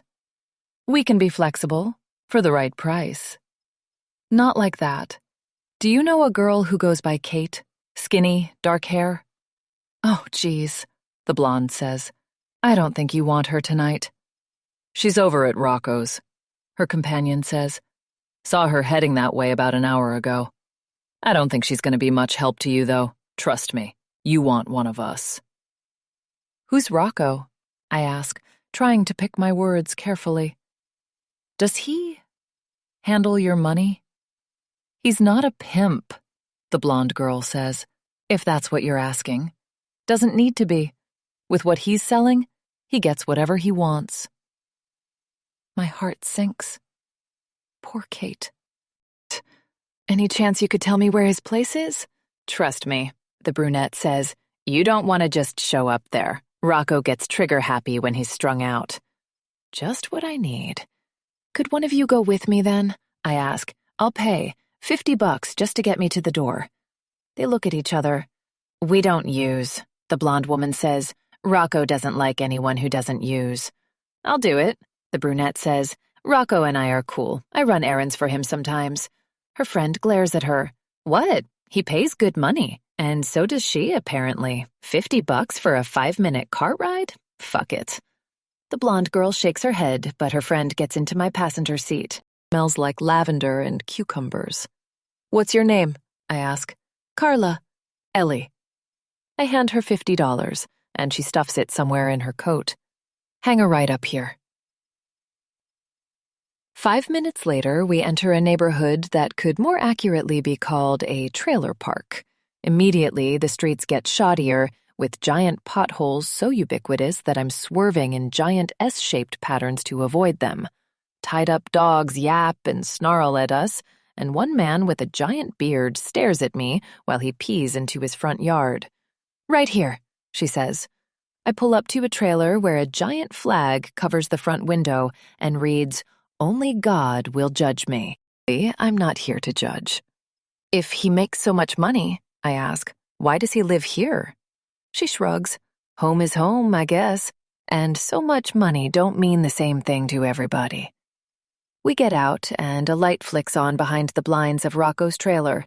The screen door flies open, and a stick-thin, shirtless man sticks his head out. Hey, Rocco, Carla says. Kate still here? Maybe, he says, lighting a cigarette. Who's that? I'm Ellie, I say. I'm just looking for Kate. I need to talk to her. He glances inside. Kate, get up. Somebody's here for you. Get her the hell out, quick. I hear a soft moaning from inside. A moment later, Rocco helps Kate outside. She looks like hell. Her eyes are bloodshot and sunken in, her clothes dirty. She's barely recognizable. She squints at me, wobbling a little. Ellie, what the hell? I approach her. Now she is finally able to stand on her own. Rocco steps aside and goes to chat with Carla in hushed whispers. Hey, Kate, I say. I was wondering if you've seen Sophia or Harry recently. Ugh, she says. Them. At least we're on the same page. Look, I need to find them. If you could just tell me when the last time you saw them was, I'd appreciate it. She slurs her words as she speaks. That bitch Sophia was supposed to pick me up yesterday morning. Came. You're not using again, are you? What do you care? I care, Kate. I'm just drunk if you gotta know, she slurs. Rocco's not gonna get me on that other shit again. I won't let him. Interesting. If Kate was supposed to work yesterday, maybe Sophia and Harry's plan didn't go off without a hitch after all. Maybe they had to make a move early when I quit unexpectedly. The thought gives me a little hope.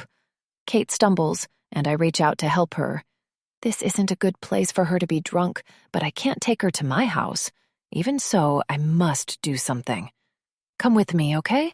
I'm going to put you up in a motel for the night. She glares. I'm not taking no for an answer. Don't worry. I'll pay. Ugh, fine. I lead her to my car, and she almost trips when she steps in.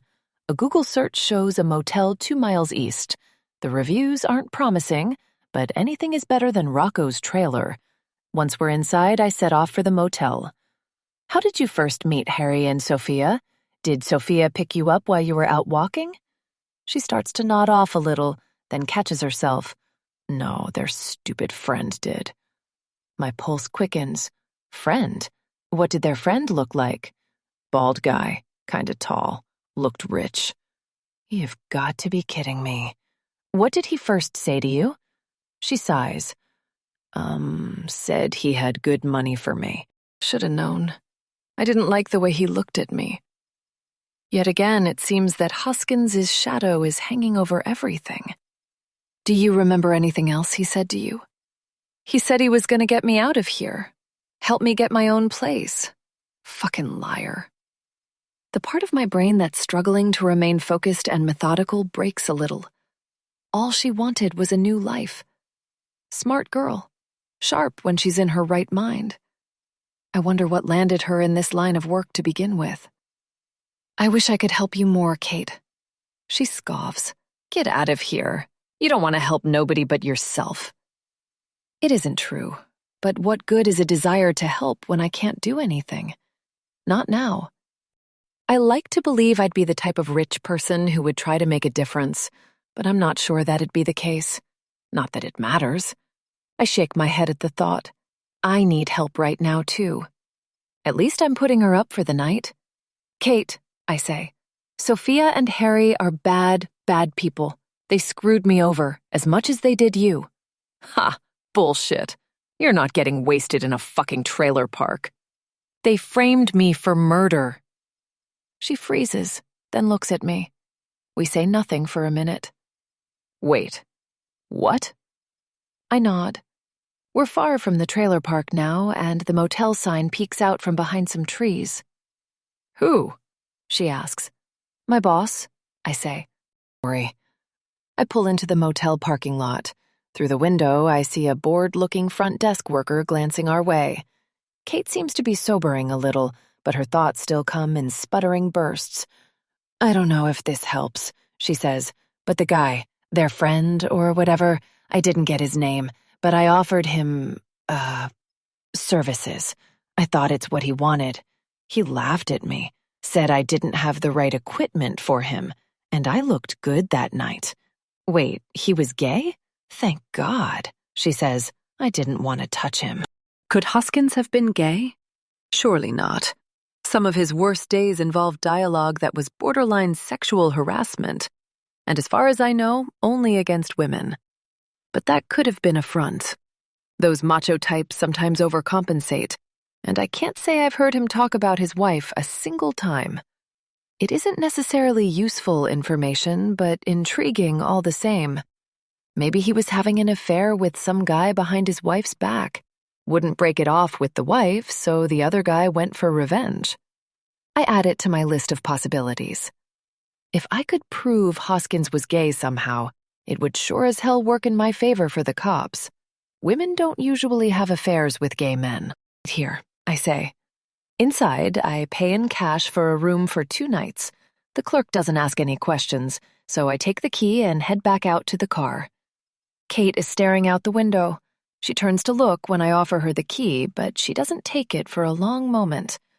I watch her battle pride in her mind, taking in another side of a girl I thought I knew, at least a little. I came here expecting her to be in on the situation somehow, but she's just as much of a puppet as I am. I thought I was getting the worse end of the deal, but now I'm not so sure. I only bought this place for 2 nights, I say. Do you have anywhere to go after that? She hangs her head. I almost had enough for an apartment. 1 more week and I could have moved in somewhere. Wait, you said you were working for them for months. What happened to your money? She shrugs. $500 a week is good, but shit's expensive. Finally got a car, so I've been sleeping in it. $500 a week? That's it? She looks confused. Why? How much were they paying you? My mouth gapes as I fail to respond. She was knowingly cleaning a murder scene for less than I was making at Powerhouse. Carla's voice echoes through my mind. So much money. Don't mean the same thing to everybody. I stuff a stack of 20s into her hand and wave her out before she can protest. Thanks, Kate. Chapter 30. On my way home, a wave of heavy feelings overwhelms me. All day I've been running on adrenaline, trying to exercise my brain to the point of forgetting just how awful things are. Another of my mom's gems comes to mind. Never stoop low enough to feel sorry for yourself. It's the worst, most useless emotion. You gotta fight. Easier said than done, Mom. God, I miss Henry. The thought of going home to my empty house is almost too depressing for words. I'm still beyond willing to accept the idea that even if I somehow get out of this, an empty home without him still may be my fate. Henry must be alive somewhere. I must find him and save him. Maybe it'll make it true. It'll at least keep me sane for the time being. I'm sitting at a traffic light when a light bulb flips on in my brain. The woman at the brothel said the guy who showed up for Rachel and Mandy enjoyed their services in the back room before leaving. But he also turned down Kate's offer when he first picked her up. Whoever this man was, Hoskins or not, he could have been bisexual. But Kate's comment about her not having the right equipment suggests otherwise. Unless we're dealing with more than one man. Could one be Hoskins and the other someone else? Was I caught in the middle of a cat-and-mouse game that Hoskins lost in a very big way? The thought is sickening, but it's possible. Harry is bald too, but Kate would have recognized him. I should have thought to ask her if the man she met was skinny. Regardless, there might be someone else involved. I can't go home. Not now. I can already see myself lying miserable on the couch, guzzling wine until I pass out and have to deal with this all again tomorrow. And am I any closer to understanding anything? Any minute now, the cops are going to find that phone, and God knows what else. I have one more option. One more place I can investigate. After that, though, I have nothing to do but go home and stew in my own misery, hoping I don't spend the rest of my life in prison for a crime I didn't commit. It's worth a try. Instead of exiting the highway toward my house, I head north toward Edmond, toward the house where I may or may not have dropped off an entire year's salary worth of cocaine. I'm not eager for this one. It's easy to convince someone that's broke to help you when you've got a few stacks of 20s lying around, but these guys are far from broke. They seemed friendly last week, but I fully expect them to tell me to stop asking questions and get off their property once I bring up cocaine. Then again, what if it was fertilizer? I laugh bitterly at that. Yeah, and maybe the corpse I buried was just a mannequin dressed as my old boss. It's late afternoon by the time I reach the address, and through the tree-obscured view from the street, I can see the same two guys from last time dragging pieces of some equipment I don't recognize. The gate is closed, so I pull up and get out, waving to get their attention. One of them stops what he's doing and waves slowly. He drops what he's carrying and heads toward the gate. He's young and handsome, with a dark beard lining a chiseled jawline. A trucker hat lets slip a few tufts of curly hair. For a moment, I wonder if this was the guy who saw me burying Hoskins, but no, he's much younger. "Hey there," he says, his voice tinged with a southern twang. "Do something for you?" "Hello," I say, flashing my most innocent smile. "I know this is totally random, but I was wondering if I could talk to you for a minute." "You're the delivery lady from last week." "Yes, that's me. Listen, I was doing that delivery for a friend, a neighbor, actually. I was wondering, do you know anything about the guy who sent that stuff over?" "Not a ton, for obvious reasons," he says. "Why, he screw you over somehow?" I stifle a dark laugh. "You could say that." "Damn distributors," he says. "But you gotta deal with them. No other option." "Do you mind telling me how he got in contact with you?" "Look, lady, I'm not looking to self-incriminate." He says the last word very deliberately, like he just learned it. I decide to let a little honesty bond us since I've got sufficient dirt on this farmer. Trust me, I have no intention of going to the police for any reason. I'm wrapped up in this too. He framed me for murder. His eyes go wide. Jesus, lady. Murder? I never would have dealt with the guy if I knew he was like that. I'm trying to clear my name, I say. Can you tell me what happened with him? His cheeks go a little red, and he turns to look at his companion. The other man has apparently gone inside. Look, Merle probably wouldn't want me talking about this, but we've been, struggling a little. We had to turn to other products, just for a little while, okay? Got no intention of being long-term snow dealers, but times are tough. Too many of those West Coasters crowding things up around here. Trust me, I'm not here to judge. That dude, Harry, I think it was. He came to our farm about a month back. Seemed like he knew all about our situation. Offers a new type of crop, one we don't even gotta grow. Says he'll deliver it and we can pay him back after we sell this stuff. It seemed too good to be true, but, I mean, that stuff does sell, right? Maybe the guy just didn't want to get his hands dirty. So we talked about it a while and said okay. And you've been selling it? Can barely keep the stuff in our pockets, honestly. Had no idea how much people wanted it. I feel kind of bad. Weed's medicinal, you know? Harmless at worst, helpful at best. But I don't know about this other stuff. People love it, though. Love it, though. Getting us back on our feet. I assume he's supposed to come back for the money? Guess so. Otherwise, that was a stupid deal on his part. We're expecting him this weekend. He said he'd come this weekend? He nods, then lowers his voice to continue. Merle wants another batch, but we don't need it. New cannabis crop is coming along nicely. He just wants to make more money. I was silly to worry about coming here. Just a couple more pawns in this giant, stupid game.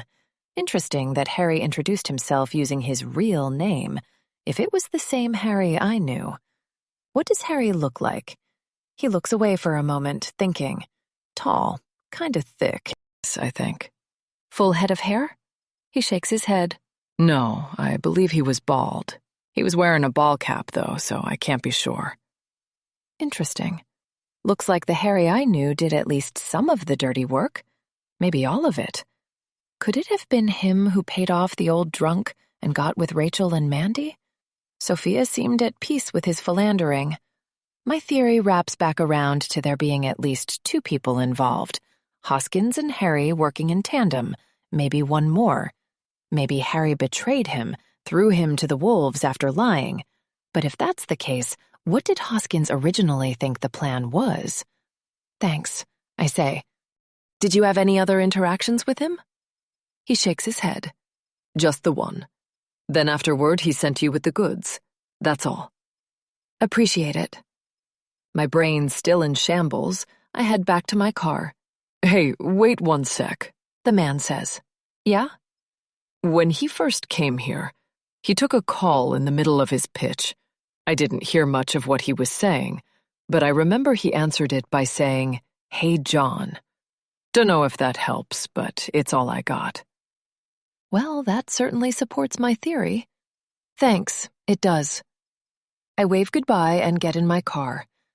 Nothing to do now but head home and hope I can get some sleep. I'm not sure what to do with anything I've learned today, but it's a start. As I make my way down the country road back toward the city, I long for the forest to go on forever. I can feel my house's emptiness all the way from here. Chapter 31. I wake on the couch to another knock on the door. I'm convinced I'm still deep in dreamland, but it's a desire born out of desperation. Going home went exactly as I expected, though I managed to avoid wine. Just a dark, empty house with nothing but a television to stare at and fail to get lost in. I don't know what time it was when I finally got to sleep. Another knock, this time followed by a ring of the doorbell. God, who is it this time? As I stumble to my feet and make my way to the door, all I hope is that it isn't another visit from... Oh no. Freddie is back, and he doesn't look happy. I collect myself and open the door. His frown intensifies. Morning, Ellie. Hi, I managed to croak. I was wondering if you had anything you'd like to tell me, he says. A long, agonizing silence. Not that I can think of. He sighs. This'll be a lot easier if you cooperate. I'm happy to cooperate, I say. I just don't know how to help. Well, he says, taking his sunglasses off. You could start by telling me why I found your fingerprints all over John Hoskins' house. My gut fills with ice. My eyes bug out, and I know he's interpreting it as a sign of guilt instead of confusion. My fingerprints? I can't even remember how they'd have my prints in their system, let alone how they got in Hoskins' house. House. I don't know how that could have happened. Bit of a mystery then, isn't it?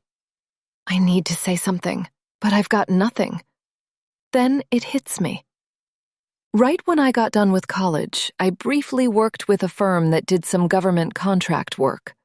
My prints were taken before I started work on a federal building. Have you ever been to John Hoskins's house? Freddie asks. No, I say. Never. Like I said, I could barely stand to see the guy at work. Look, we worked together. I might have touched something he brought home. A wine glass? He asks. Suppose you shared a bottle at work and he took the glasses home with him. No, I've never done that.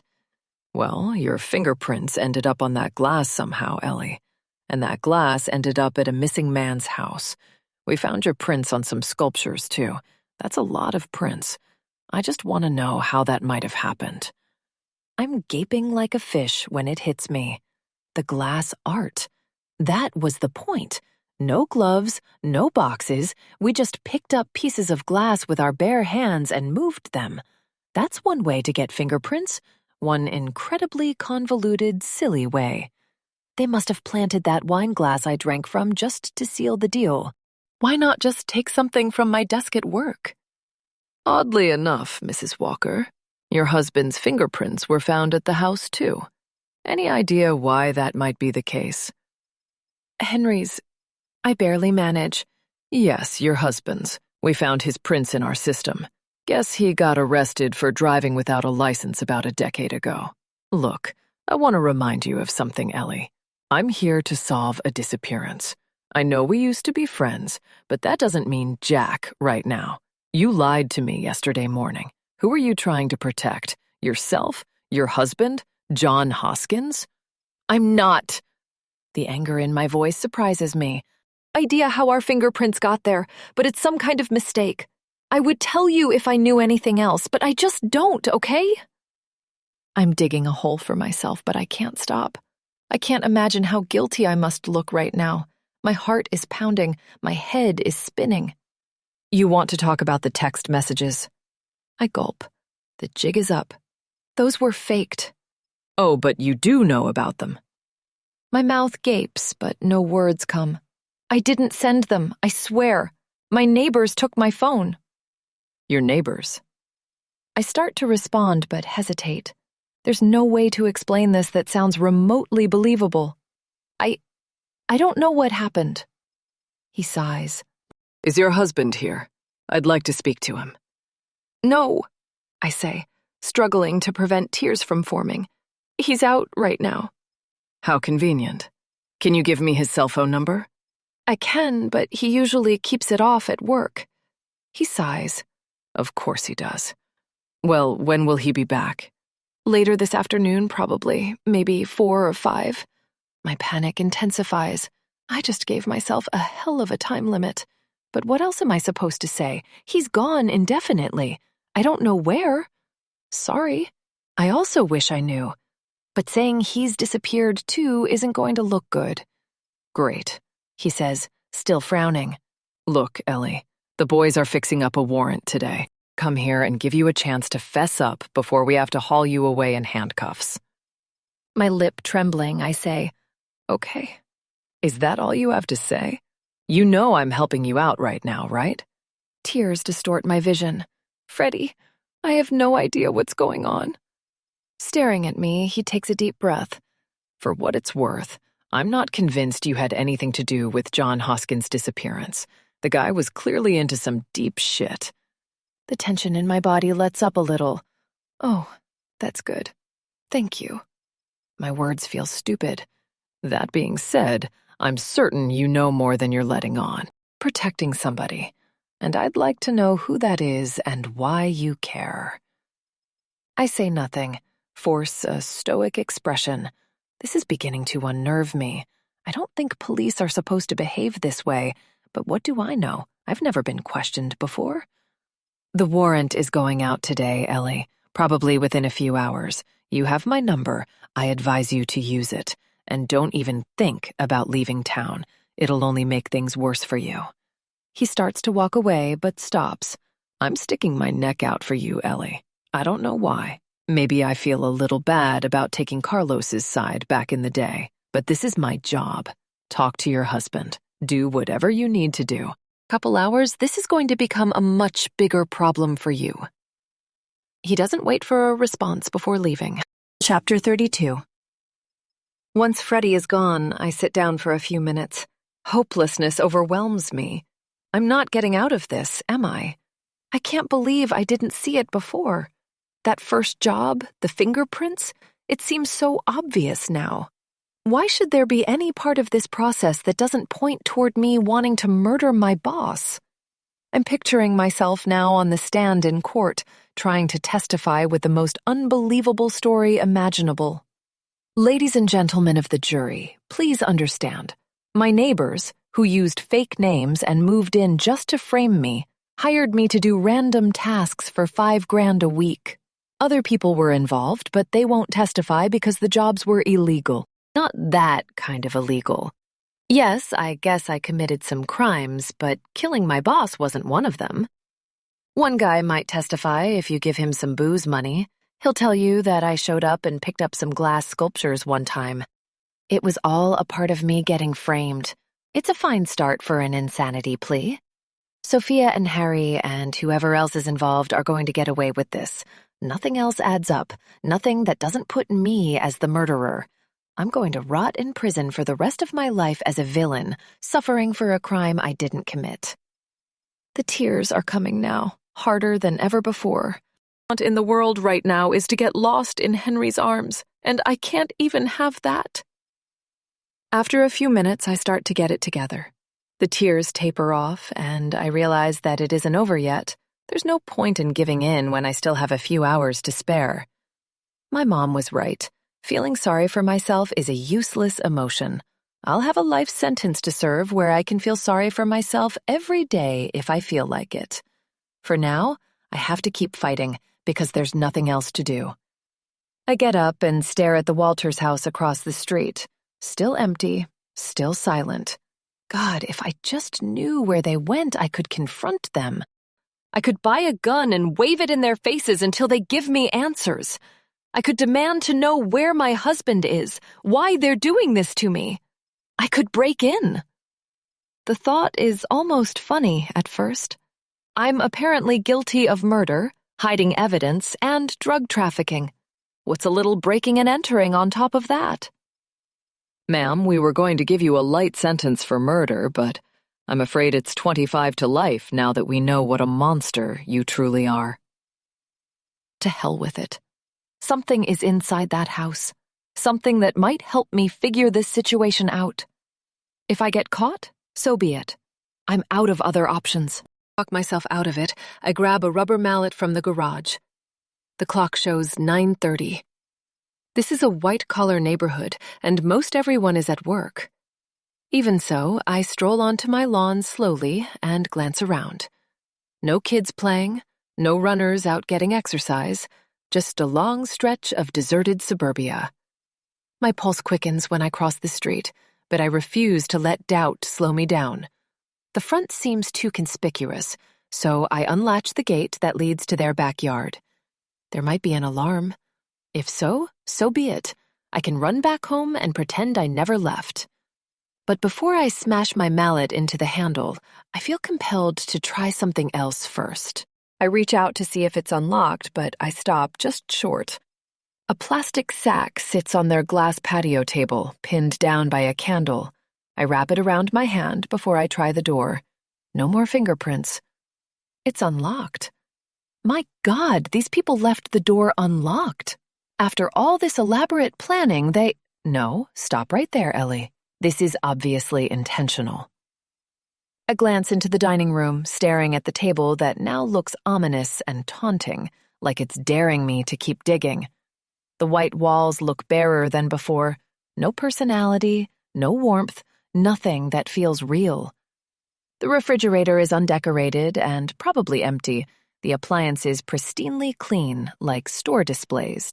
It looks like a house hastily thrown together in an attempt to look normal. I can't help it, though. I go inside. There isn't much to see, though the place feels extra strange when unoccupied. I don't know what I'm looking for, so I just keep moving from room to room, with my hand still wrapped by the bag, opening drawers and cabinets to reveal nothing. No papers, no dishes, nothing I didn't place there when I unboxed their kitchen. There's wine and tea, mere props to be used to convince Kate and me this was a real house where real people lived. Anything beyond that is pointless. The master bedroom has a bed and nothing else. The bathroom doesn't even have soap or toilet paper. I'm on the verge of giving up when I hear a sound from upstairs that catches me dead in my tracks. It sounds like distant laughter from a lunatic. Or is it sobs? Either way, it's masculine. My palms sweat in the plastic bag as I grab the banister, wondering how to proceed. But I can't go home now. I'm in too deep. No need to surprise him either. Be it Harry or someone else, they don't sound emotionally stable. "Hello?" I call up, my voice lacking confidence. Abruptly, the sound stops. "Harry, is that you? It's Ellie." I try to sound normal, like I might be totally oblivious to whatever is happening. It seems pointless, but I can't stop myself. There's no answer. I take 2 slow steps up the stairs, and the sound resumes. As I climb higher, I become more confident I'm hearing sobs, not laughter. Guttural, heaving sobs that only seem to get worse with each passing second, like my presence is bringing on a fresh new wave of misery. At the top of the stairs, I stop. "Harry? Hello? I need to talk to you." The sobs continue. I peek into the room where the sounds seem to be originating, but I see nothing at first. It isn't until I peek my entire head in that I finally see Harry. His eyes are bright red and shiny, tears falling down his cheeks. Skin is greasy, his clothes dirty and rumpled. He's wearing a t-shirt and shorts, a far cry from the casual business getup I've seen him in before. Lying in a heap on the floor, he doesn't look like the same man who came to our house last week. Beyond him, the room is completely empty. "Harry?" Finally, he stops sobbing. That's when I notice the gleaming pistol at his side. I put my hands up. "Please, don't shoot." His face goes taut and expressionless, a wave of calm washing over him. "I'm not going to shoot you, Ellie. I've already hurt you enough."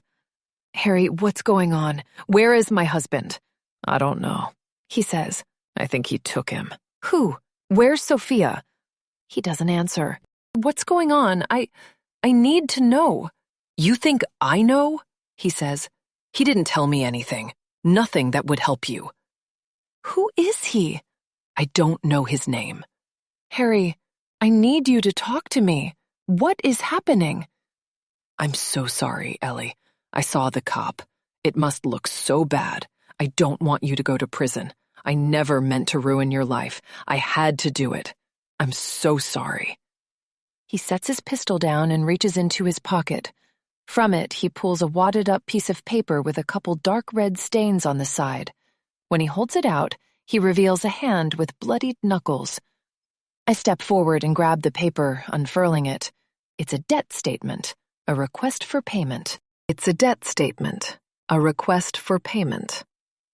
The same collector that's been after us, Scissortail Recovery Services. I don't recognize the name on it, but the debt is just shy of $100,000. George Stannis? I read. Who is that? A coward, he says. Nice to finally meet you. He cocks the gun, puts the barrel to his skull, and pulls the trigger. Chapter 33. All I can do is scream while red and pink mist decorates the walls. I nearly vomit as I stumble out of the room. My ears ring with the sharp rattle of the gunshot. My vision is swimming. In the hallway, I fall to my knees, hyperventilating. I look down at my white shirt, which is now dotted with spots of red. I have to get out of here. The shot was loud, and some neighbor is surely home to hear it. It's hard to think straight, hard to even walk straight, but I manage to stumble down the stairs. I'm half moaning, half crying, but at least I'm moving. The front door strikes me as a mistake, so I go out the way I came. From there, I pick up the pace, sprinting through the yard. Once I reach the gate, I peek out into the street, but as far as I can see, nobody is here to gawk at the source of the gunshot, yet. I know I should be careful, act natural, but fight or flight mode has kicked in a big way, and I've chosen flight. It isn't until I'm back in my living room that I manage to stop and try to calm down. The room is spinning, and I start to feel nauseous again. When it finally slows, I see Harry's head exploding again in my mind's eye. I run for the bathroom and empty the contents of my stomach into the toilet bowl. If I needed therapy before, calm down, calm down, calm down. Breathe. I've never seen someone die before. I'd never seen a dead body before Hoskins either, but this is so much worse. The last look on Harry's face was unlike anything I've ever seen before. So full of pain, so resigned to his end. So much debt, way more than we're in. He and Sophia must have been easy to push around. I wonder if Sophia has a history of acting lessons because she truly had me fooled. Desperation does awful things to people. I want to be mad at them, but they're just like us. I wonder where Sophia is now. I hope she's far, far away. I hope she left Harry. At least now I know the real reason they were arguing. Harry must have not wanted to go through with this. God, this is bad. This is really bad. My phone buzzes in my pocket. I pull it out and see a message from Hannah. I open it. Hey sis, can't wait to see you this weekend. Hope you like veggie burgers. It's almost funny. I let out a few sharp laughs that quickly turn into sobs. I fantasize for a moment that my life is normal enough to merit a message like this. How many unsuspecting people live on this street, in this neighborhood, blissfully unaware of this mess? It's an absurd thought. For all I know, the house 2 doors down is a meth lab. The kids who always play basketball are human trafficking victims, let out once a day to play so long as they act happy. The old lady down the street is building a bomb to take down the state capitol, in case her candidate loses. This is just one sick iteration of the ugliness humanity has to offer. I can't do this on my own any longer. I need help. I need to feel like I'm not alone in a vast ocean, paddling hopelessly to stay afloat. Instead of responding to her text, I press the call button. While it rings, I'm both terrified and relieved at the idea of spilling this all out. Everything I can spill out, anyway. Hey, she says, her voice as vibrant as an impressionist painting. Hey. A brief pause. What's wrong? Hannah... Why won't the words come? Are you okay? No. Where are you? I'm at home. Hannah, I'm in trouble. I'm in a lot of trouble. I'm coming. I can be there in an hour and a half. Stay on the line with me, okay? I'm grabbing my keys. I'm going to come straight there, but on the way, I need you to tell me everything, okay? Okay, I say, wiping a tear from my eye. But I don't know much. Chapter 34. We don't get off the phone during her drive. I share every detail I can think of, every small, seemingly insignificant event that's occurred in the last 2 weeks. So much of it seems pointless, but she urges me on. It feels good, in a small way, like I'm carrying a little less weight on my shoulders. I have no delusions, though, that I'm any closer to understanding what's going on. Still, Hannah is far more clear-headed than I've ever been, and there's a strong sense of relief in passing along this information to someone who can think about it better than I can. She stays on the line as I change out of my blood-stained clothes, even when I put her on speaker as I shower. The call doesn't end until there's a knock at my door, and I open it to finally see someone other than Freddie Kimball. It feels like I haven't seen my sister in years. Sporting a ponytail and a dark blazer, she looks all business, but the warmth in her eyes suggests otherwise. There's no time to say anything before she embraces me. "Hannah," I say, "I'm so sorry to drag you into this." "No, none of that," she says, pulling away. "You're my sister. I'm here for you." I bite my lip, fighting tears, but she cuts me off before I can say anything. "You told that cop to come back at, what, 4 or 5? I nod. That's when I said Henry would be back from work. He wants me to call before then. But if the warrant goes out sooner, we might have even less time. There's a nervous determination in her eyes, fear tempered with a sense of duty. It's more comforting than I was expecting. We've got 2 or 3 hours then, at least until we need to not be here. But even if the warrant hasn't come out yet, I bet he won't be happy if he shows up to an empty house. "Coffee?" I offer, showing her inside. She nods as she sits on the couch. "Now might not be the time," she says, "but I love what you've done with the place." "Thanks," I say from the kitchen, pouring cups. "Wait, you've been here before, right?" "Not since you were moving in," she says. "Seriously?" I re-enter the living room and put a steaming mug in front of her. "It's been 2 years." She shrugs. "Yeah." "I'm sorry," I say. "I've just been—" "Look, it's okay. I understand your hesitation, but I do love you, Ellie, and I do want to be a part of your life. But I get it. I just keep thinking about— I know. Look, we don't have time for this right now. We need to get thinking." "Yeah. Sorry. I don't know if anything I told you was helpful." "It was," she says. "There must be something, even if it isn't apparent right away. Do you have a pen and paper?" "In the office," I say. I retrieve a notebook and a ballpoint pen. "What did you say Harry's real name was?" It takes a moment to recall.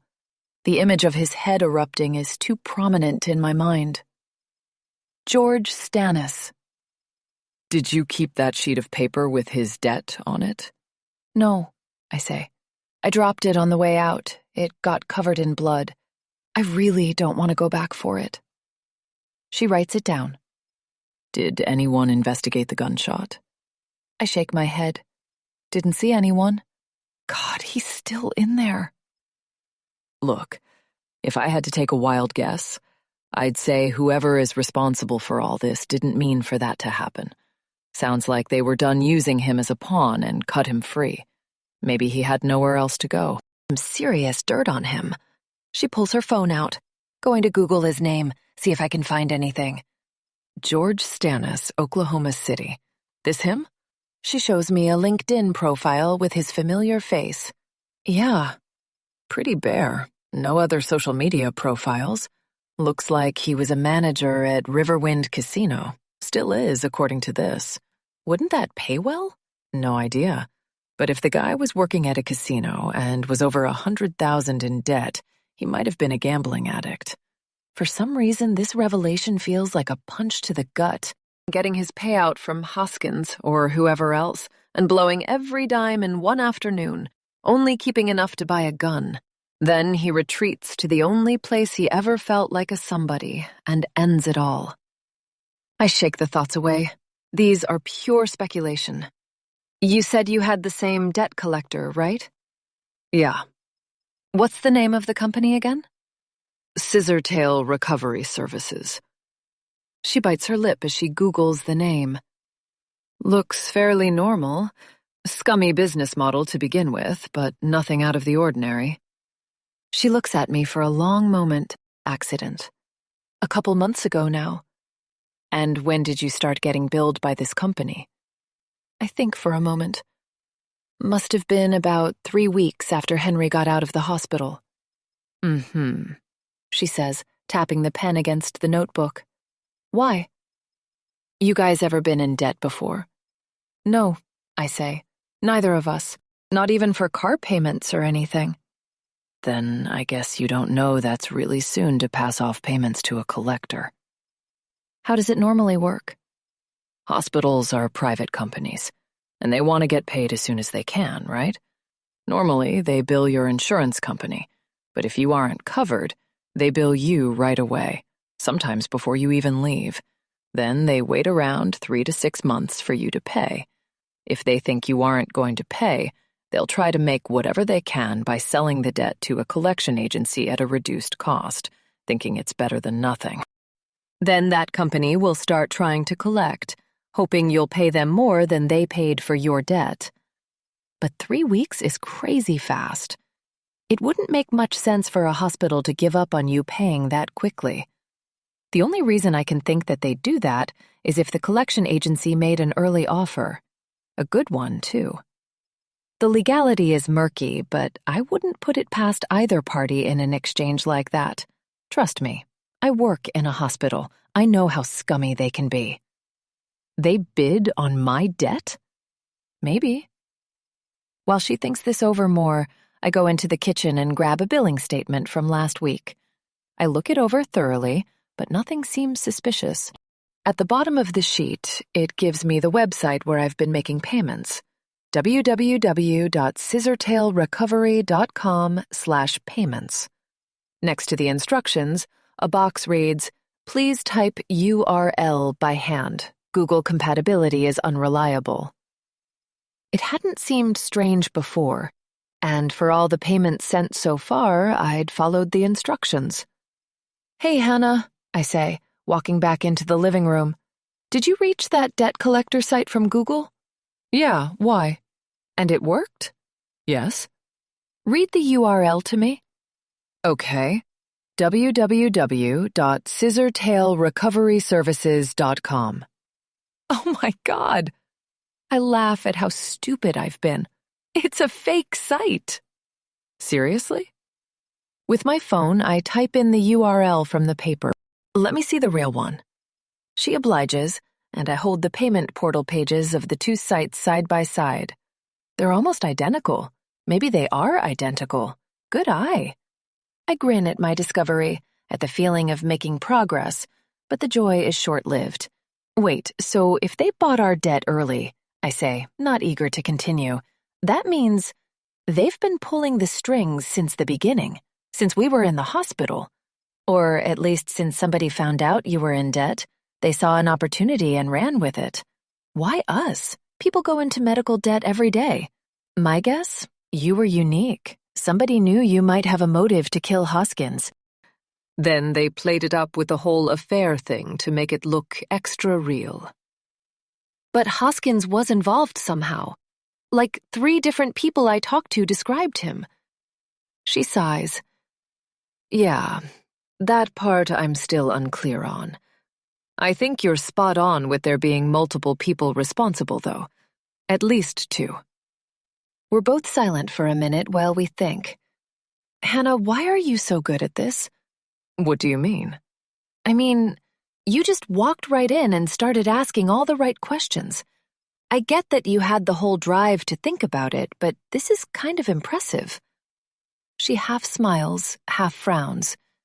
To be honest, this is a bit of a flashback. Before Susan and I got together, she was married to a guy who was seriously bad news. She finally left him when he was running a heroin ring up in Tulsa.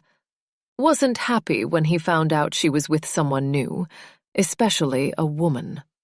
We started getting a lot of angry phone calls, threats, that kind of thing. Eventually, he started blackmailing her. She and I had to learn to dig stuff up quick. Things got ugly, but eventually we landed him in prison. had no idea. I didn't exactly advertise it. I took back a tear. My sister is doing all this for me, and I feel like I barely know her. I make a mental note to spend more time with her when we get through this. If we get through this. Susan too. But right now, there's no time. So, what's next? I ask. She hesitates. I might know somebody who can help us. Chapter 35.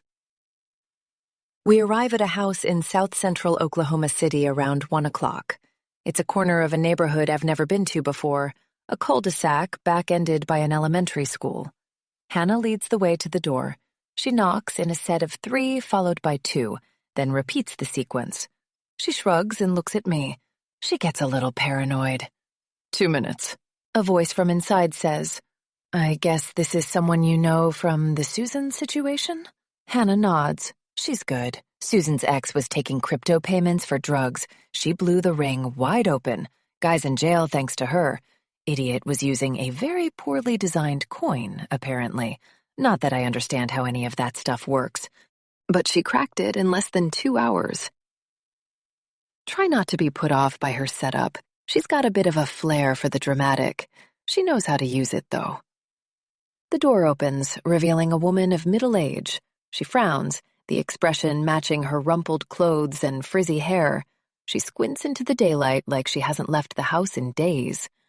Hannah, she says, who is this? My sister, Ellie. Don't worry, she just needs your help. I stick my hand out to shake hers. Hi, nice to meet you.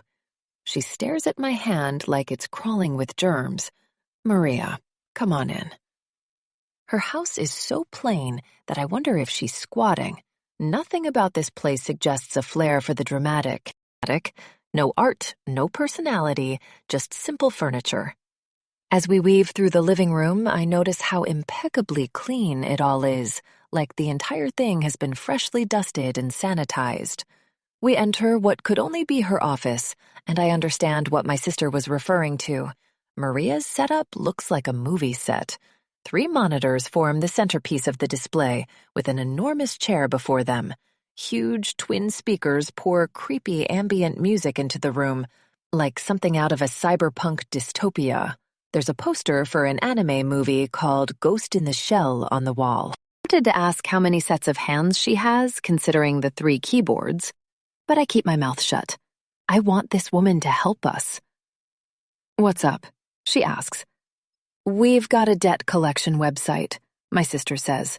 We need to know where a payment portal leads, if there's a bank account or an address associated or anything like that.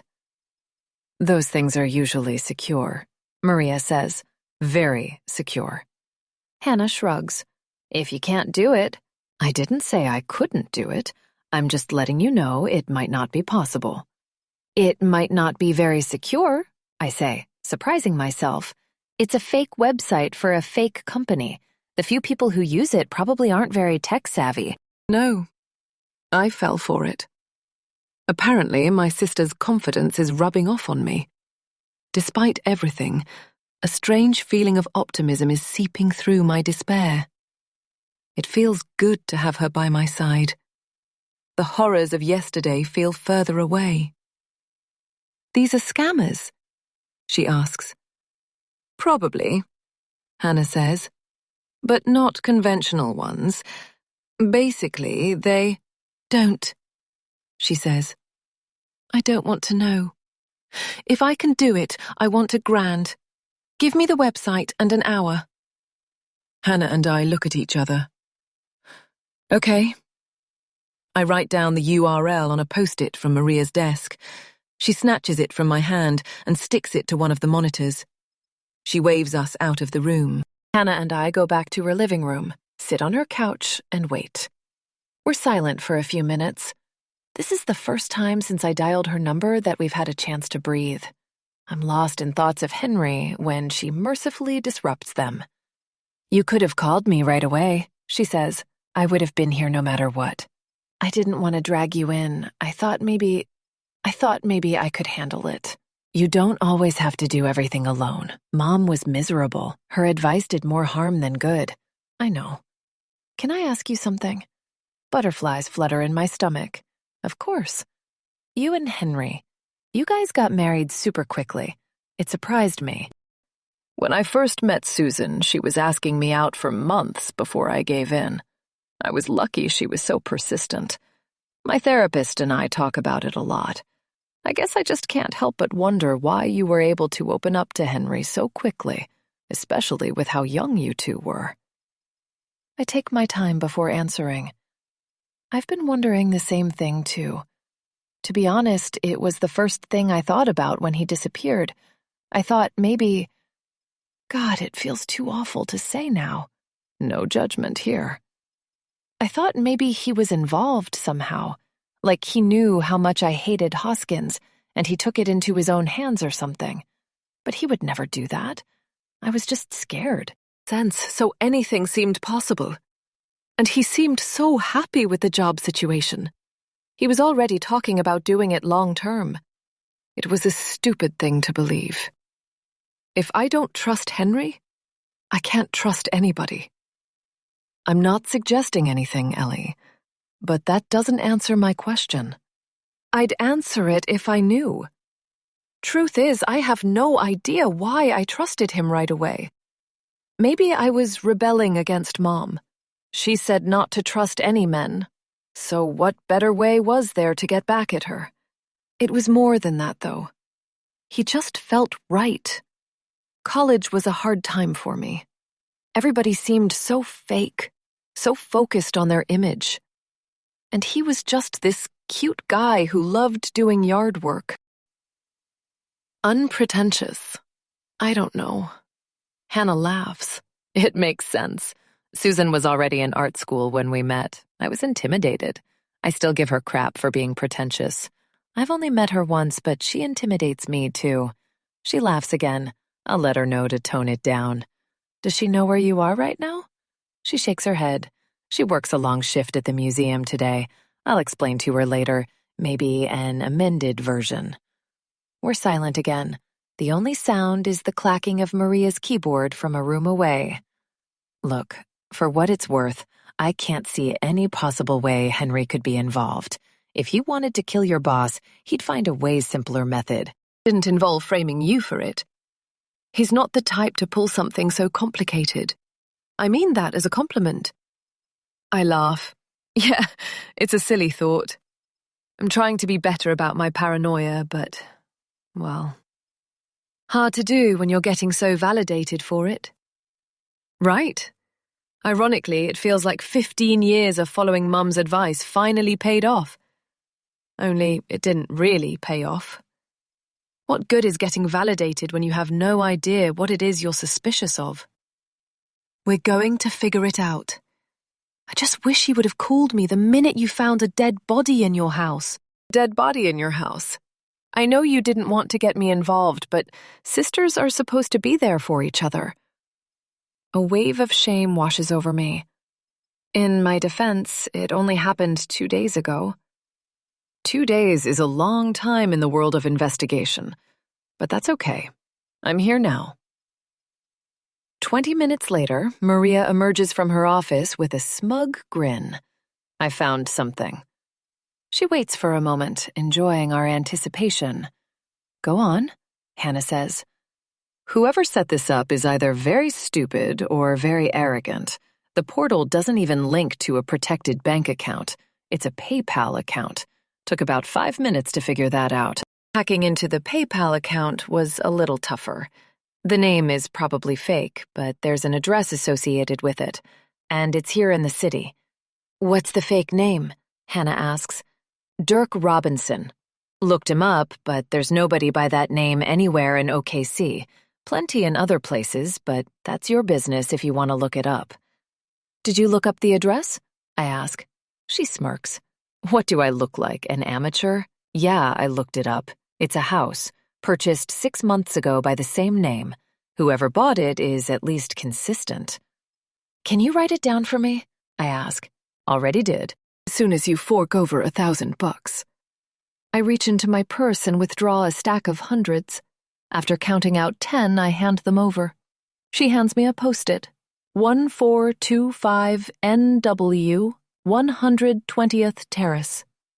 Thanks, Maria, Hannah says. I owe you one. You owe me nothing. You owed me $1,000, and here it is. Chapter 36. I don't suppose the name Dirk Robinson rings any bells, does it? We're back in Hannah's Prius now, but I'm at the wheel. She's hunched over her phone doing research. I'm following the route on mine toward the northern reaches of the city. I have no clue what we'll find at this address, but my nerves are jangling. Nope, I say. Didn't Maria already say she looked the name up? Yeah, she says, but she doesn't know why we're looking it up. She just said whoever it was isn't local. Maria doesn't ask a lot of questions. I like that about her. I turn onto the highway. There's probably a lot of Dirk Robinsons out there if you're looking in the whole country. But, she says, are there a lot of Dirk Robinsons with a history of working in architecture? I think you were on to something when you mentioned one of Hoskins' old enemies being behind this. If he's been taking over firms for the last 20 years, he's probably pissed off a lot of people with a lot of power and money. It would all make sense, wouldn't it? A guy wants revenge, finds a vulnerable person who works for Hoskins, frames them for the crime. Somebody probably caught wind of your money trouble, set up that fake debt collection agency, then added the affair nonsense to seal the deal. You don't have a history of being unhinged, not enough to make killing your old boss believable. But if you were having an affair with him that went sour, had to deal with his addiction to drugs and anonymous sex, then it gets a little murkier. It's painful to hear it all spelled out like this, but she's right. It adds up. The only missing piece of the equation is who is responsible. And looks like I might have found him. I force myself to keep my eyes on the road. Wait, really? Yeah, Dirk Robinson, 45, lives in Indianapolis, working at a place called AFM Architecture. Indianapolis, I say. That's where Sophia and Harry said they were from. Not that it means much. Does he have a position listed?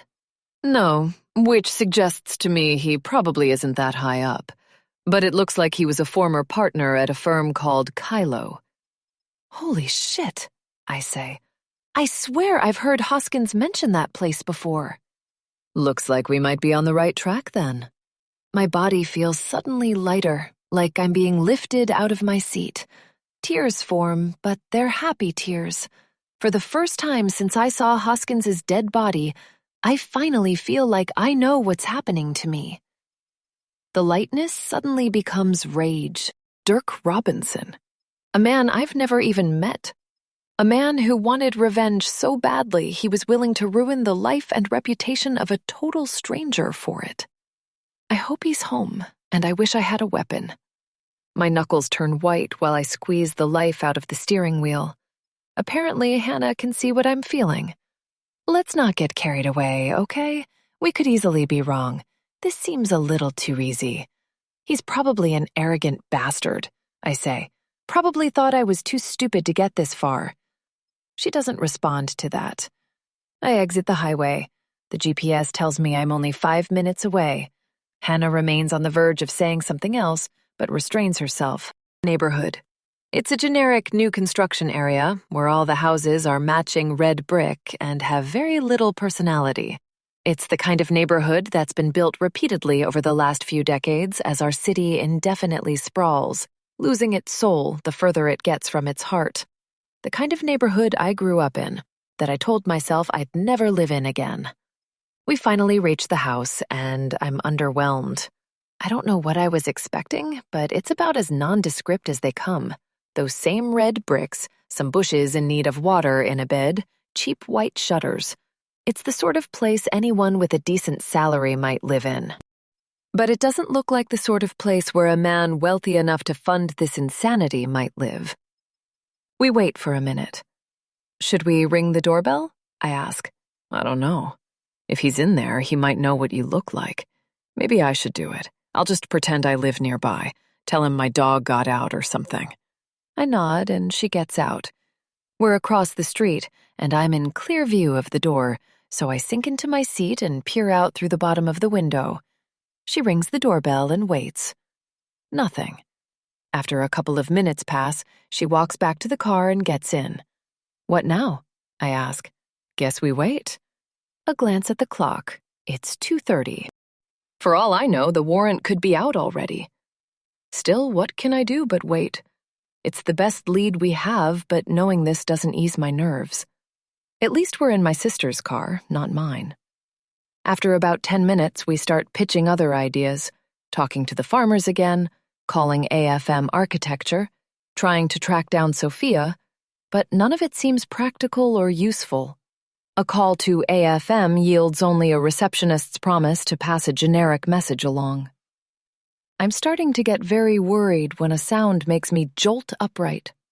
I look toward the house. The garage door is opening. A nondescript Hyundai hatchback pulls into the driveway, and I'm sure I've seen it before. Several times. Garage, and I turn the car on to pull forward for a better look. I don't recognize the silhouette at first. It's a man, short and thin, with close-cut hair. Then I realize who it is. Of course, it's the last person I expect it to be. Chapter 37. I should be furious. I should jump out of the car, run to the man in the garage, slap him in the face, and demand answers. Instead, I sit silently, overcome by a dull resignation. Hannah turns to me. "You know that guy?" I respond quietly. "Yeah, I do. It's Jeff." My knuckles tighten. I'm caught between rage and despair. I never should have trusted anyone. Why should someone be friendly with no ulterior motive? At this rate, I shouldn't be surprised to find Henry is involved. Hell, why not Hannah, too? Maybe Lacey is the ringleader. What's the value of loyalty these days? A few $1,000s? You say that like I'm supposed to know who Jeff is. I tell her about him, how he stumbled into Powerhouse 6 months ago like a baby deer just learning to stand, Lacey and I taking him under our wing. No wonder he's such a clueless architect. I suspected a bad education, but now I'm suspecting no education at all. "You think someone gave him the job just to mess with you?" she asks. "Maybe Hoskins or this Dirk Robinson guy?" I sigh.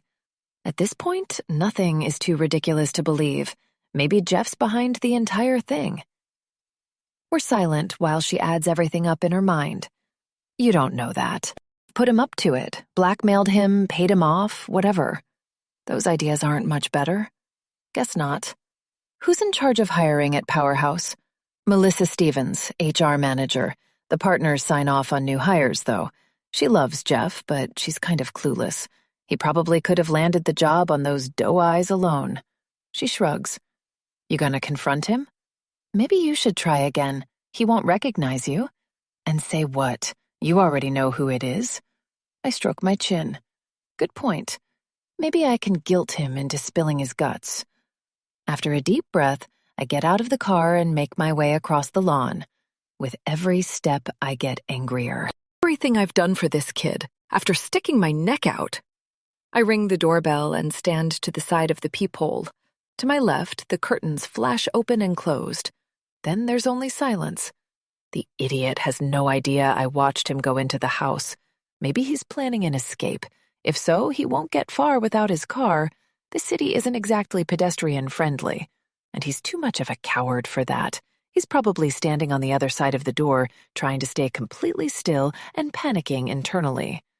"Jeff, I know you're in there," I call out. "Come on out, let's talk." Nothing. "Jeff, I think you owe me an explanation. Give me something here. I'm going to prison. You may have been bullshitting me, but I know you don't think I deserve this. You know I didn't kill Hoskins. I just want to find my husband and clear my name. Help me out, okay?" Still nothing. "Okay, you don't want to help? That's fine, but you can at least show your face, you spineless asshole. Own up to the fact that you've been trying to ruin my life. Look me in the eyes before I spend the rest of my life in prison. That's the least you can do." That does the trick. Slowly, Jeff turns the lock and opens the door. Despite my insistence, he can't meet my eyes. Instead, he looks at the ground, defeated. Give him the mercy of speaking first, not unless he looks at me. A few seconds go by. His face scrunches up, fighting tears. He's in agony. Good. Finally, he looks at me. I'm sorry, Ellie. Sorry for what, Jeff? He bites his lip. You know for what. I want to hear you say it. I never wanted to do this. I like you, Ellie, I really do, but I didn't have a choice. Tell me why you came to work at Powerhouse. I was supposed to meet you, make friends, make sure you were the right person for this. I saw how much you hated Hoskins, how much you wanted that promotion. Then I found out about your debt. Are you the one who bought it? He's taken aback. You think I could afford that? No, I just set up this site. I was a web designer at my last job. I blush, feeling the stupidity of my question. And you did the PayPal in his name? Who is Dirk Robinson, Jeff? He runs his hand over his mouth. It's a fake name. Someone from Hoskins's old firm. How did he rope you into this? His lower lip trembles. He starts to cry. I had no choice. You don't get it. What do you mean? Who put you up to it? His eyes dart around the entryway. I can't tell you. Why not? Maybe we can stop this, I say. It isn't too late. Jeff's sobs get louder. He's losing control of himself. He covers his face with his hands. He approached me in the parking lot after work. I can't say who or he'll kill me. I thought he was just some jogger. First, we just flirted. Then he offered me a job. It was so much money, Ellie, and he was so charming. He said all I had to do was go work at this other place for a while, then I'd be set for life.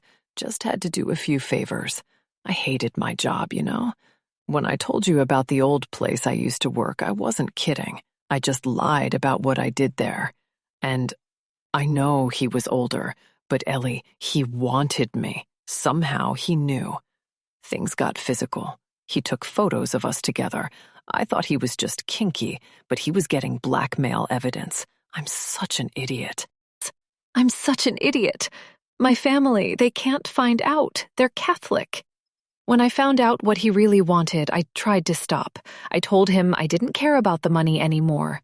He didn't believe me. He told me if I didn't do what he said, he was going to mail the photos to everyone in my family.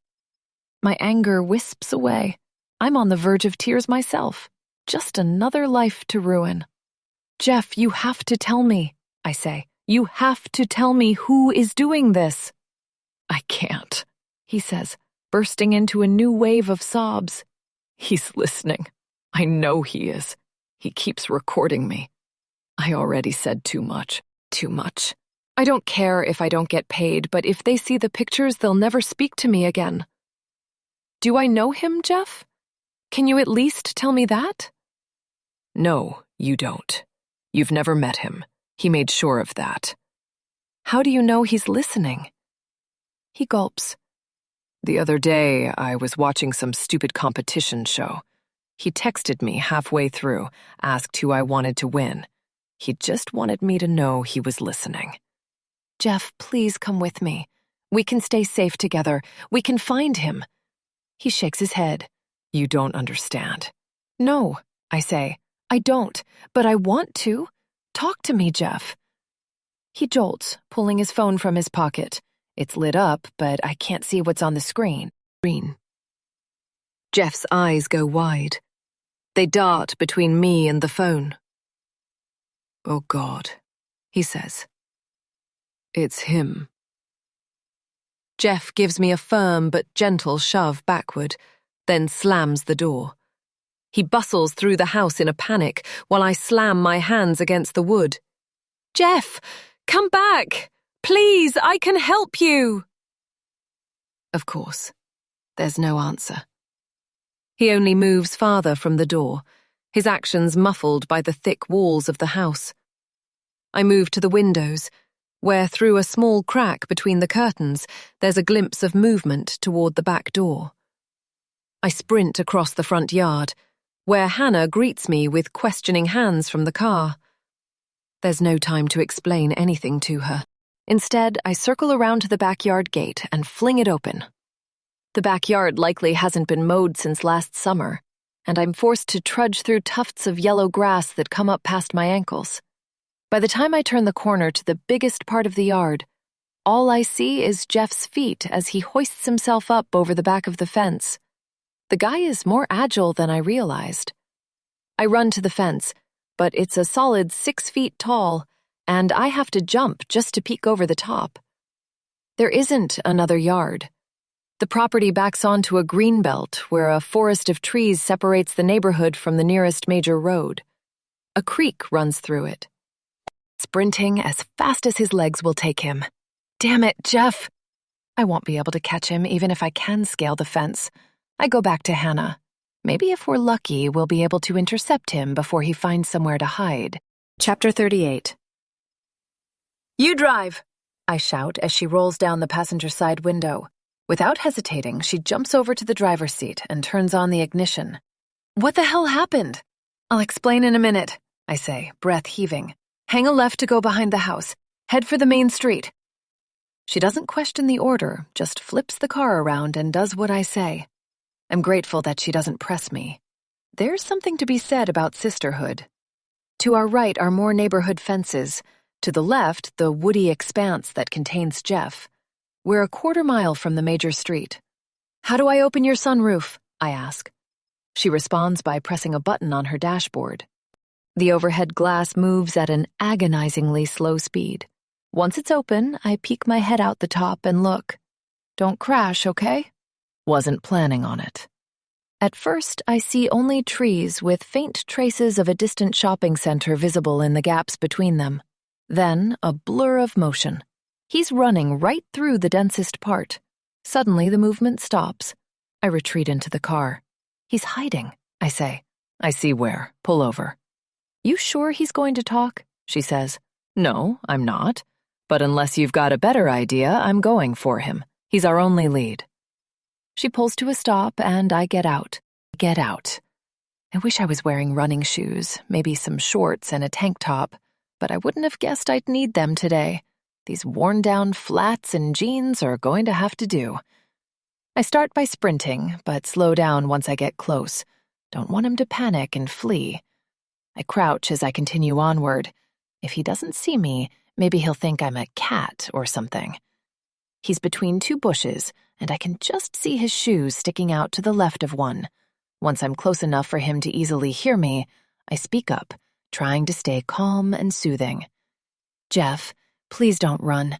Just listen to me for 1 second, okay? He doesn't respond, but he doesn't run either. Shoo from view as if it's going to make a difference. Surely he doesn't have cameras or anything out here. I'm begging you, Jeff. Tell me who's behind this. Slowly, he gets to his feet. His red eyes are streaked with tears. I told the police you were having an affair with Hoskins. He chokes out. I took those photos of you. With those prostitutes, and at the church with all the cocaine.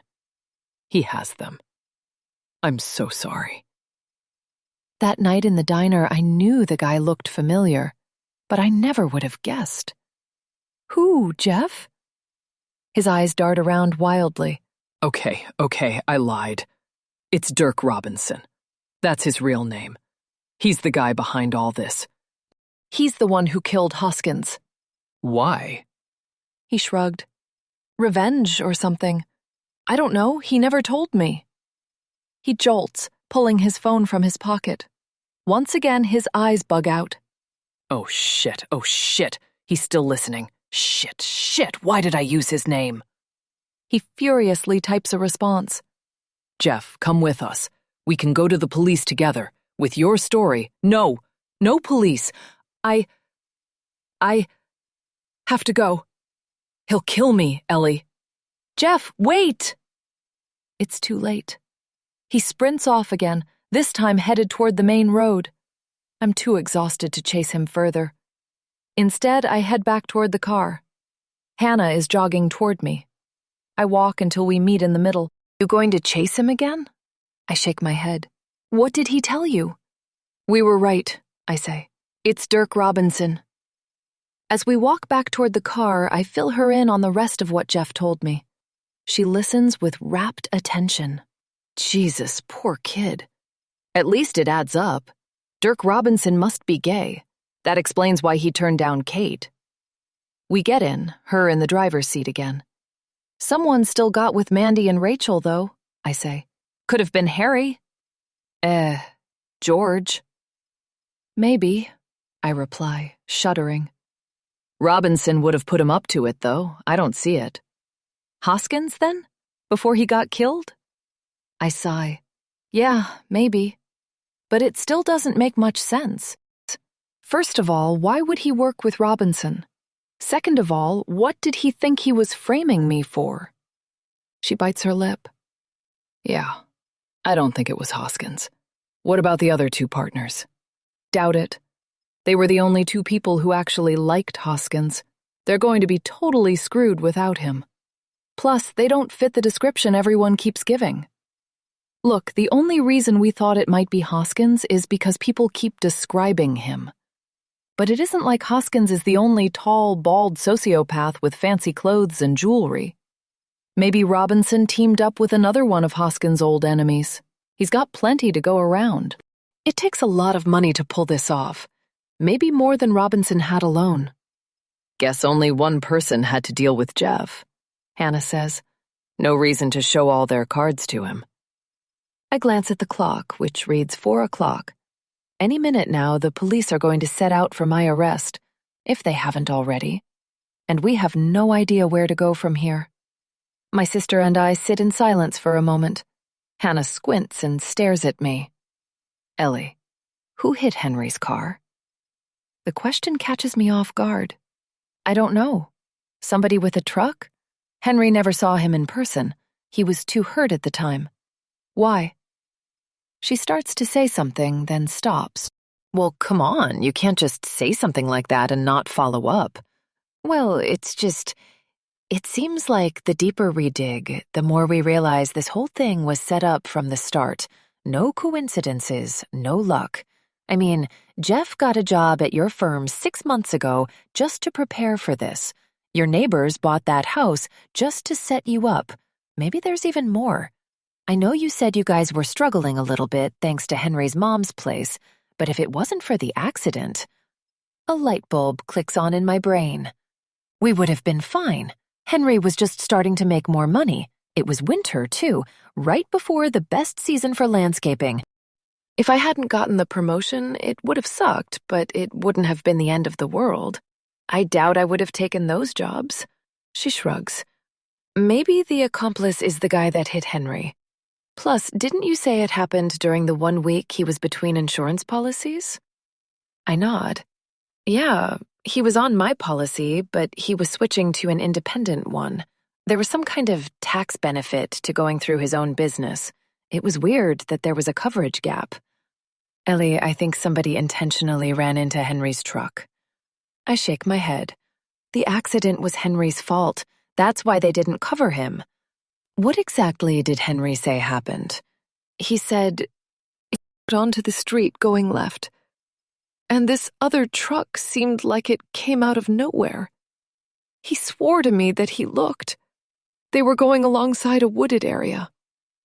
What if the other car was hiding behind the trees, then drove out at the last second? It would have just looked like Henry wasn't paying attention. Ice runs through my veins. I feel like a fool. How could I not have considered this before? It was the first piece of the puzzle, and I've been ignoring it this whole time. Do you remember the name of the driver's insurance company? I pull my phone out. I can look it up. I should still have emails from them. It doesn't take long. Call them, she says. Ask for an accident report. Get the license plate number. I nod and look up the customer service number, then call it. The process is surprisingly easy. After a brief wait, an overly friendly man named Phil asks what information I need, and I ask for the license plate number of the other vehicle. He gives it up, and I read it aloud to Hannah, who types it into her phone. Thanks, I say, my heart racing. I hang up the phone. What do we do now? We can look up the plates. It costs a few bucks, but I'm going to go out on a limb and say it's worth it. Before I can question it, she's got her credit card out and is punching the numbers into her phone. It's in my hand, startling me. I don't recognize the number, so I don't answer it. A few moments later, I see that I have a new voicemail. I gulp as I press play. It's just who I was expecting it to be. There's venom in his voice. Ellie Walker, this is Officer Freddie Kimball. I came by your residence at 4:02 p.m. in hopes of speaking with your husband and found nobody home. To say he sounds displeased would be an understatement. I can practically hear his teeth gritting as he talks through them. We were given some interesting photos. There is now a warrant out for your arrest. I advise you to turn yourself in as soon as possible. My hands are trembling when I hang up. Anyone wants to track it. Who was that? They have the photos. The warrant is out. Shit, she says. We have to hurry. Hurry to do what? Run away? Go to prison? Look. She shows me her phone, revealing the name Charlie Barker as the owner of the car that smashed into Henry's. Great, I say. Another name I don't recognize. It's something, she says. Look, he has a Facebook. Any chance you recognize him? She shows me the photo of a smiling man, baby-faced, but probably in his 40s. His profile is so bare that it might as well not exist. It takes me a moment to recognize the face, but when I do, I gasp. What? Hannah asks. Who is it? It's one of the loan sharks. The guys who beat up Henry. Whoa, did he mention where he met him? I think on that. Somewhere online, I think. Then it dawns on me. I recognize the man from somewhere else, too. He's the farmer, the one who approached me after I was done burying Hoskins. Oh, God, Hannah. What? Tears fill my eyes. They know where I buried the body. Chapter 39. I'm getting tunnel vision. The walls of reality closing in on me. In a few hours, I'll be in jail. It doesn't matter what I've learned. It isn't enough. Hyperventilation takes over, leaves me a huddled, quivering mass in the passenger seat. It's going to be okay, Ellie, Hannah says, but there's doubt in her voice. We just have to think. Breathe for me, okay? I try to clear my mind, try to put myself in my yoga mindset, but there are too many racing thoughts to escape from. The police are going to arrest me. The people behind this know where the body is. There's no way out. Eventually, I start breathing normally again, but I'm not done panicking. What if I never see Henry again? Hannah uses her most soothing voice, talking slowly. Look, Jeff has been talking to this Dirk Robinson guy for months, and you've known him the whole time. Try to remember any time he might have said something, anything about his private life. Nothing is too insignificant, okay? Deep breaths. Think, think, think. Anything to shift my mind away from my impending doom. Jeff has always been so quiet, though, so hesitant to talk about himself. It makes sense now, but I'd always just thought he was shy. That, and apparently deep in the closet. My mind suddenly flashes back to the conversation we'd had at the Thai restaurant last week. Jesus, was that last week? It feels like a lifetime ago. He mentioned his girlfriend, how she had a place up near Lake Arcadia. I pressed him about her, and Lacey was clearly uncomfortable. They both were. I thought it was just a crush, but what if she was trying to keep him from revealing something? I relay all this to Hannah, who listens intently. How long has Lacey worked at Powerhouse? She asks. I don't know, maybe 3 years? Do you trust her? I'm an idiot if I trust anyone at this point. You can trust me. I force a smile. You're not trying to frame me for murder, right? If I was, she says, I like to think I would have chosen a better plan. We stew in silence, both thinking the situation over. Do you know where Lacey lives? I shake my head. The general area, but not the house. She'd be at work anyway. Well, what about Lake Arcadia? There's only a handful of neighborhoods across Route 66. I guess maybe the girlfriend Jeff was referring to was Robinson. Hell of a slip-up, though. Not if, deep down, Jeff didn't want to keep it from you. What other choice do I have? It's the only lead we have. Okay, let's go to Lake Arcadia. We take off. Reach the highway exit toward the north side of Lake Arcadia 15 minutes later. It's at the northeast end of Lake Arcadia, OKC's sprawl, but I have no doubt that within a few years it'll stretch even further. I still expect every police car along the way to pull us over. Being in Hannah's car is less and less reassuring. I can't help but think they'll make the connection quickly, but maybe I'm just being paranoid. The thought makes me laugh out loud. I really need to stop gaslighting myself. What's so funny? Hannah asks. I shake my head. Nothing. Once we're riding along the stretch of Route 66 that separates the lake from the nearby neighborhoods, I check the GPS map on my phone to see what kind of space we're looking at. Damn, the neighborhoods go on for miles around here. The houses are super spread apart. Guess people like their space. Why else move out here? We're barely in the city. There's a sign to our right for Lake Arcadia State Park. Following it is another sign for a cemetery, and it points left into a neighborhood. This seems like as good a place as any. We turn in, and for a moment, I can't help but admire the neighborhood's beauty. The trees are old and enormous, their spring leaves glowing bright green over sweeping grasses. To our right, two curious donkeys approach their outer fence when we drive by their owner's house. It's rural Oklahoma, just a few minutes' drive from suburbia, the ideal place for privacy without leaving city resources. Not a bad place to headquarter a criminal operation. Not so different from the area where we'd delivered all that cocaine. I just wish I knew what we were looking for, Hannah says. Any of these houses could be the one. I look at the GPS map again. I definitely remember Jeff saying the place was right by the lake. I'm going to guess that means within 2 miles or so. But I don't know exactly what we're looking for. Anything weird, I guess. Just keep driving. Ellie. I turn to my sister, whose cheeks have gone pink. Yeah?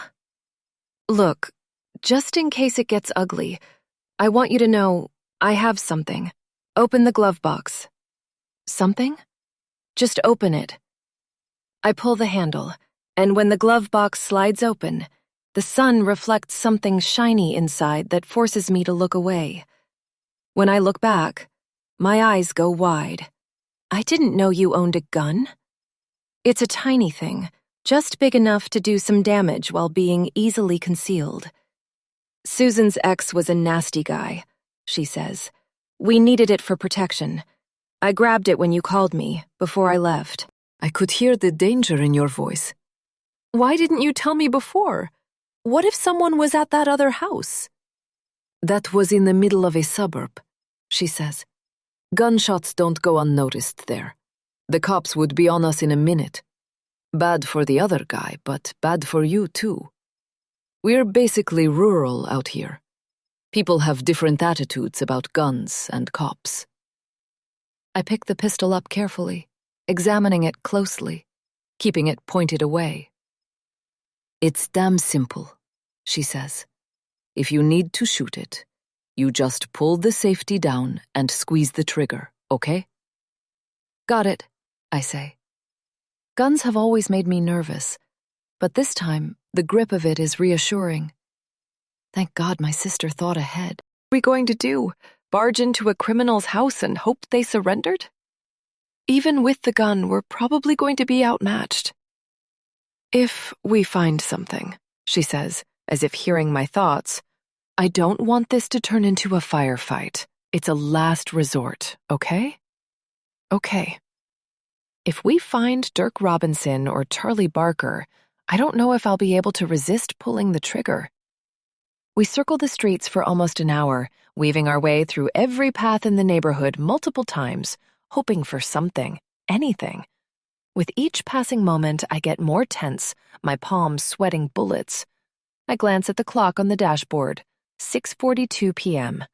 The warrant has been out for hours. Tension is growing thick in the car.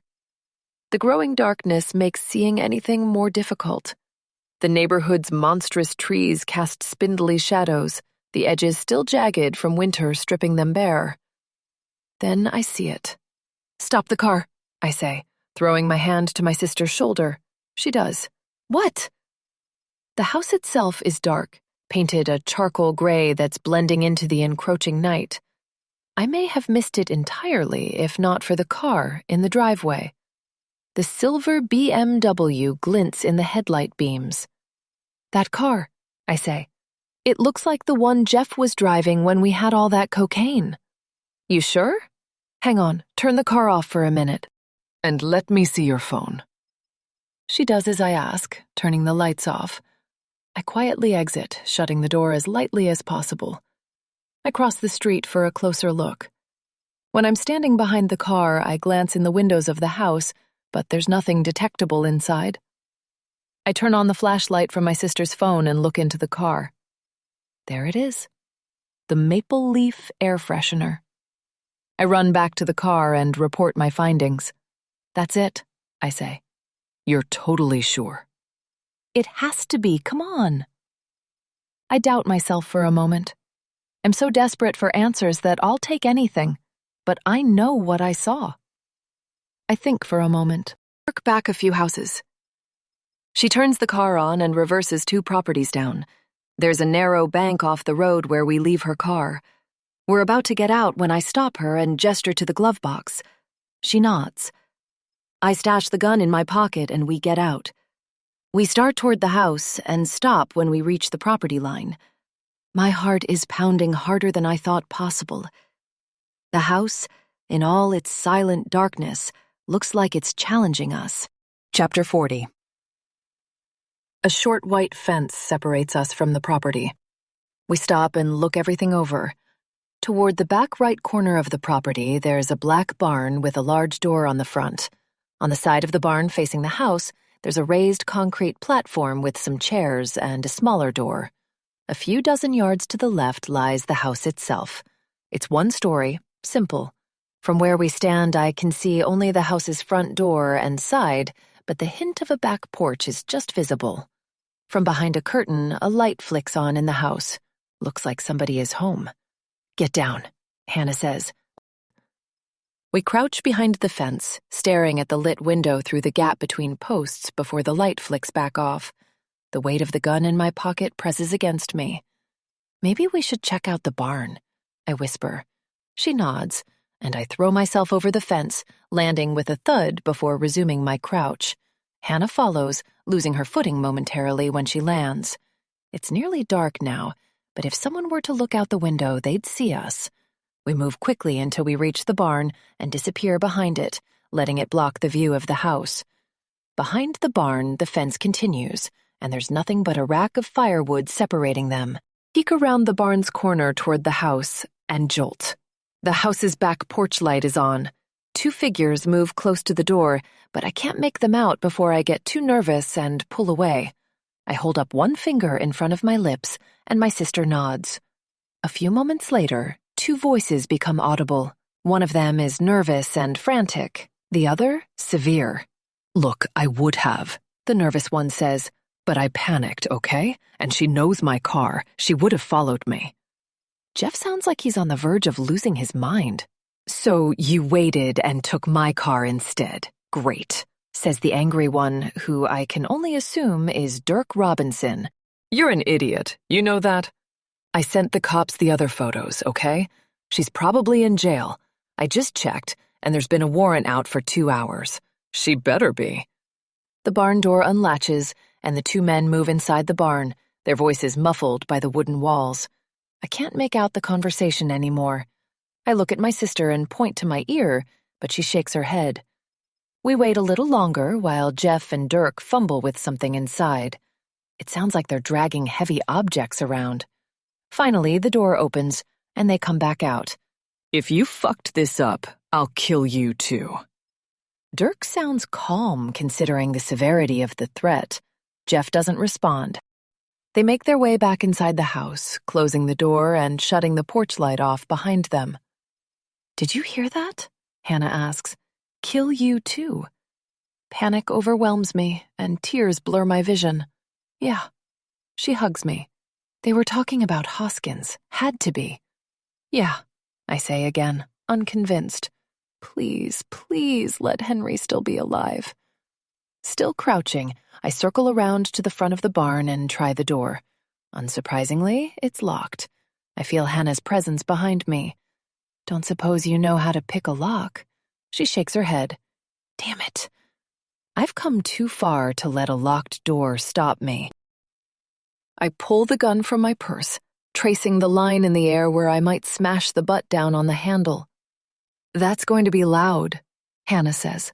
Might not even break it. I wipe the sweat from my forehead. I'll dampen it as best I can. If you have a better idea, I'm all ears. With the gun wrapped in the bottom of my shirt, I lift my hand to smash it downward. But I stop when the house's porch light flickers on again. Get back, I whisper shout. We run around the side of the shed into the darkness again. It's Jeff again, and this time he's by himself. I can barely see his face through the darkness, but his eyes look puffy, glistening. Making a beeline for the barn, I turn to Hannah and hold the gun up. She nods. It pains me, but I don't see another option. Once Jeff is inside the shed, I creep around the corner and run in after him. Don't move, don't talk, I say, quietly but firmly. Jeff spins around, his eyes bugging out. He sees my gun and puts his hands in the air. Hannah enters and closes the door behind me. The large door remains shut, so I'm blocking his only exit. At first glance, it seems like little more than a storage shed. There's a lawnmower and various other landscaping tools, a dusty lathe that looks like it's been unused for years. Beside it, a pile of wood lies covered in cobwebs. Jeff's eyes are darting to a corner of the shed where a gigantic tarp covers a flat, raised area the width of a car, though it only comes up to my knees. What are you looking at? Defeat haunts his eyes. He looks like he knows he's about to die, or something worse. Keeping my gun on him is painful. He doesn't respond. I'll put the gun down if you promise to stay quiet. He nods, so I lower it. What's over there? He bites his lip. Just look. You're going to anyway. I nod to Hannah, then lock my eyes on Jeff. He may be a victim too, but that doesn't mean I trust him to help us. She lifts the tarp. Oh my God. I look where she's standing and gasp. Beside the cast-aside tarp lie countless stacks of bills. They're hard to read in the dim fluorescent light, but there are a lot of 10s and 20s. Some hundreds, too. How much is that? I ask Jeff. I don't know. A lot. Millions. No shit, I say. Why's it here? I can't. Stop it, Jeff. It's over. We found you here. Talk, now, and don't say he'll kill you if you talk. Tell me what's going on or I'll kill you myself. He hesitates, biting his lip. Okay. Powerhouse is a front. I'm speechless for a few seconds. A front? He nods. They're using it to launder money. Hannah and I exchange a glance. That doesn't make sense. I've been with Powerhouse for 10 years. Buildings for them. Most fronts are real businesses.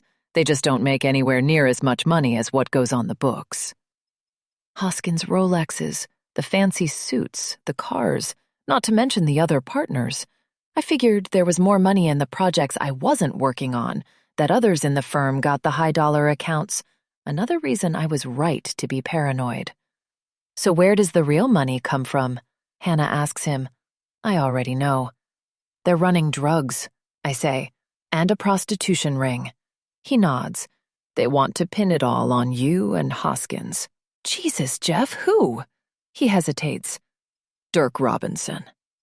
Hannah and I exchange a look. Jeff, tell us his real name. We're interrupted by Jeff's cell phone ringing. He stares at his pocket. It's him, he says. Should I answer it? I nod. Don't you dare say a word about us. With a trembling hand, he picks up the phone. Yeah? Yeah, I'll be right in. Sorry, I was just looking at something. No, I wasn't. I'm coming back right now, okay? He hangs up. I have to go. Look, I promise not to say anything, but they're going to come out here if I don't go back. They? Who else is in there? He gulps.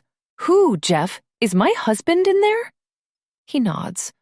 My heart starts pounding at 1,000,000 miles per hour again. Is he okay?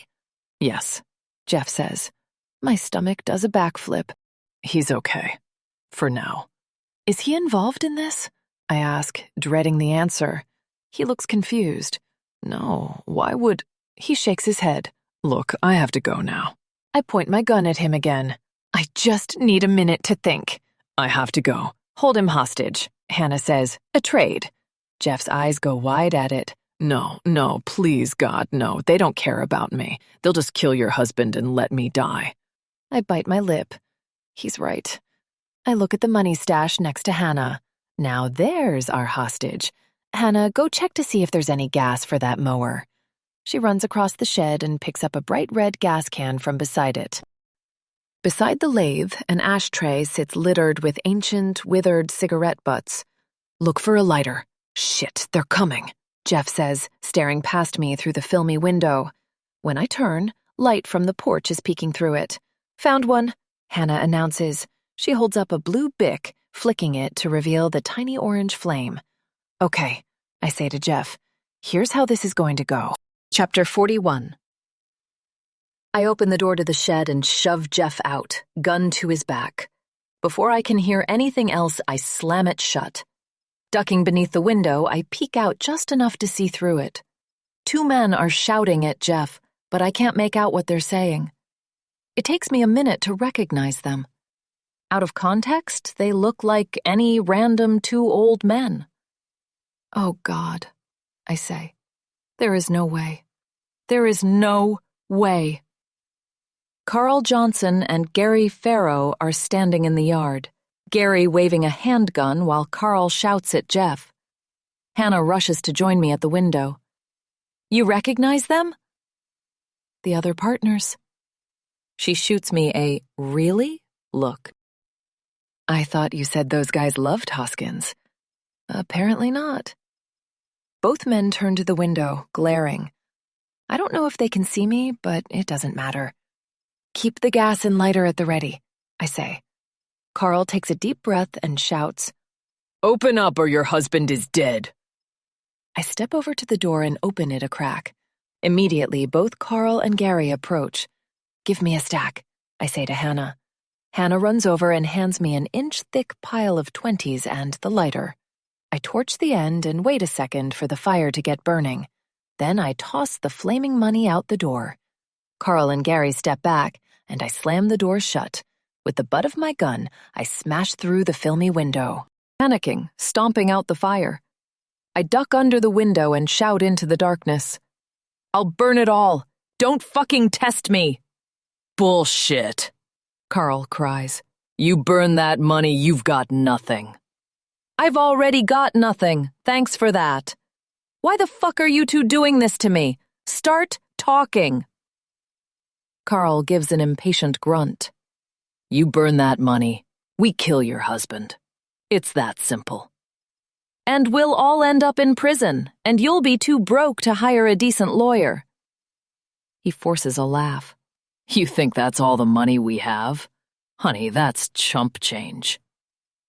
I force a laugh back. Is that why you pissed yourself when I set $1,000 on fire?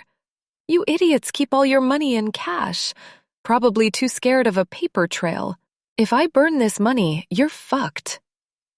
Tense, frantic whispers echo through the window. Hannah grins at me, clearly impressed. What do you want to know?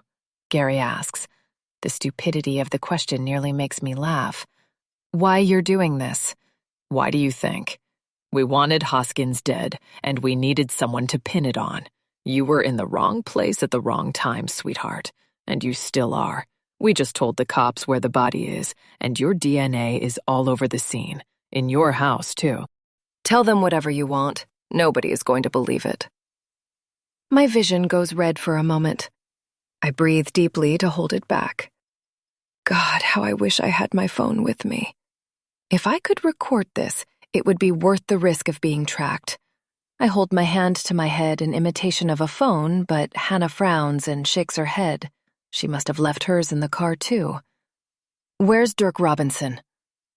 A brief pause, then fake-sounding laughter. Dirk Robinson? Good Lord, Jeff, you really never told her. I'm almost impressed. Dirk is an old associate of Hoskins, another man who hates him, our Plan B scapegoat. Not that we'll need him. You've done beautifully, Ellie. You a lot. And Charlie Barker?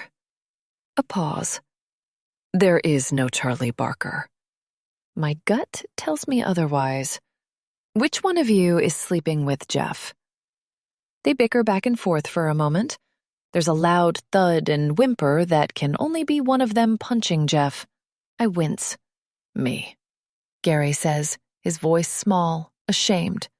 Your wife's not going to be too happy, is she, Gary? No response. How come I have 3 different witnesses saying you guys looked like Hoskins? God damn it. Carl sighs. We've got bald caps, John's suits. Where's my husband? Henry is inside safe. Carl says, well, not entirely safe. I'd have to beat a little sense into him. Send him in.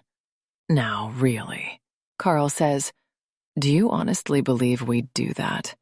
Give me another stack, I say to Hannah, the gas can too. She obliges, and I dip the money into the gas before lighting it and throwing it out through the cracked door again. Bring him here. For every minute that my husband is not in this shed, I'm burning another stack. More tense whispers. Fine. Carl says, but Gary and his gun aren't going anywhere, so don't try anything. I say nothing, just listen to the sound of Carl trudging off through the grass. I badly want to turn and look, but I'm afraid Gary has his gun fixed on the window, waiting for just such an occasion. I wait. If only Jeff would hit him back. After a few minutes of silence, I hear the grass rustling again. All right, Ellie, your husband is here. Henry? I call out, my stomach fluttering. Are you okay? A sluggish moment passes before a familiar voice responds. Yeah, Ellie, I'm okay. He sounds drunk, tired, or hurt, barely responsive. But it's him. There's no mistaking it. My heart swells, but I must stay focused. Bring him to the shed door and leave him, then walk away. Footsteps approach the door, then move back toward the yard. All right, he's there. I nod to Hannah, who approaches the door. Be careful, I whisper. Don't let them get a shot on you. She's sweating. There's terror in her eyes. It doesn't matter. She nods. She flings the door open, pulls in the crumpled form of my husband, then slams it shut and locks it. No gunfire. One look at the state of him, and it's all I can do not to burst into tears. His face is beaten to hell, swollen in spots, bleeding in others. Both eyes are black. He's still in his cast, but the side is cracked, and he has no crutches. He's still wearing dirty work clothes, likely the ones from the day he went missing. Oh my God, baby. Thought I was never going to see you again. I start to embrace him, but he winces at my touch. He's wounded beneath his clothes, too. We need to get you to a hospital. He moans, looking up at me through his swollen eyelids. The faintest hint of a smile crosses his lips. I love you, I say. I'm so sorry they did this. I love you too, he manages to whisper. Give us his crutches, I shout through the window. There's no response. Hey, I'm talking to you. I said I'll burn this whole stack, don't test me. Still no response. I'm about to shout something else when the large door of the shed starts to open. Chapter 42. Oh God, Henry, get up, please, please. There's no chance he'll be able to flee, and I can't leave without him. No wonder they let him in. Close it, Hannah cries, ducking behind the stack of money. I crane my neck wildly, looking for a switch that I can't find. It must be remote only. I don't blame Hannah for hiding, but it's our only bargaining chip. I'll only be away from Henry for a moment. I dash to the stack of money as the door reveals 3 sets of legs on the other side. On my knees, I pass the gun to Hannah and grab the gas can and lighter, holding one in each hand while Hannah fixes the gun on Carl, Gary, and Jeff. Stops moving, and Gary's gun is pointed right at us. He looks nervous, but not as nervous as Jeff. Carl, on the other hand, looks furious. "Step away from the money," he yells. Now, why on earth would I do that? I try to sound more confident than I am. I'm painfully aware of how poor a barrier a stack of paper would make against a speeding bullet, so I hold the gas can in front of my torso. "I'm losing my patience with you, Ellie," Carl says. "Oh, I'm sorry," I say. "Let me just get this over with, then." I tip the gas can, letting a hefty dose of the noxious fuel pour out over the bills. "Stop! Stop!" I stop, but I flick the flame to life. Carl squeezes the bridge of his nose. "Maybe we can make a deal. Just the 3 of us. You, Henry, and your sister," I say. "And whatever you're suggesting, no. You are the last man on earth I'd trust right now." "That may be, Ellie, but I have you in a vulnerable position here. You may be feeling reckless, but are you willing to risk the life of your husband and your sister?" You have me in a vulnerable position? You realize I can destroy your entire fortune right now, right? "You're not gonna die just to make me go broke." Fine, go ahead and kill me. Lose your scapegoat, too. Have fun explaining 3 more disappearances to the cops, I say. Look at all the trouble you went through just to cover up Hoskins. He laughs at this, a full-bellied rumble. Oh, sweetheart, I wouldn't need to. Do you know the real reason we needed to cover up Hoskins' death? I don't answer. It's simple, honey. He's a millionaire. When rich people die, the police care. They care a lot. Especially when those handling his estate are willing to spend handsomely out of pocket to make sure the crime is solved. The digging would never stop. You, your husband and sister, they'd abandon the case within a week. Just another sad, tragic loss of life that'll be forgotten by the next news cycle. Let me make one thing clear to you, Ellie. You don't matter. You've been accepting from us proves it. You do know architects are supposed to make more than that, right? Especially after 10 years. Christ, have some self-respect. Fists clenched, I'm on the verge of dumping out more gasoline when Hannah stops me. Don't. He's baiting you. Then why kill Hoskins at all? I ask them. A personal disagreement, Ellie. None of your concern. Agree to disagree, Carl. I'd say that's a huge concern for me at the moment. No response. Deep breath. Clear head. I look away for a moment, then look back. Gary is completely stoic, robotic even. Carl is grinning ear to ear.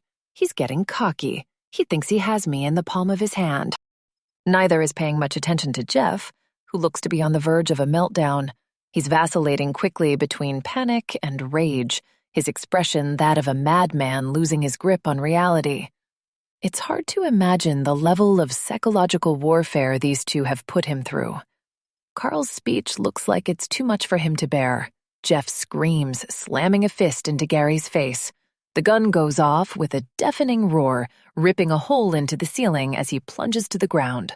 Carl whips his attention over, eyes widening in panic. "Shoot them!" Jeff screams. Gary's gun skitters across the floor of the barn, and I lunge forward over the money to pick it up. Behind the cash, and Hannah and I each point at one of the partners. If I actually kill someone, my troubles are only going to get worse. But God, I've never wanted anything so badly. Carl makes the decision for me. He runs at me full speed, kicking up piles of bills while he charges. There's rage in his eyes. He wants me dead. I pull the trigger, and a red hole opens in Carl's shoulder. The gun bellows. He screams and collapses into the pile of cash. Blood squirts from his wound into the bills, staining thousands of dollars red. Hannah stands and backs up. I do the same. There's something delightful about watching Carl ruining his money with his own blood. You motherfucker, Gary finally says, rubbing his face. He reaches into his pocket without standing and pulls out a second pistol, but he's too slow. Jeff kicks him in the head hard, and he drops the second gun. With no hesitation, Jeff picks it up and fires a shot directly into Gary's face. My ears ring so loudly I wince. I'm looking at a man I've never met before. This isn't the timid guy from Powerhouse. It isn't the frightened victim who ran away from me twice. Jeff is an angel of vengeance, a force of nature, and all I want to do is get out of the way and take cover. He looks at the man still moaning and bleeding on the pile of money. He lifts his gun and fires again, rips through Carl's torso, several $1,000s, and reaches the gas can on the other side. A blinding fire erupts, engulfing Carl and his fortune in flames. The man screams in agony. Hannah and I jerk backward. "Come on!" Hannah cries. I look behind me, and she's hunched over Henry. I join her, and together we bring him to his feet. The fire is already making me sweat, no doubt spreading to the old, dry firewood lining the walls. We stagger through the doorway, collapsing in the grass a dozen feet away. My mind is reeling, trying to make sense of all this. I don't understand if I've just vindicated myself, or if I'm more screwed than ever.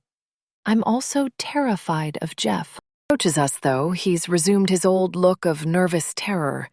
Oh, shit, he says. Oh, God, I killed them. They deserved it, I say, panting and coughing on smoke. I turn to Henry. You okay, babe?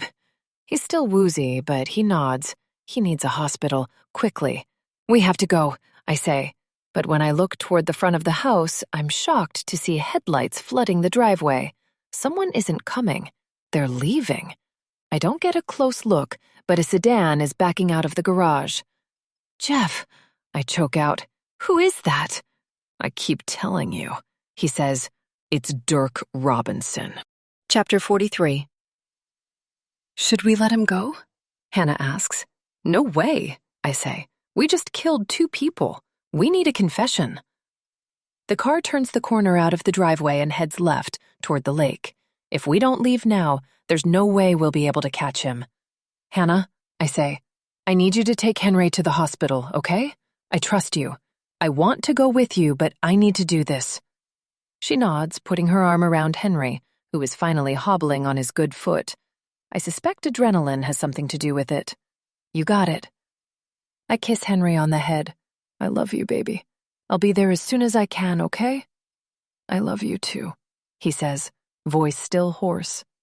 They hobble off toward her car. I say, you still have the keys to that BMW?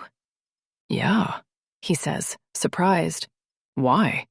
What do you mean, why? We're going after him. He gulps, but I grab him by the shoulder and start running. You owe me one.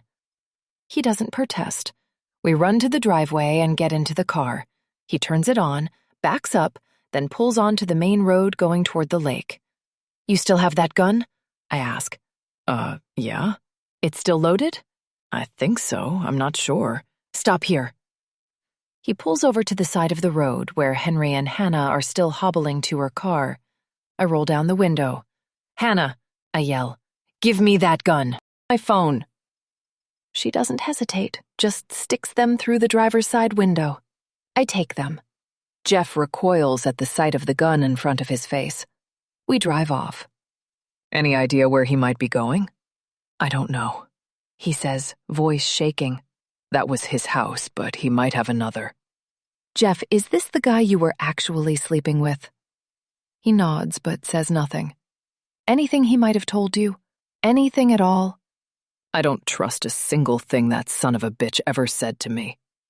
I know, Jeff, but please, think. He said. Yeah? At one point he said if everything hits the fan, he'd pay me off if I didn't rat him out. He said that to all of us, and Carl didn't fess up earlier. When I turn to him, tears are welling up again. He thinks you're still on his side. You're going to let him get away. He nods.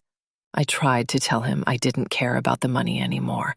He didn't believe me. Money, money, money. That's all he thinks about. It's all he cares about. It's all he thinks anyone cares about. So, he thinks he's safe. He grimaces. Oh, God. I think I know where he's going, Ellie. Where? He doesn't answer. Once we reach Route 66, he turns left. Within a mile, he turns right into Lake Arcadia State Park. He breezes past the entrance station so fast that I can't tell if it's occupied. He weaves through the park's dark streets until we reach a parking lot with a boat ramp by the water. There is only one car in the lot, a dark sedan. At our entrance, the driver turns it on and starts to pull away. Jeff doesn't let him. Instead, he screams so loud my ears start ringing again. He floors the BMW and charges at the other car. My body clenches up as I await the impact. Metal crunches against metal. The airbag deploys, smashing me back into my chair and knocking the wind from me. The force against my face feels like a punch. I'm lost in a daze, woozy and confused for a moment. Beside me, Jeff exits the car. I hear yelling, but I can't make anything out. I've gathered my strength. I stagger out and point the gun. At first, I'm seeing double, but the shapes of the two men become clearer. Jeff is beating Dirk Robinson with all the strength left in him, kicking him in the stomach while he's doubled over. It's hard to tell in the moonlight, but it looks like he's spitting out blood. This is for saying you loved me, Jeff yells, kicking him in the stomach again. You asshole. You didn't think I'd come here. After everything you've done, you expect me to trust you. Dirk splays out on the ground, apparently in too much pain to move. The moonlight reveals his face, and it's hard to believe I've seen this man twice before. Dirk Robinson. Ponytail. The farmer. The face of a chameleon. A man who's been everywhere and nowhere all at once while I've been fighting for my life. When Jeff kicks him again, I smile. I point Hannah's gun to his head. You're gonna talk, aren't you? He nods. You're gonna tell them everything. He nods again. And you're going to spend the rest of your life in prison. Jeff kicks him one last time, then collapses on the ground. Better than he deserves. I keep my gun fixed on Dirk. Jeff sits on the ground, trying to compose himself. It's over. All I can do is hope the cops will listen. Fingers trembling, I turn my cell phone on and dial the number for Officer Freddie Kimball. Chapter 44. Hey, babe. Can you hear me? Henry blinks his eyes open, stares at me through a haze. Ellie? I smile. It's me. You've been out for days. I lean into his hospital bed, hugging him lightly. He winces, but that doesn't stop him from hugging me back. What happened? I relay everything I know happened that night. It feels so good to talk to him. He thought Jeff wouldn't go after him. Can you believe that? Went less than 2 miles from his house to wait it out. Arrogant bastard, Henry says.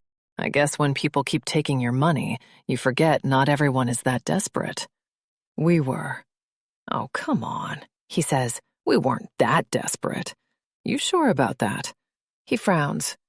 No, guess not. What happened to you? The cops got what they could from the confession, but I want to hear it from you. I was doing a lawn job across town for Sophia that morning, but it didn't take nearly as long as they said it would. I came home early, and there was a van in our driveway. Those 2 assholes that called themselves your bosses were in there dumping Hoskins. They had guns. Wasn't anything I could do. They tied me up, put me in the van, and brought me to that house. To that house. Kept me locked up there for days. I'm so glad you're okay, Ellie. I'm just glad you're okay. Did they arrest you? Yeah, I say. Once they got the confession, though, they didn't have much on me. Worst they could pin me for was obstruction of evidence, burying the body. It was the only crime I committed on purpose. I have a good lawyer, though.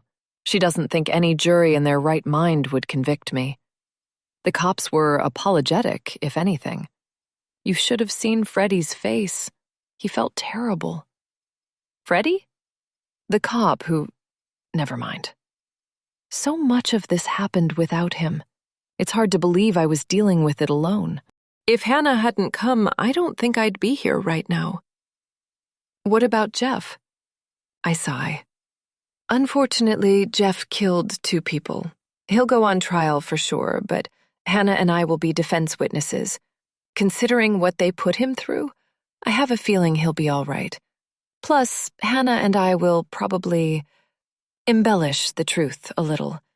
I seem to remember them both explicitly attacking Jeff. He smiles. Poor dude.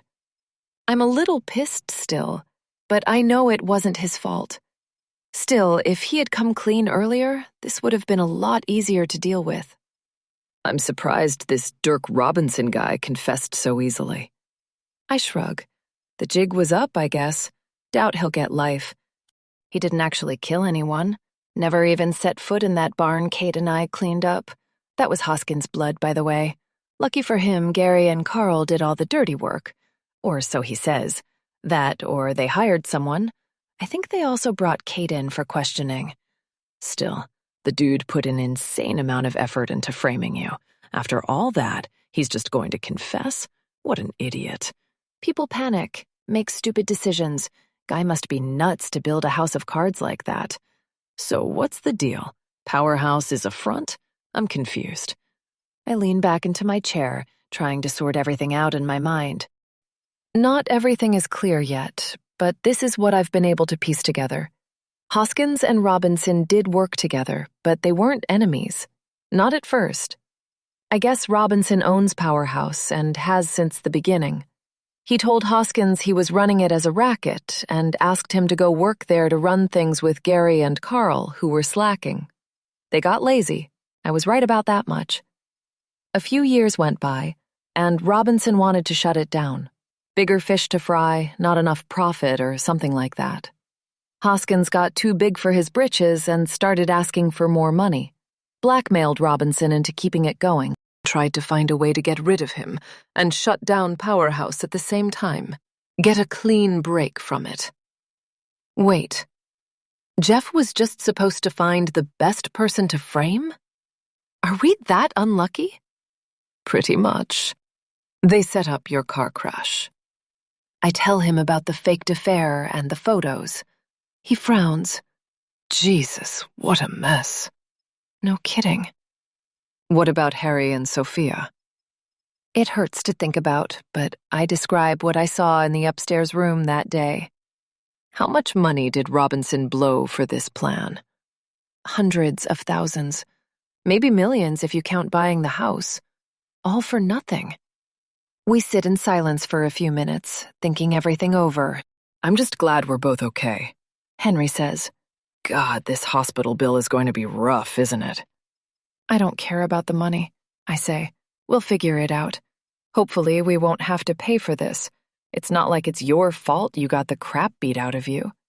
Even so, he says, I'm still hurt. And now you don't have a job. We'll figure it out, I say, smiling. Even if we go back into debt for a while. Even if the worst-case scenario happens and we lose the house. I don't care. I'm just glad we're okay.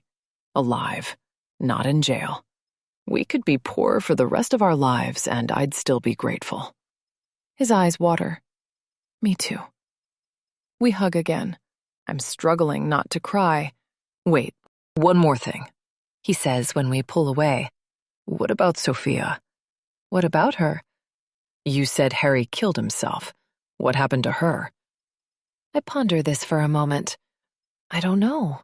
She must have run off. Poor woman. I know she screwed us over, but I get why. At least her debt is gone. Is it? I nod. Ours too. The old medical debt. Robinson bought it so he could put the pressure on us, set up a fake collection agency and everything. Looks like we might be replacing it, though. The loan shark debt is gone too. Not that we actually needed to pay it. Those guys that came into our house and beat you up, one of them was Robinson. the one with the ponytail. Guess it was fake. He must have taken it off when he put on the bald cap. He laughs. Seriously, why? I don't know. Maybe he was getting his kicks from it. No idea who the other guy was. Probably just some guy he hired to look tough next to him. Where did you say you met those guys? His cheeks go red. They emailed me. Guess I'm pretty dumb for falling for that. We were desperate. I get it. He shrugs. Guess maybe we'll be okay after all. Of course we will. And wherever Sophia is, hopefully she's doing okay. She seemed like she could take care of herself. She should be an actress or something. Had me convinced. You played your part well too, baby. Henry says. I don't think I could have done it without Hannah. But you didn't need to, he says. We should go visit her sometime, you know? Tulsa isn't that far. I laugh. I think we're supposed to visit her for dinner tonight, but I bet she'll understand. We hold hands and say nothing for a while. Eventually, Henry gets too tired and drifts off. I sink back into my hospital chair. For the first time in what feels like months, I'm genuinely relaxed. Within minutes, I fall asleep too. Chapter 45. Sophia. Cocktail boy! Excuse me, cocktail boy! The handsome young man carrying a tray is clearly annoyed by me calling out to him, but my drink is empty. What does he expect me to do? Go empty-handed at an all-inclusive resort? I'm barely even buzzed. 3 days in, and I feel like I could spend a lifetime here. This is a place truly worthy of me. And now I could probably afford it. My daily routine suits me. I've been lying beside this Olympic-sized pool for 3 hours, and I'm far from bored. If I'm feeling adventurous, the beach is only a 5-minute walk away. God, I love Cancun. The cocktail boy approaches me. See? Oh, I'll take a Moscow Mule this time. He's put his shirt on since the last time he approached. What a pity. Those muscles were easy on the eyes. Regardless, he nods and heads off. I can't believe how perfectly this all played out. Men can be so stupid. Those idiots running Powerhouse, Curtis and James, was it? I can't remember. I always called them Tweedledee and Tweedledum. Really believed that was all the cash we had on hand. We were going to have to pay them off a little, but they burned their portion and did us the service of being killed before they could cause any more problems. How considerate of them. I'm surprised my brother was willing to go to prison, but I have little doubt we can spring him within a year or two. Full prison sentences are for people who don't have millions of dollars at their disposal. What's a couple years in jail when a lifetime of fortune is waiting for you? He wouldn't admit it, but I think he started to feel bad for manipulating that skinny little boy toy of his. Apparently not bad enough to tell him I was involved, though. Family first, right? I have no problem admitting I got the long end of the stick. The woman called Sophia Walters will go down as the sad, indebted widow of a man who committed suicide over his financial woes. I can't believe that idiot almost ruined everything. God, it was hard to keep him from spilling the beans. But money talks, as they say, and he kept mum until he killed himself. If they go looking for that Sophia, they'll come up dry. They won't look hard. She was poor and had no connections. I'm just glad I never had to sleep with that pathetic loser. It was bad enough pretending he was my husband. We paid off all his gambling debts just to get him to cooperate. And what does he do? Goes right back to the casino and buries himself in another pit of debt. Guess that's why he killed himself. He must have known he would always keep going back. Thought Dirk was stupid for buying that house and setting up that account in his name, for doing anything in his own name. Maybe that was the boy toy's doing. I never asked. He might have ended up without jail time if he hadn't. But I must admit, that would have left a lot of loose ends. The cops probably would have kept investigating. Now it's closed. Powerhouse is shut down. And all the money is sitting neatly in a Swiss bank account. For whatever reason, he was willing to take the fall. Everything is tied up neatly. Thanks, brother. Looks like those acting lessons Mum put us up to when we were kids came in handy. I put on a hell of a performance, if I may say so myself. Dirk, always the drama queen, managed 3 separate roles. Some might have called our plan too complicated, but hey, it worked, didn't it? The cocktail boy returns with my Moscow Mule. I take a sip. Ugh, too spicy. Bring me a Mai Tai instead. He scowls and wanders off. Maybe his manager needs to hear about this. I'm in no hurry for Dirk to get out of jail. He won't rat me out. I have all the money. And if I'm being honest, I'll thoroughly enjoy gallivanting across the world in the meantime. Maybe I'll even save some for him for when he gets out. Dirk, Jeff, Tweedledee, and Tweedledum, Henry, Harry, what can I say? Thanks for everything, boys. I fully expected Ellie would end up in prison, but I'm not displeased to see she didn't. She's resourceful. I respect that. Some people say crime doesn't pay, which I find absolutely adorable. But I must admit that following the rules has its place. For some people, it's necessary. After all, I'm very particular about how my cocktails are made. The end.